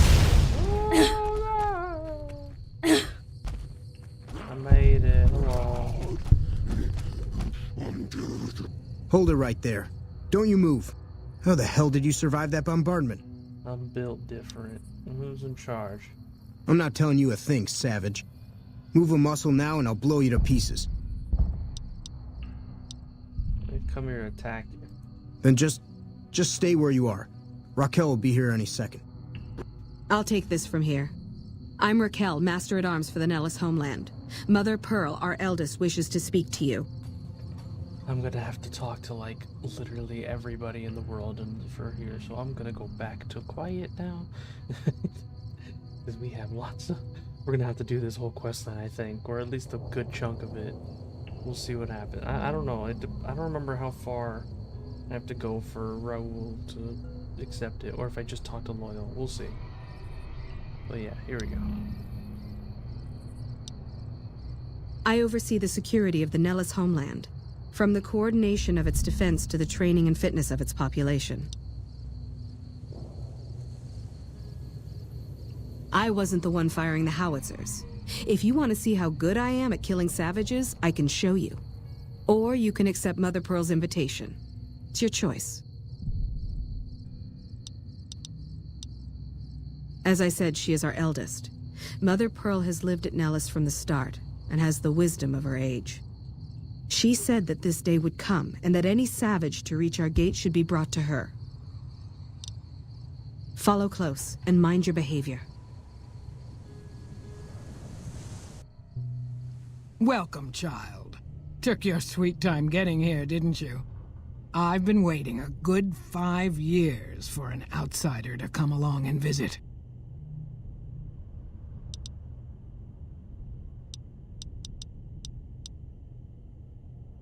Those howitzers of ours aren't just for entertainment, child. Explosive ordnance is what keeps the savages at a distance. Except you. There's something special about you, child, and it was the howitzers that gave you a chance to show it. Oh, so many ways. Small ones to begin with, so we can get used to what it's like to have a outsider around and about. Should that go well, it maybe you can help in big ways, too. We'll have to see. You have to keep in mind that you're our first contact with the outside world since I was barely a woman. Seclusion has kept us safe, but the world around us is changing. Neon lights in the distance, patrolling robots, soldiers. My youngers think our guns can keep out the world, but I think we need to let it in, just a little, or become its victim. You're that little bit of the world, child. Welcome to Nellis. You picked a good time to stop by, for we're swimming in problems. My youngers can tell you all about it. Raquel could use help with the bug problem. Doc Argyle has wounded he's tending to. And Loyal and Jack might be looking for help with some repairs. Or you could just go see Pete at the museum and hear the story of our people. All you have to do there is listen. Come and go as you like, help or don't help, I leave it up to you. But I hope you'll show my youngers that not every outsider needs to be blown up. Never thought I'd go out like this.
This goddamn game.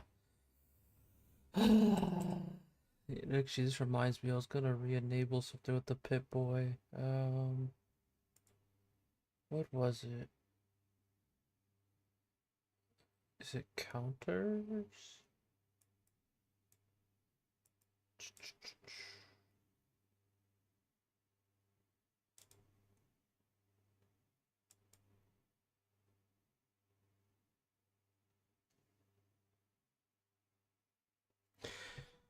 Well, the game crashed, so I guess I'll take this moment to try and figure out what it was. There was like one Pip-Boy thing, a mod that made it to where it showed my stats, like the critical chance of my weapon, and I would like to put that back on, but I don't know which is which. I disabled a bunch of stuff.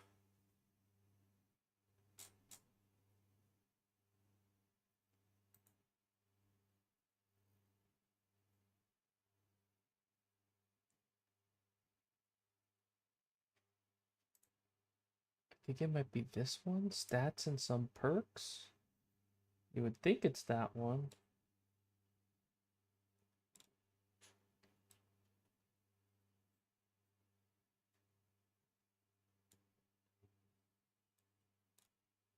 I was just trying to reduce the amount of stuff that's in the Pip-Boy because it was crashing me.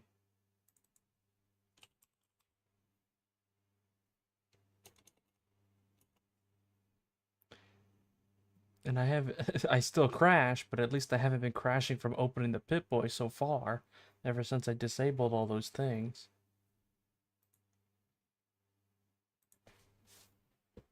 Keyword is so far, because game hates me.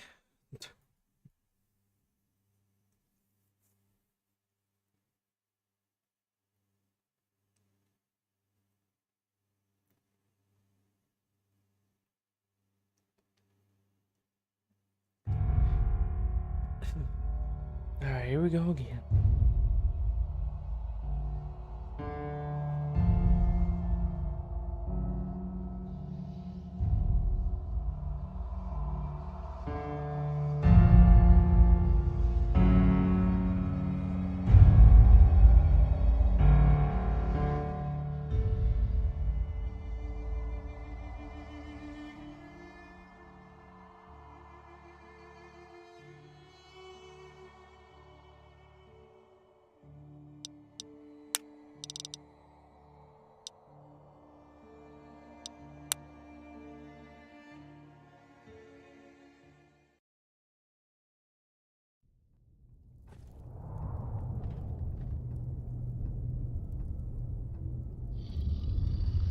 Just as a warning, my covert bandaging skill.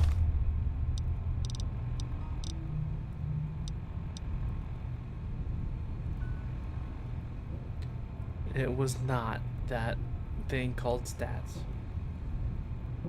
Those are a little rusty.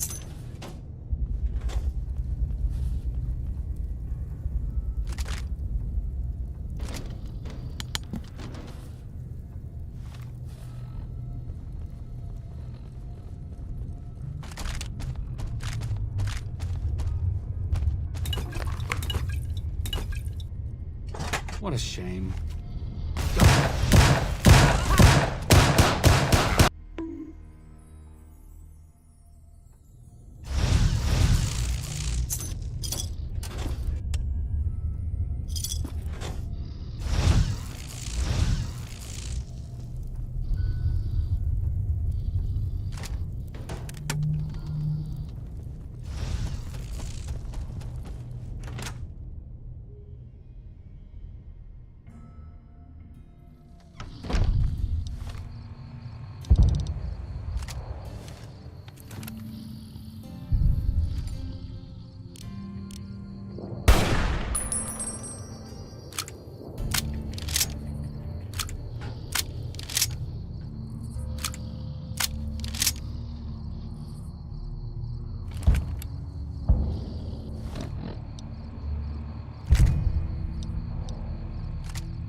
Mother Pearl's instructions are clear. You can move freely around Nellis, and artillery spotters have orders not to fire on you. These are extraordinary privileges. Don't abuse them. Long story short, the power failed a few days ago because giant ants have tunneled into the generator room and set up a nest. I led a team down to exterminate them, but there were so many of them. We lost. 2 killed, 3 wounded. Personally, I think it's more than a savage can handle. But if you want to kill those ants and switch the power back on, feel free.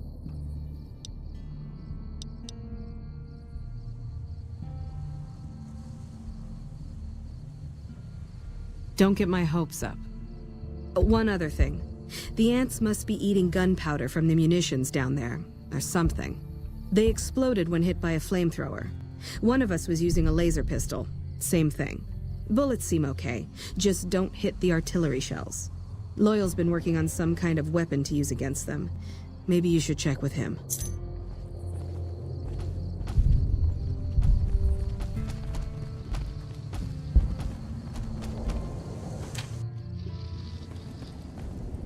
Yes, outsider?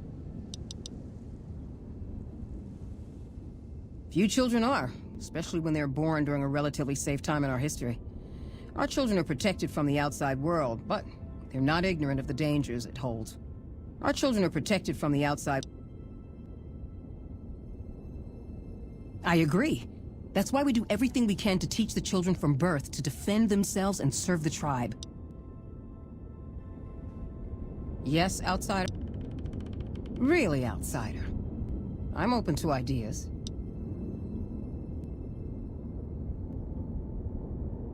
Wow, our stockpiles mostly include Full Metal Jacket. I should start a reloading class for the children to learn how to make ammunition. Yes, outside. That sounds good for teaching the kids how to negotiate prices. I keep saying we need to open trade with the outside, but no one listens. Yes, outside.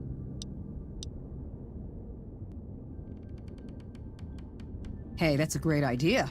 This information might help with our training manuals, and maybe create a few new apprentices for Loyal. Yes, outside. I like the way you think. Oratory may indeed be a useful tool in our arsenal if wielded effectively. I could probably put together a debate curriculum and pull out some of those old philosophy books.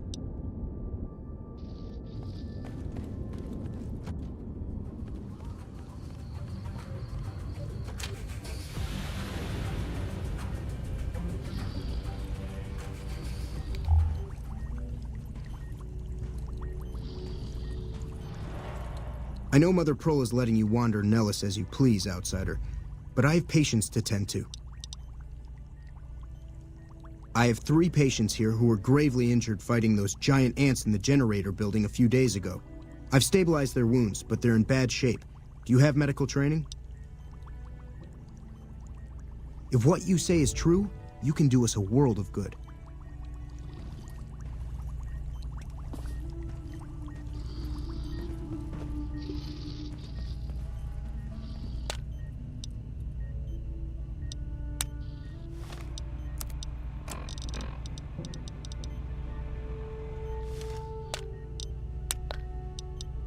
Excellent treatment.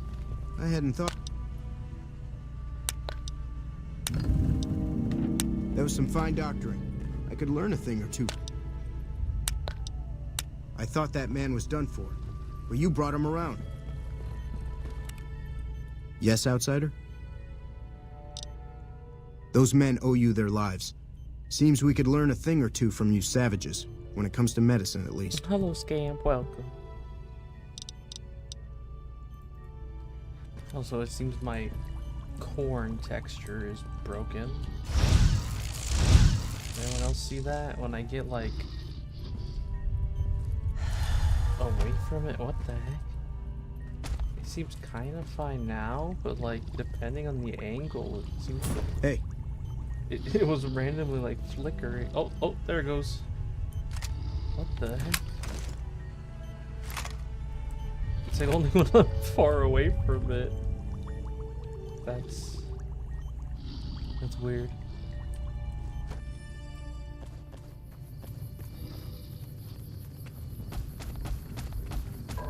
Game is freaking out.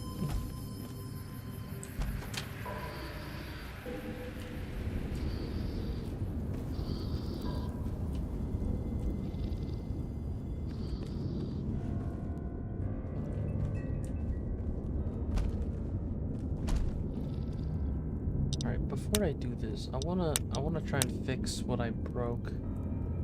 Or the Pip-Boy thing.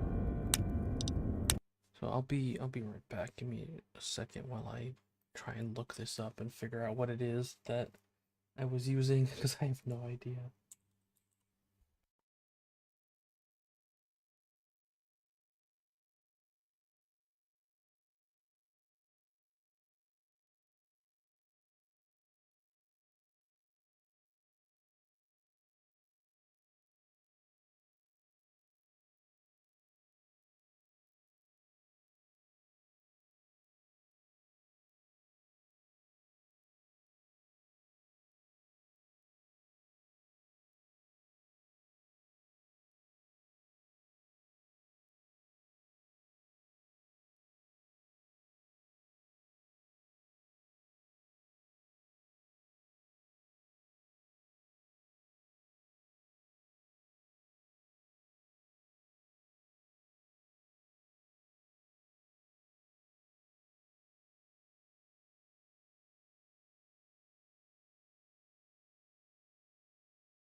Okay, I found it, but I'll also be right back for a few minutes here.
I hope Pearl knows what she's doing, letting you wander around Nellis as you please.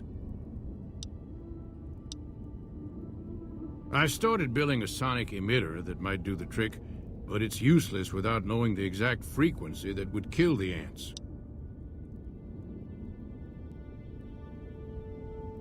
Hot damn, you're right! It's a matter of boosting across those thresholds, not exact amplitude. You're smarter than you look. Just so happens I was testing it at 24,000 hertz, so it should be good to go. Place it near their nest and cross your fingers.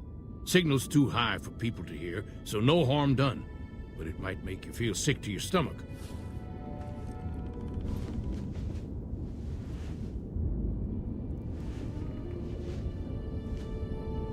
What is it, outsider? If that's so, how about you look into repairing the solar arrays on the roof of the generator building? Nothing too complicated about it, but it's a long ways to walk my old bones, and there's been that ant problem over near there. You can't miss the array. It's on top of the generator building smack dab in the middle of Nellis, between the two runways. Are you talking about that damn bright light we've seen blast off to the south occasionally? I was wondering what the hell that was.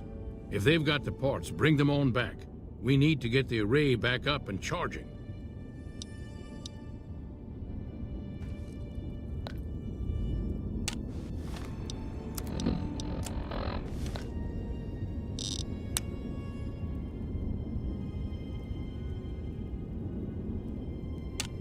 That's a good thing to see, huh, boss? That loyal guy. He's getting up there in years, but he still finds a way to make himself useful to his people. If you ask me, that's better than withering away all alone or holding on to some faded piece of glory from your past. Yeah, that's what I thought too. Old history, boss.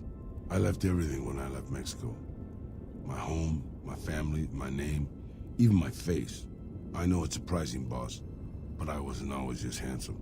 As far as the world knows, I was Miguel, and I was okay with that. I headed north for a while, and ended up in Tucson. Not Tucson, by the way. Things were good there. Well, maybe not good, but better than Mexico City anyways. I found myself a little shack, started fixing things. Oh sure, boss. I was always good at fixing things. Some I fixed for the town, some I fixed for other people, some I fixed just for the hell of it. It's a better way to use your hands than killing. And even then, I wasn't getting any younger or faster. I lived there for a long time, kept to myself, didn't get into any fights. Hell, the only reason I even kept my guns oiled was professional pride. Getting there, boss. I'd been in Tucson. The locals can call it Tucson all they want, but it's Tucson, damn it. About 75 years when she showed up. Prettiest thing you ever saw, boss. Maybe it was just a trick of my senile brain, but I swear she looked just like my Rafaela. Her name was Claudia. She ended up taking work at one of the brothels in town. I never went to her, of course. How could I? But I looked after her in my own way.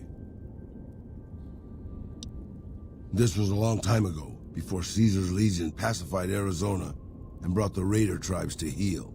A tribe came into Tucson one day. More a gang, really. Dirty Dave and his 6 brothers. They were looking for bullets, and I sold some to them. I figured if I did that, they'd leave town before they tore it up too much. No, boss. No, they didn't. As I was saying, I hoped they'd leave the town in peace. Instead, they decided to stop at Claudia's brothel to take the edge off. I don't know which one of them got rowdy first, but by the time I heard the screams and got my guns, it was too late. They shot up the brothel, killed 4 girls, and taken Claudia for their sport. I went after Dave and his brothers. They had a head start, but they slept nights. I didn't. It took me 3 days to catch up to them. Claudia was dead when I got there. They put a bullet in each of her eyes. I couldn't do anything except avenge her, just like Rafaela. I charged into the middle of their camp and started firing. 2 of them were dead before they knew I was there. The other 5, though, they shot the shit out of me. I would have died, I think, if I wasn't so full of rage. By being a meaner old cuss than the rest of them, boss, I wanted to keep living until they weren't. So I just kept shooting until they were all dead. I was in pretty bad shape in the end, though. I don't know how long I laid there, with the sun baking me and the buzzards chomping at me. Eventually, I got the strength to start moving. Some long time after that, I managed to drag my carcass back to town. When I recovered, more or less anyways, I left Tucson and headed west. I ran into Tabitha at Black Mountain, and well, the rest you know. I swore I was done with the gunslinging life. I was too old, too slow, and too beat up to protect anyone anymore. I thought I was done forever, but after traveling with you, I realized I've always had my doubts. About whether I still had what it took to carry my pistols proudly, to use them to do what's right. And now that I've been traveling with you for a while, you made me realize that I could still do that. Maybe I'm not as tough as I used to be, but my brains can make up for that. And my hands are still quick enough. It's time to put the guns back on.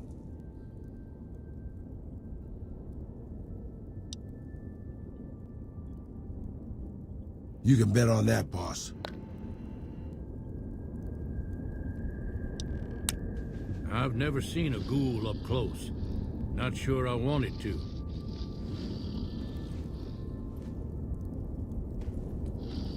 I can't believe we were allowed inside the Lucky 38.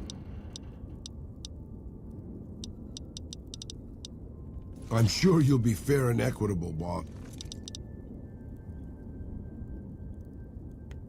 Bro, it was great.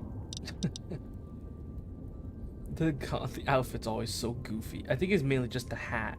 I feel like if he didn't have the hat, it'd be like significantly Sorry, no time less to goofy. talk, outsider.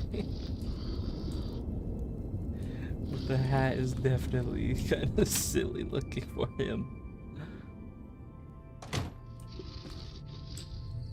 What can I do for you, boss?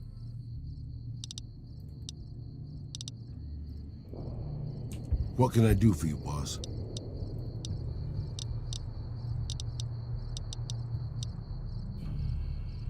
I found it in a custom shop. It was sort of my calling card. You know, Raul the Ghoul, the zombie vaquero of Mexico City. I was born just outside Mexico City. Felt good to put the old vaquero outfit on again. Feel a lot sharper with a pistol now. I still wouldn't put these old bones on the front line. I can also do maintenance work on your stuff. I don't have the supplies for a real repair job, but I can keep your gear working longer. I don't have the supplies for a real repair job. It won't exactly get better, but it'll get worse slower.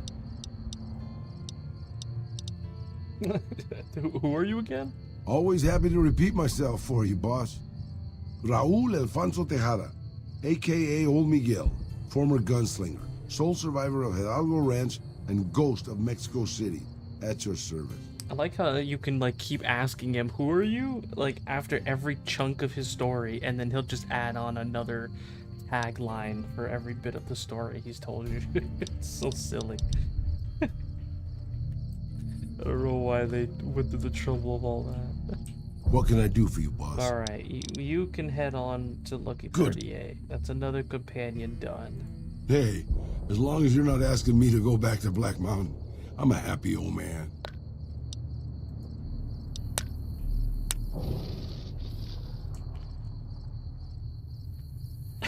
And now we just got these 3 to go. Actually, wait, I think I found her thing, didn't I? Was it Vault 34? Oh yeah, I gotta go into Vault 34 to get the pulse gun.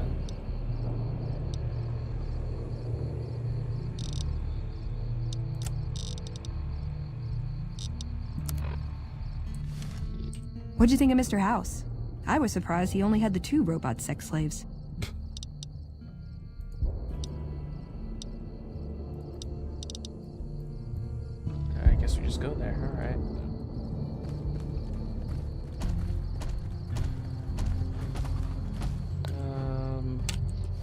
am I even getting XP at the moment? No. Because I didn't wait a full 24 hours from when I stole something.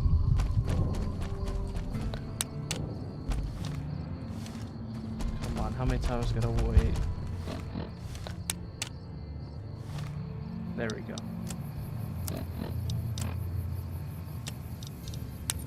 Just dying of thirst now.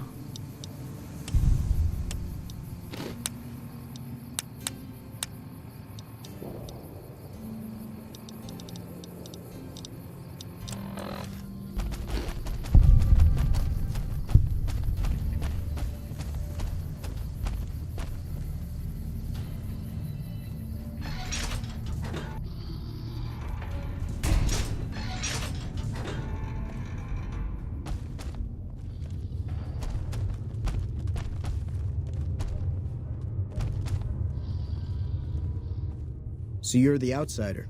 Lived your whole life out there, huh? I always thought you savages probably spoke a different language. Me? I work with Loyal. Mostly electronics work and robotics. Loyal's a great man, but he's getting on in years, so a younger's gotta learn everything he knows. The man knows how to fix and build just about everything that was ever made. If you help him recover the lady, I figure... Oh, I figure it's been a nice day. Yeah, a real nice day. Did I say that? Sometimes I just say stupid things. Sorry about that. Pearl will tell you when the time comes. I should really be going. Hey there. Need help?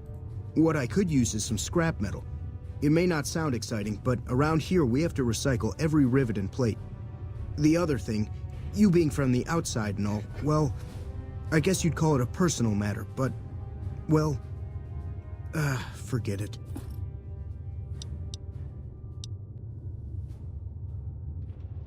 That must be nice, sharing yourself like that, not being embarrassed or anything. Well, the thing is, there's this girl. There's an outpost near here.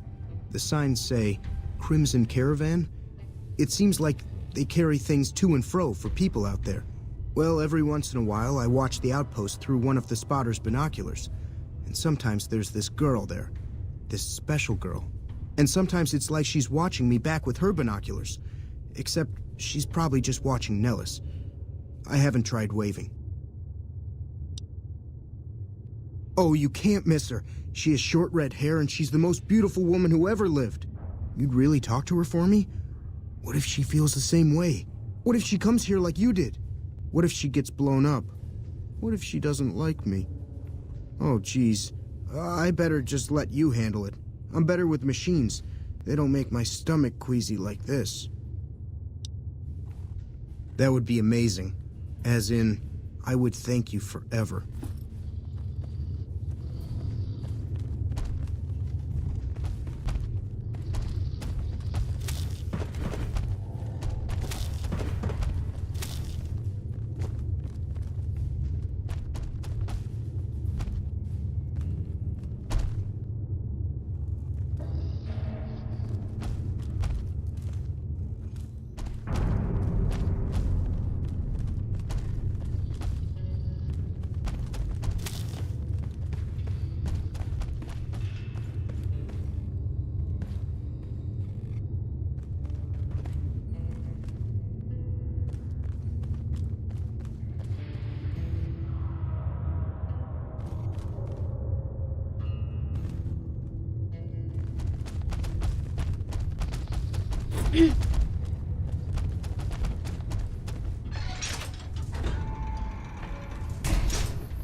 I see the power's back on. Maybe Pearl is right about you, because I don't know how you pulled that off. I'll tell Loyal to send someone down to clear out the eggs and repair the generators. Good work.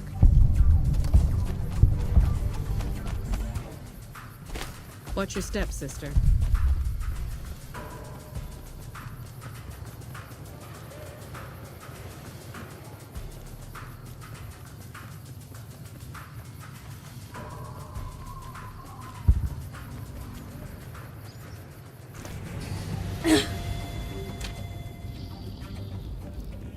Hello, outsider. An impressive piece of work. I'll keep that in mind if jobs come up in the future.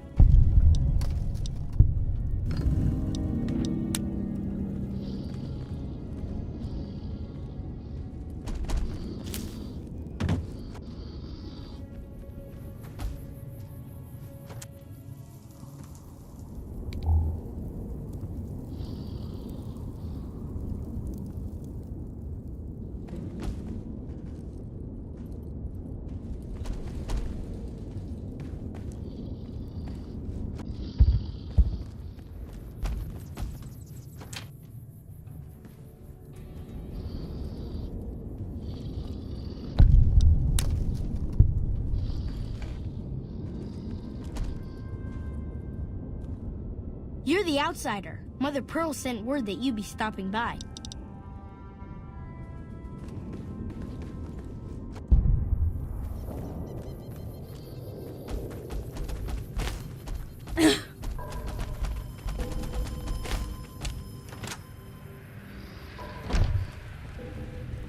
You have done well to earn the trust of my people, child. I believe the time has come for you to show your value in full. The people have come to accept having you around. Find Loyal and ask him about our people's fondest dream.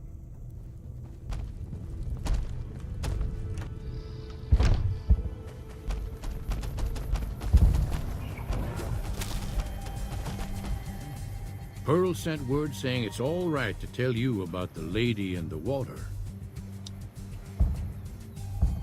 A long time ago, long before the war that killed just about everything that ever lived, a bomber crashed not far from here.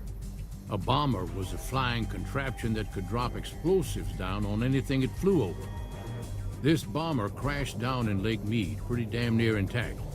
There was another B-29 around here, part of a museum. Couldn't fly, but had a lot of spare parts, see? Since I was a young man, I've dreamed of raising that lady from the lake and bringing her back to life. It's at the bottom of Lake Mead. I'll mark its location on your Pip-Boy map. Simple. Attach deployable ballast to the plane and float it on up. Here is a remote detonator. Once the ballast is attached to the plane, just hit the detonator from the shore and let buoyancy handle the rest. Maybe you don't understand. Hasn't been one of us, not a one, to set a foot outside Nellis in over 50 years. You come along with your knowledge of the outside, and it seems the time's come to raise the lady after all. Good. Here's the deployable ballast. Go find the plane, attach the ballast, and hit the button. Might try holding your breath. If that doesn't sound good enough, talk to Jack. He was working on a rebreather once.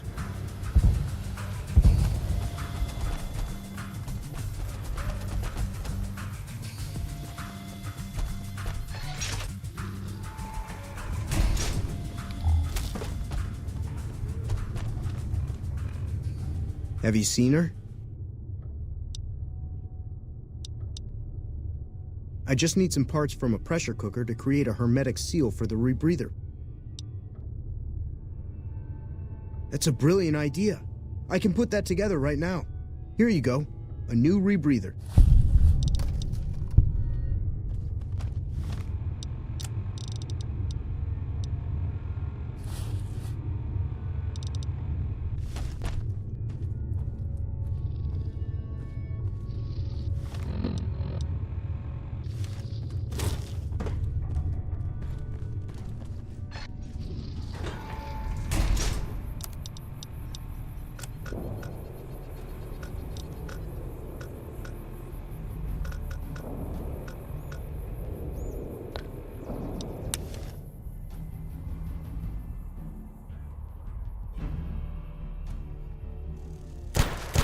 Looks like break time's over.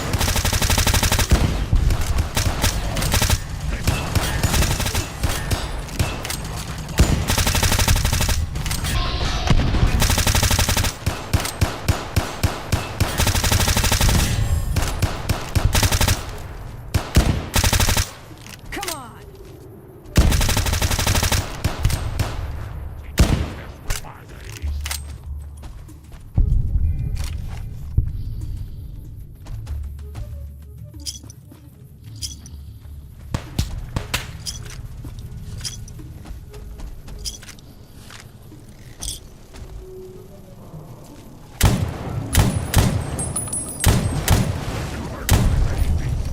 I've had worse.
It's going to be a dream come true.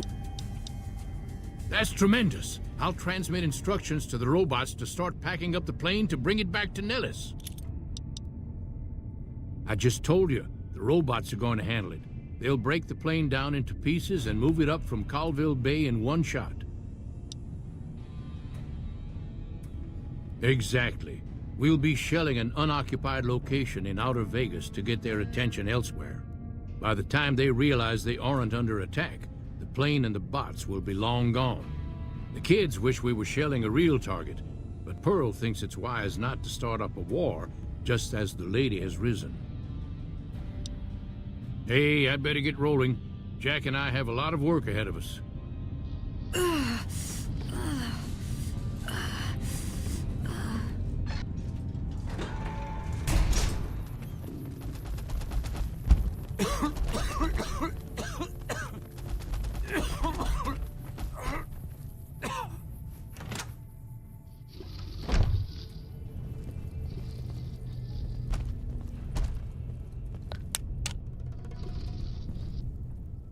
Hello, friend. What you have done for us is a miracle, child. You have fulfilled the only dreams we ever had outside our walls. You are a trusted friend of us all. If there is ever a way for us to help you, child, tell me, and I will make it so.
Don't you worry about me, dearie. Your grandma knows how to stay quiet.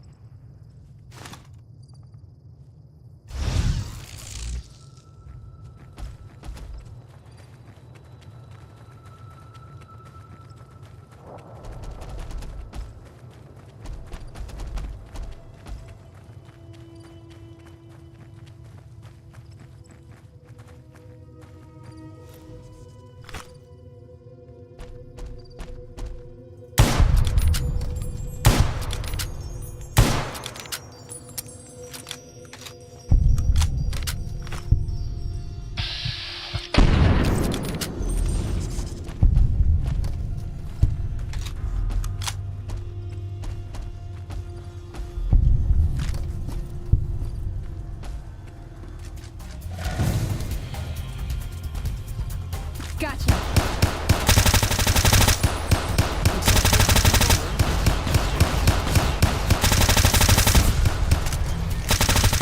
That'll teach him to mess with my baby. I could use a syringe of Med-X or two. Or...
Glad that's over.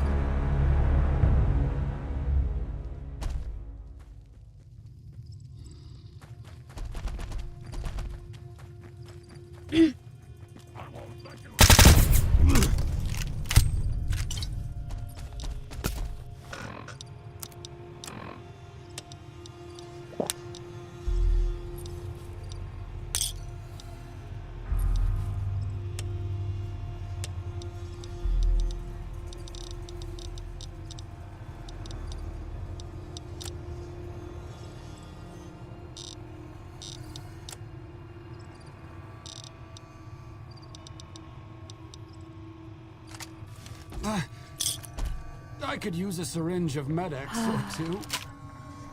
Or 8.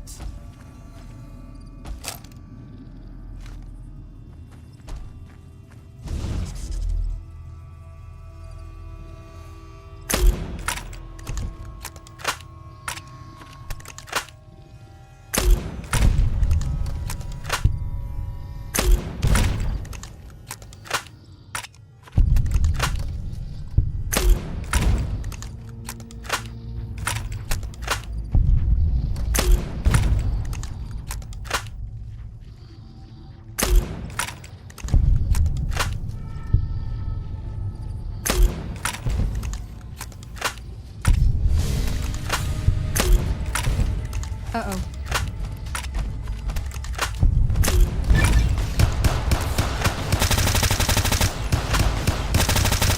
I'm glad that's over with.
Nuclear waste disposal. Pre-war, people figured there was so much desert in Nevada, you might as well turn it into a big dumping ground.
What's up?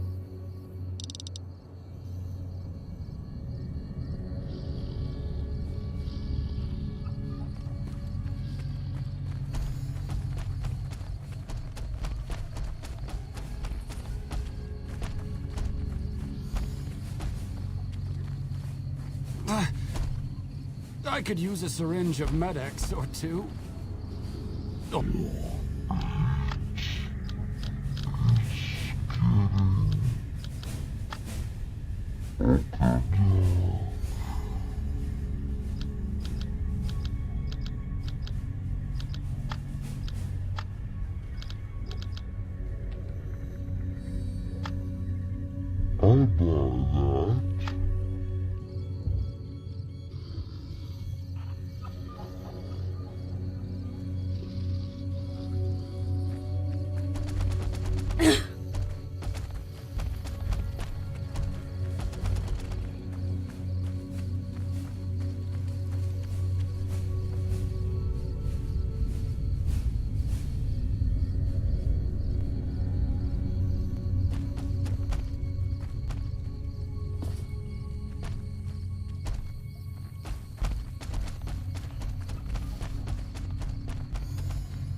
Are y'all seeing this shit? Y'all seeing what I'm seeing here? Just checking.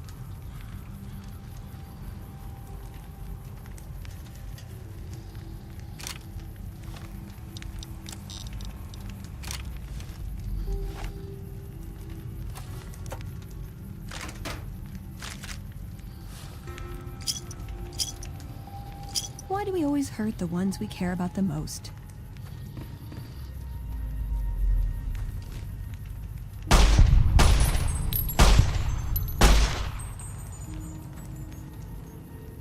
Trouble.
Our guys put the monorail back to work.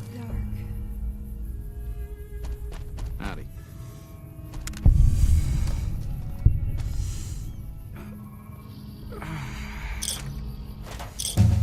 It's amazing what passes for...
firearm around here. You'd be better off throwing rocks.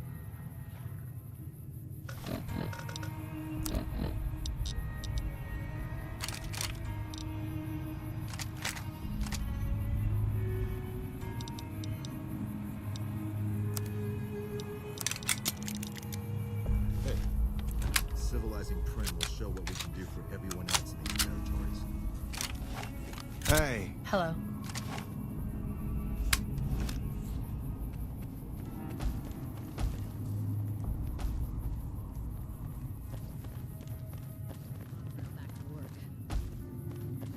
Still making a nuisance of yourself?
Pleasure doing business with you. I had no idea there was such a thing as a friendly nightkin.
Teach you to mess with me.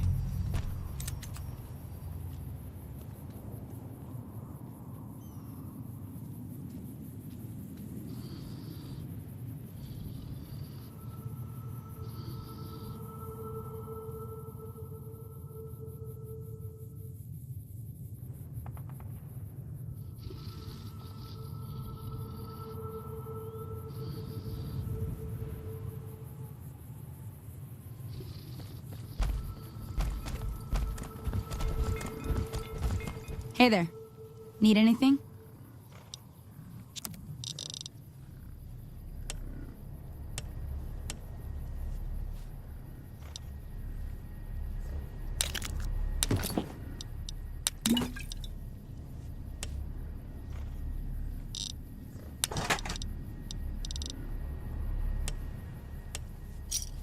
Thanks.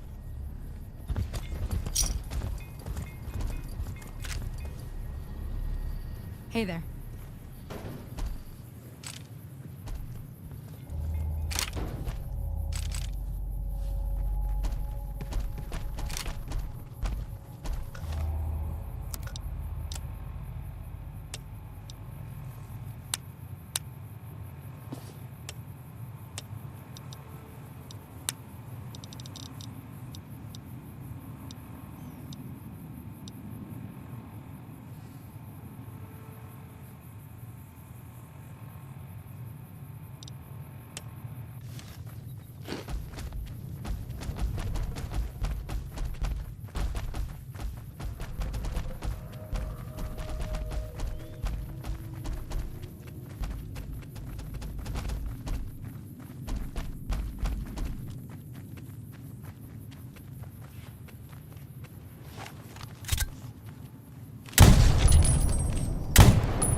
I've had worse. I won't let you hurt my babies.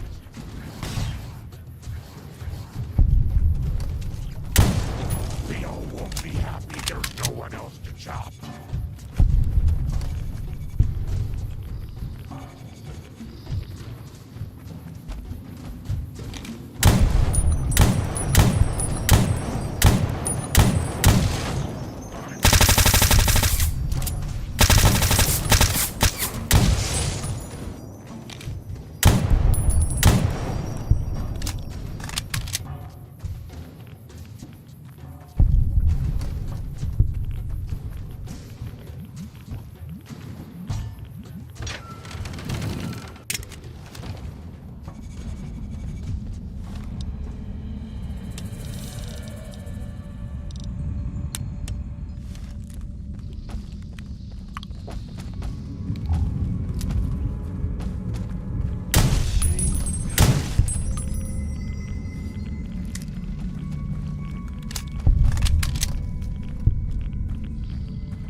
Looks like break time's over. I've had...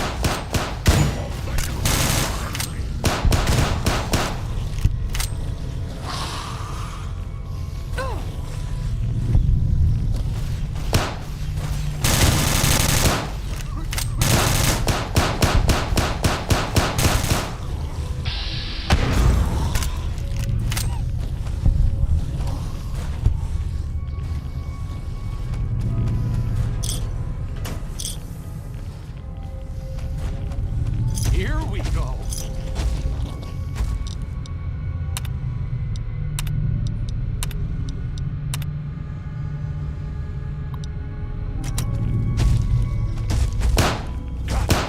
Bigger guy can go out.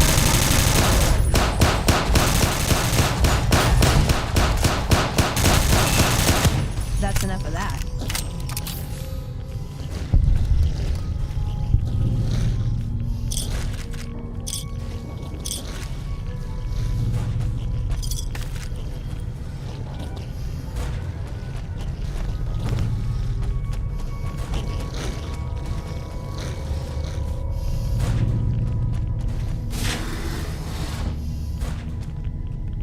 Hello. I assume it's the JIP companion mod. I think that's what it's called.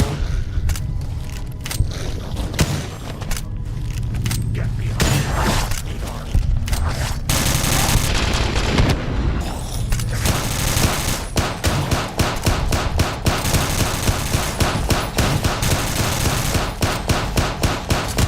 I'm glad that's over with. My god. I have like there's like 1,000 mods enabled, so I don't actually know which every single one is.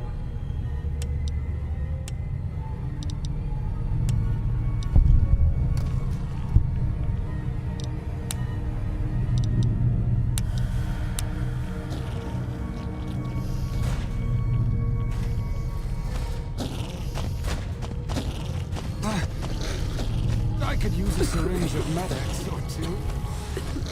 Or 8. What's going on?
I'm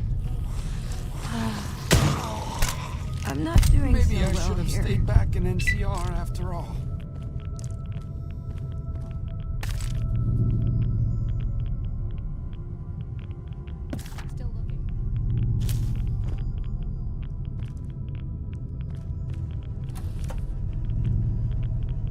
What's going on?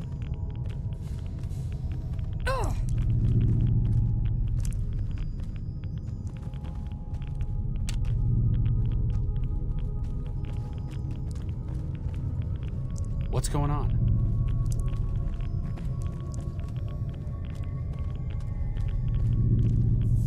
Got my eyes peeled.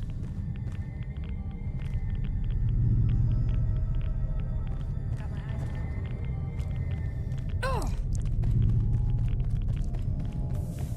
What's going on?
It's I could getting use a syringe of Med-X dark. too.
Give me.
If I die...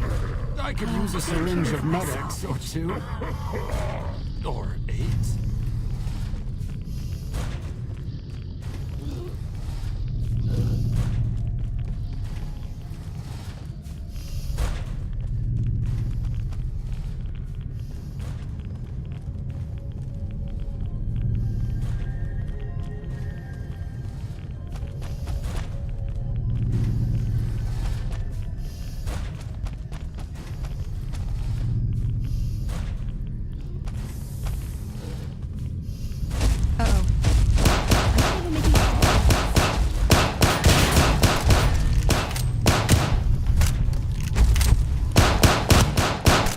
I've had worse.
Got my eyes peeled.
Glad that's over with.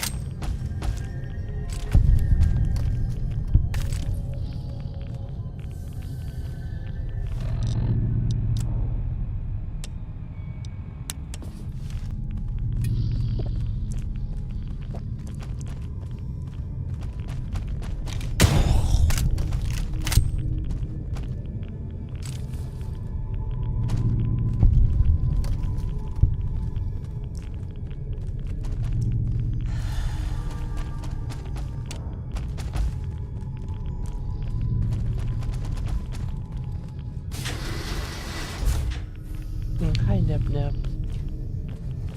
Book of me being very lost. I don't remember where to go in this cursed vault. I have these passwords, but I need a terminal for it apparently. This is locked. How do I open anything? I have all these passwords, but I don't know where to use them.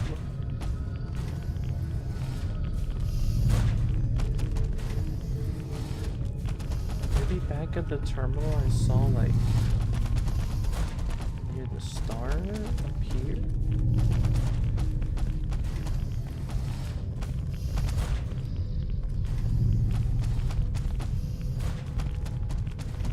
Uh-oh. See, I already opened it. It doesn't have anything like that.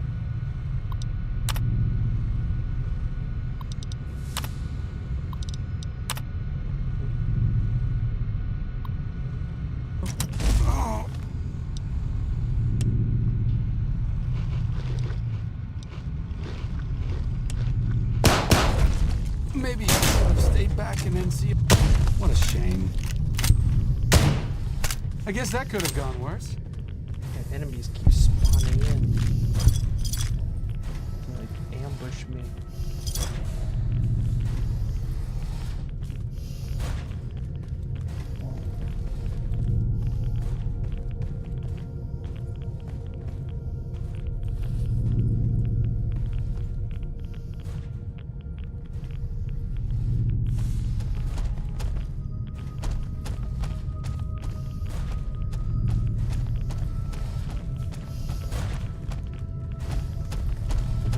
Missing like something really obvious.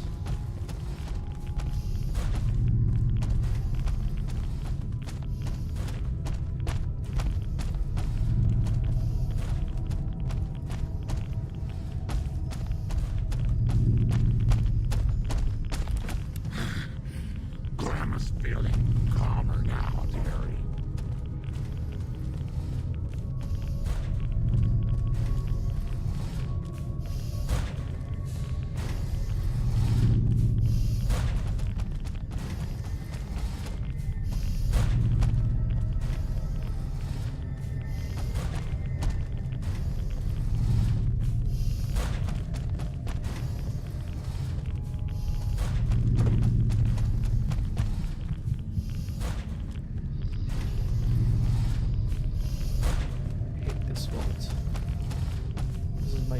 Favorite vault because it's like the most confusing one, and I'm pretty sure there's like an alternative way in from somewhere else, but I don't remember where.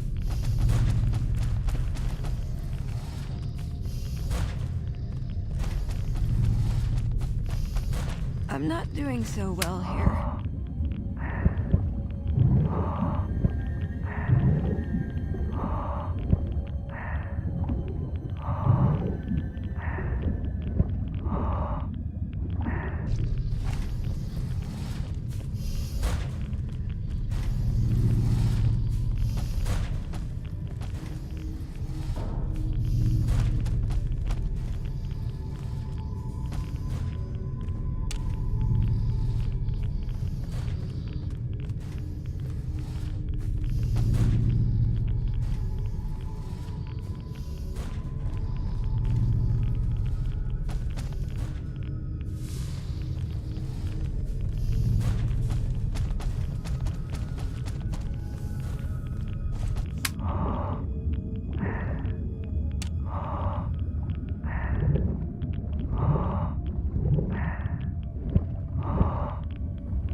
Here! Oh my god, I walked past this so many times.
Looks like break time's over.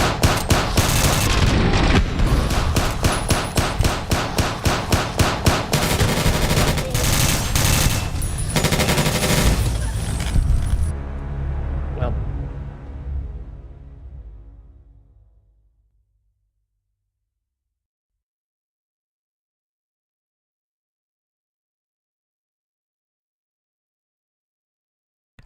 And the game crashed. Of course. Outstanding.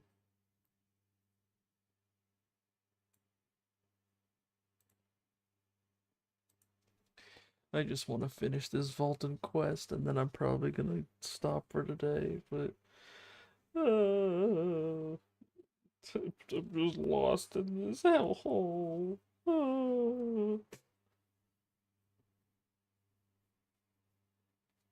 Get me out of here.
Here we go.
Not finding much.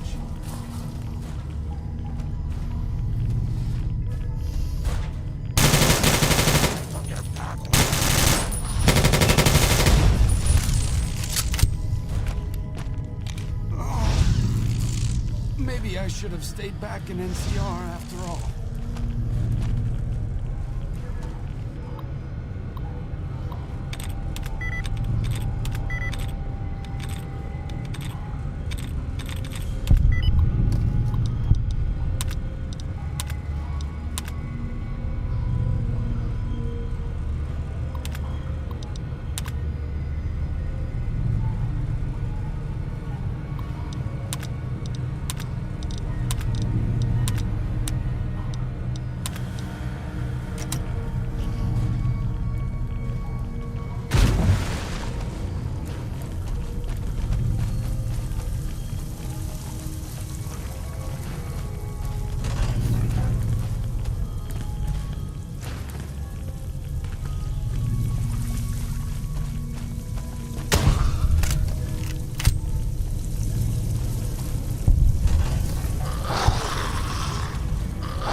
Here we go.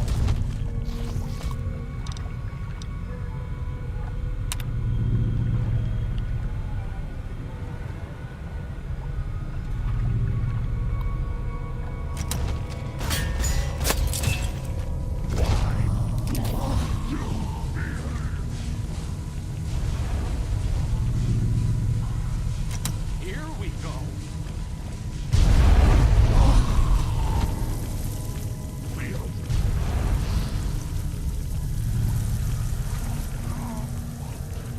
Maybe I should have stayed back in NCR after all.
Maybe I should have stayed back in NCR after all.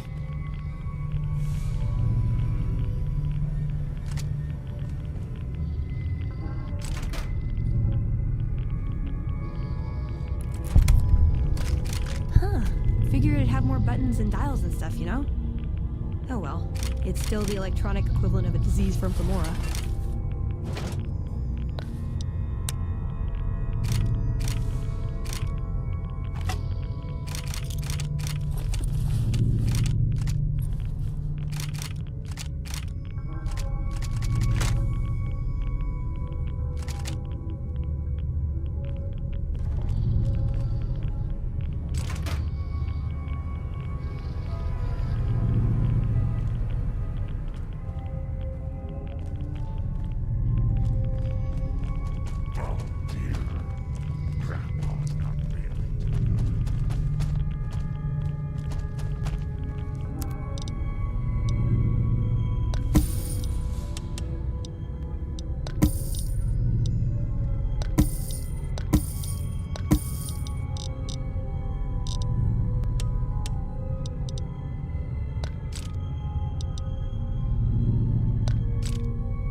had to look up what the hell I was missing. Like, how do I open or unlock this computer that's locked? And it was on the stupid ghoul's body right there, the overseer's body.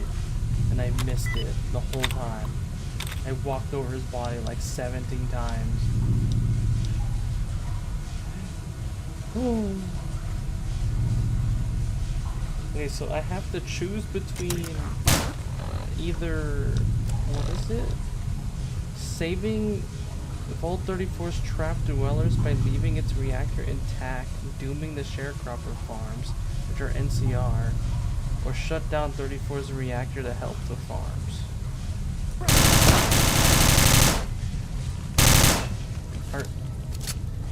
Are any of these...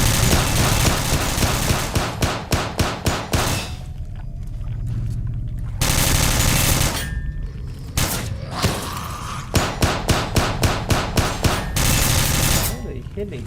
How are they hitting? For the brother. Oh, they got them. What the hell?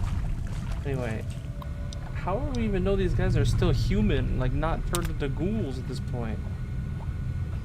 Someone plants a bomb in the pool when the lower level flooded. All the doors are automatically sealed. My family and a few others are trapped behind those doors. If someone could transfer control to the backup terminal, I could get us all out. I think they are still alive. If I remember right, I think if I do, let's see. If I reboot control the vault,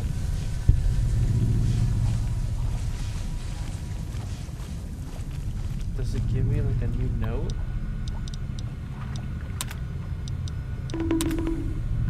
Ow.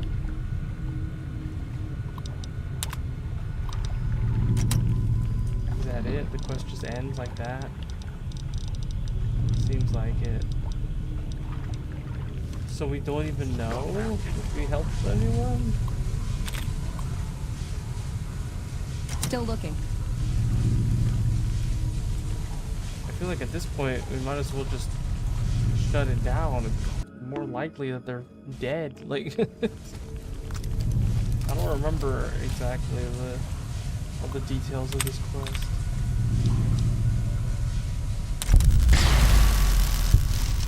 For the Brotherhood. I got NCR fame. You know what? Whatever.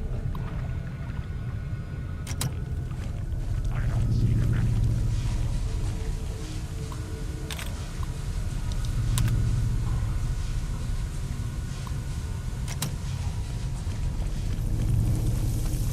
Leo's going to give you such a back.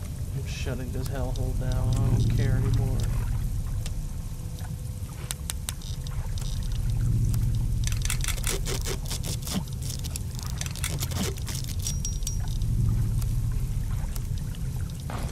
You won't be able to sit down for a week.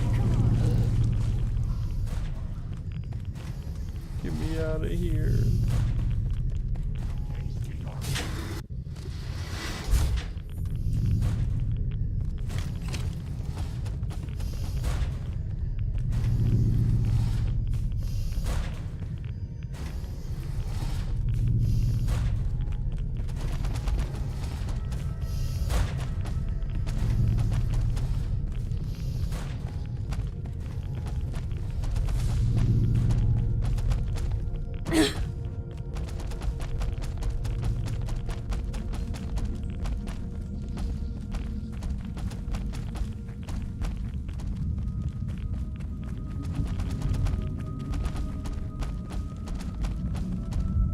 Freedom. Huzzah. I'm out.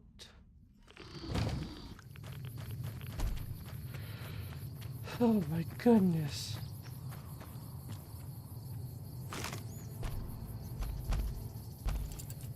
What a terrible, terrible place that was.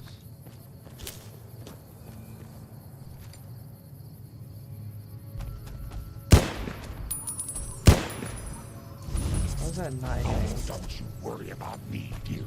Your grandma knows how to stay quiet.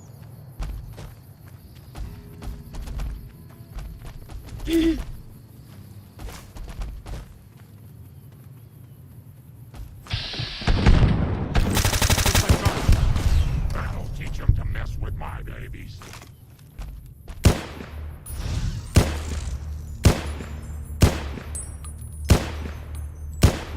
anything even... Is this scope even correct? I feel like the scope is not actually... I don't think the bullet's going where the scope says it should. So what is this thing I found? Look at that. Oh.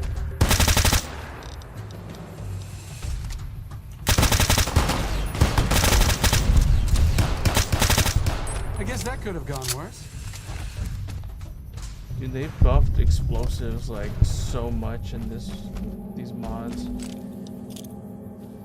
It just killed all of them in a single grenade launcher shot. Oh my god.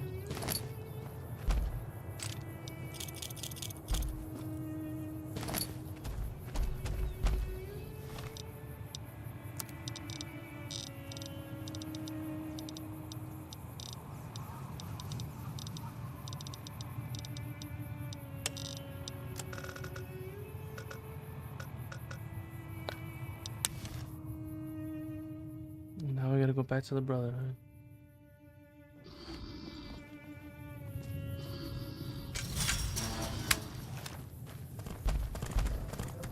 Can't grow crops if they don't give us the water.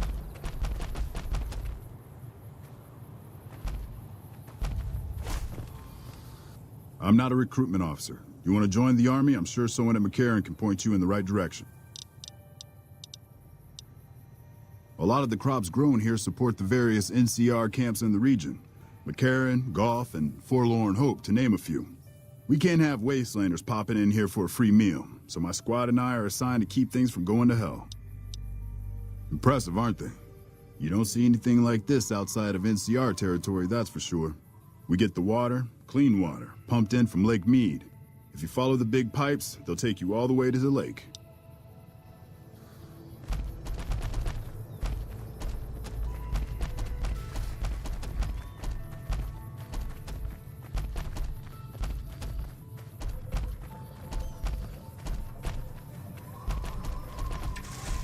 Something, or someone, has been chewing on the coyote tobacco again.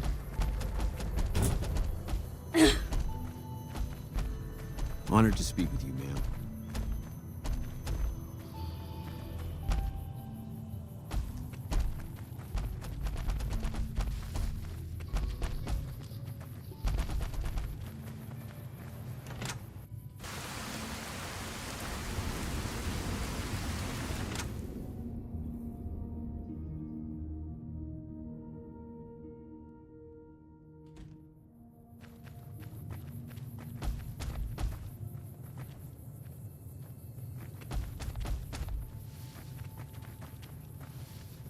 Howdy. Something I can help you with? Sure do. Came from the hub on account of the Thaler Act. Farming's decent work, but the whole thing's a bum deal. Something the politicians back in Shady Sands came up with. They pay us to move here and farm the land. They even protect the fields. Bad soil and ration water. It's to be expected around here. But the rationing's off. Worst part is NCR won't admit it. Pretty hard to meet their crop quotas with 20% less water than we're supposed to be getting. Not that OSI cares about any of this. They're part of the deal, the Thaler Act. We work the fields while they protect the crops and the water. A lot of folks come to New Vegas and lose everything in free side of the Strip. They get hungry, desperate, and try to take our hard work. Much as I sympathize, their theft would put me in a bad spot. I got a crop quota to meet. Everything I can. Farmers out here don't have the luxury of being picky. I get by mostly on maize and tobacco.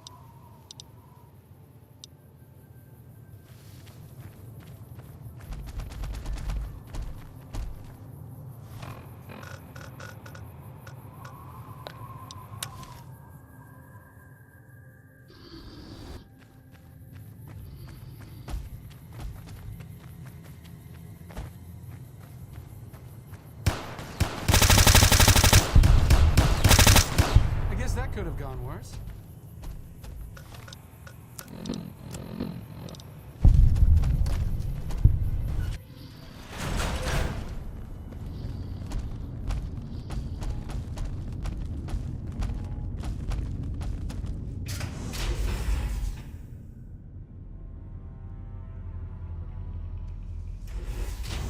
What's up?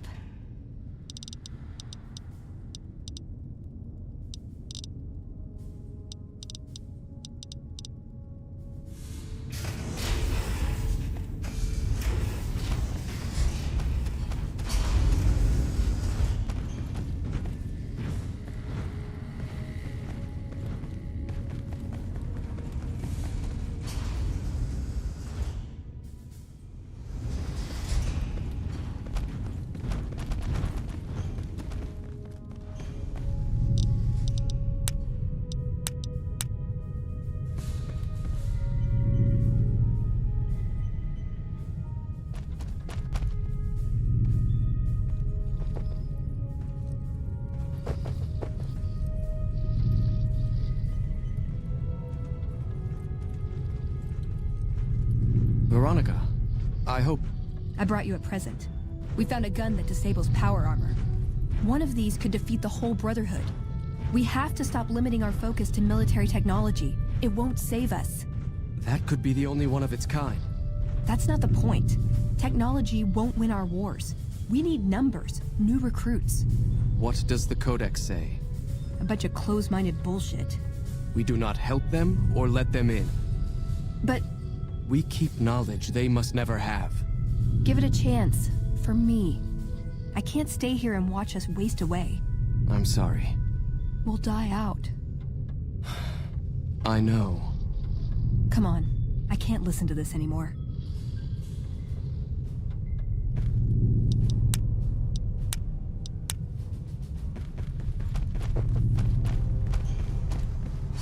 He wouldn't listen. The truth was right there staring him in the face. How could he not listen?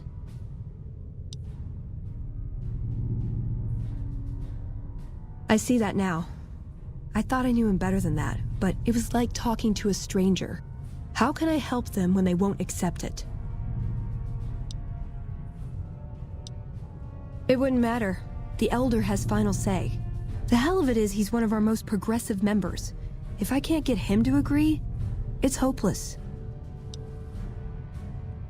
I don't know if I can stay. Maybe it'd be better for everyone if I left. Spent my life somewhere else. Work with the followers of the Apocalypse, maybe. Put my knowledge to some good use. Or I can stay here with the people I care about and do whatever I can until it comes to a slow or sudden end.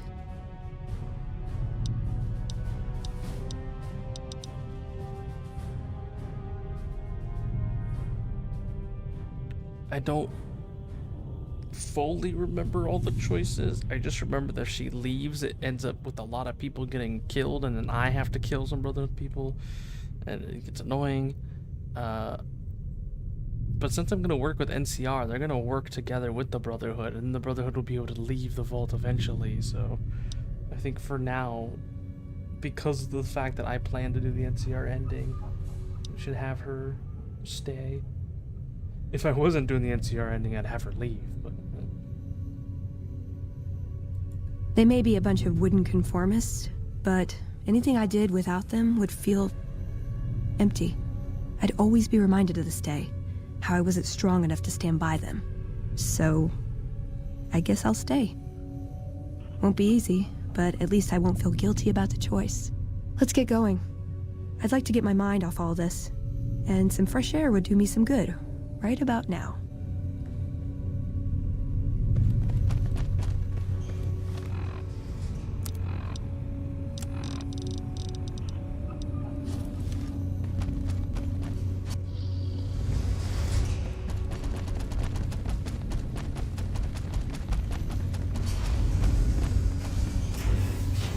Your presence here, let's just say it's highly irregular. Outsiders aren't even allowed to know that our bunker's here. You impressed Elder McNamara, obviously. So, you've been talking to Hardin, eh? He's been looking for a way to usurp McNamara ever since the lockdown started. Don't get me wrong, he's a good man. But Elder McNamara has done all right by us. If it weren't for him, none of us would have survived at Helios. I'll tell you what I told Hardin. There have been only a few cases of Elders being dismissed from their posts in the Brotherhood's history. And those involve crimes that someone like Elder McNamara is just not capable of. You can look it up for yourself if you want. I'll grant you access to that portion of the history section of our data store. See Senior Scribe Ibsen about accessing it. I'm sure someone's told you all this before. Several years back, we were running our chapter out the Helios 1 solar power station. Our elder at the time, Elijah, had some kind of obsession with the place, which is the only reason we stayed as long as we did.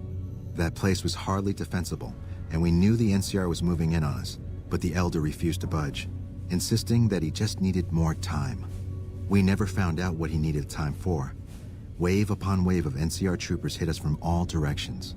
We held out for a time, but we were grossly outnumbered, and they had more men than we had ammo. Eventually, our positions collapsed. Elder Elijah was nowhere to be found, so McNamara took charge and led what remained of us on a counteroffensive west. We lost a lot of men and women, but we broke through and made it here. Make no mistake, McNamara saved this chapter that day. Who was Elijah more like? He was our elder before McNamara. Bright guy, but just between you and me, he was a little off.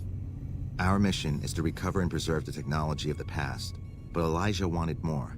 He sought ways to improve upon technology, make it better. When we found Helios 1, he was like a kid in a candy store, kept talking about the potential and a grand design never realized. He even insisted we set up our base there, against the objection of nearly every paladin. What followed is a whole other story.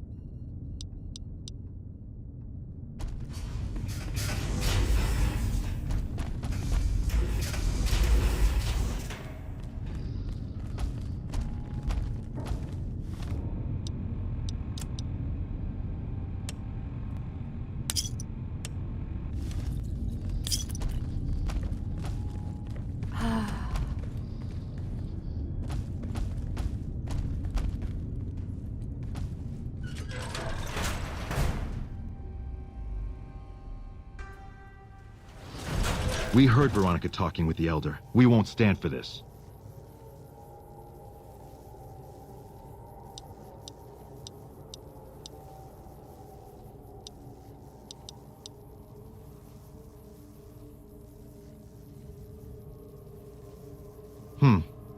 She'd be doing a greater service by carrying out her duties and not trying to undermine the Elder's authority. This had better be the last time her loyalty falters. You've been warned.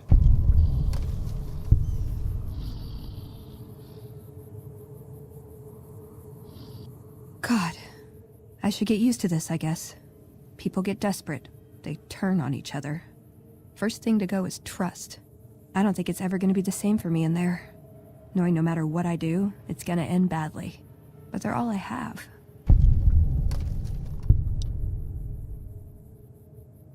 Yeah. I've got the rest of my life to help them out. I could spare a little while to see things through with you.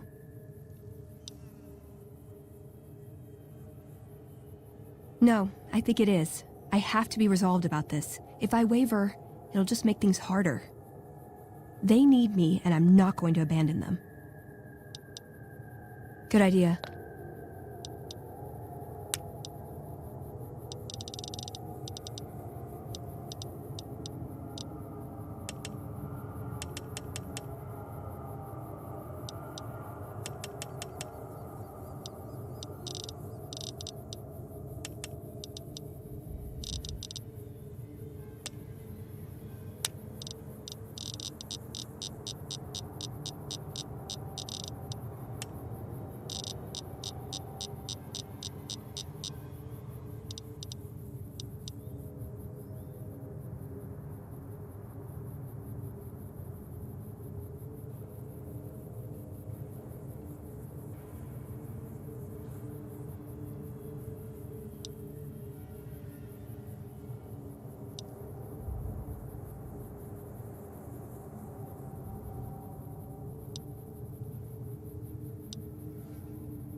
Listen, I want to thank you for helping me out.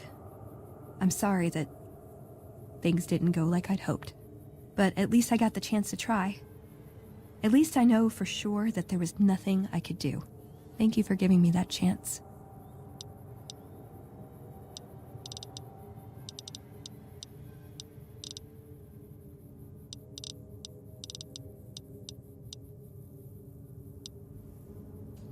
What's up? Ooh, got something good for me? Is it a dress? What the hell? How much has she been hoarding? What is all this? When did she get all this stuff? Oh my lord. Well, now that she's done, we can dismiss her. Why does everyone always say that? Nice! Can I order room service?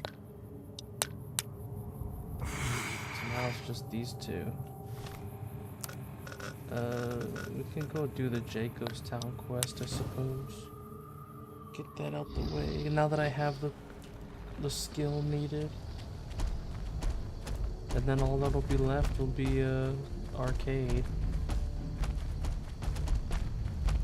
I know that there's like a quest somewhere that I can do that gives him a lot of reputation. I just don't remember where. It's okay, sweetheart. The bad people are all gone. Don't remember where exactly you started.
Looks like trouble. I'm glad that's over with.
Hello again.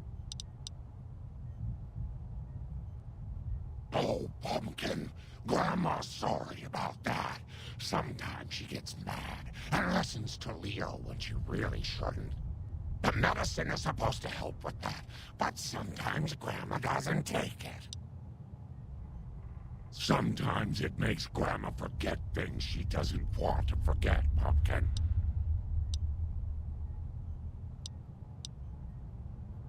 Isn't that sweet of you to fret about me? Such a good girl. I can always help you stay hidden from the bad people, so you won't get in trouble.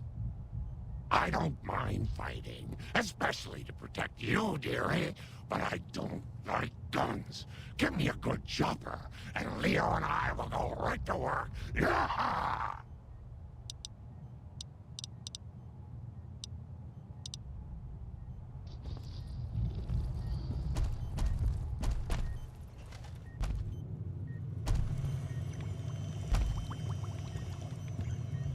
Is there something else I can do for you? There's still power, but the casing is cracked. I'm astonished that exposure to the stealth radiation could induce mutations so rapidly. More importantly, this explains why my research into this group of Night Stalkers hasn't come up with a cure for the Nightkin. There's only one avenue left for me. I need to run the Mark II test on Lily. It's the only way. Lily is eccentric, certainly, but I've never felt she was dangerous. More importantly, she asked if she could help me in some way. I've told her about the risks, and she still insists on helping me. Possibly immediate and permanent metal damage. There's a reason the Stealth Boy Mark IIs never got beyond the prototype stage. Lily already has a pre-existing condition, and the experiment will likely make things worse for her.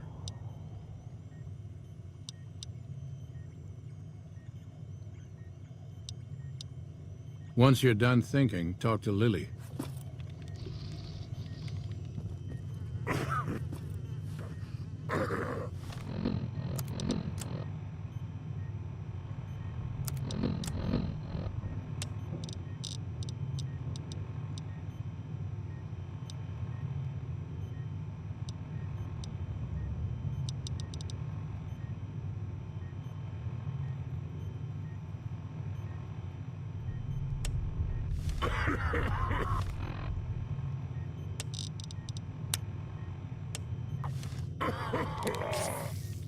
Is there something else I can... Hello again. Of course, dearie. I know it's dangerous, but it'll all turn out for the best. You'll see. I'll go to him now. It would be rude to keep him waiting. The equipment is hooked up and ready. We can start the test as soon as you give me the go-ahead. Very well. Please stand back. I don't want any erroneous readings. You're welcome to stay and observe if you want, though. All right, power on the Stealth Boy, Lily. Turning it on. Feels strange. Strange, but good. Interesting. Try thinking aggressive thoughts now. Think about smashing a rad scorpion. Lily smash! Yeah! How are those readings looking, Calamity? Stealth field is stable, and the readings are clean. Gamma wave activity is 0. Odd, but everything looks right. All right, we're done here. Go ahead and power the Stealth Boy down, Lily. Oh, I liked having it on. I'll get back to you on that in a moment, once I've analyzed the results. Well, congratulations on getting the Mark II prototype functional, Doctor. Now, just hand it over, and we'll be on our way. My request is perfectly reasonable. Give us the Stealth Boy specs, and there will be no need for us to splatter the room with your insides.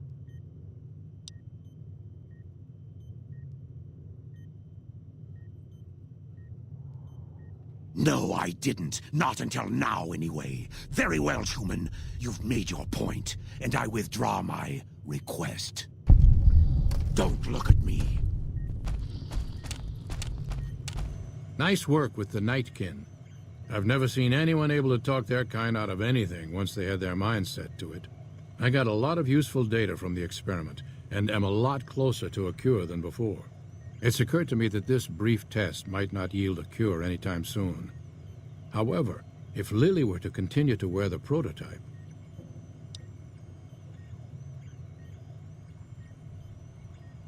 That's brilliant. Simple yet elegant. I can't believe I didn't think of that.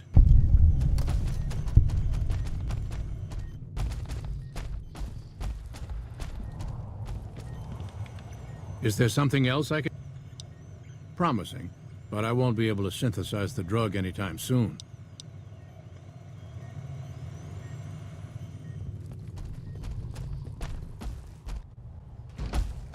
Hello again, dear. Hello again, dear.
Welcome, sir or madam.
Alright, everybody, I think we'll stop here for today.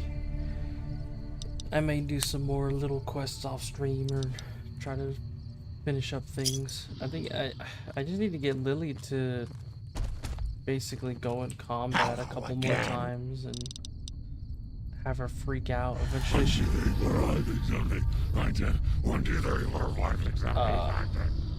yeah, like that. I need her to, like, eventually give me the option to recommend how much of her medicine she should take, and that's basically it. Like, she doesn't really have a quest.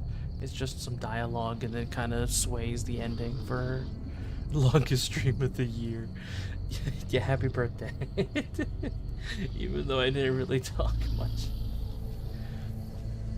Unfortunately, there will not be a stream tomorrow. We have some stuff we gotta do, we're gonna be doing, so it's also kind of why I pushed it a bit for today. But yeah, I'll get that done, and then I'll also see if I can get arcades quests, or at least figure out like what quest I need to do. I remember there's like a specific quest somewhere that gives him like, it's like 2 points toward his thing. Also, whenever I go to the Legion, I can also get points for him as well to talk to Caesar. So yeah, there's lots we can still do. But alright, everybody. Oh, hello, other Andis. You got here right for the end of the stream.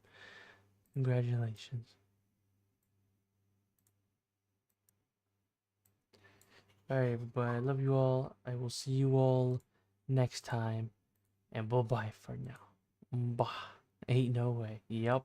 That you got here right at the last second. Rest in peace. Bye-bye.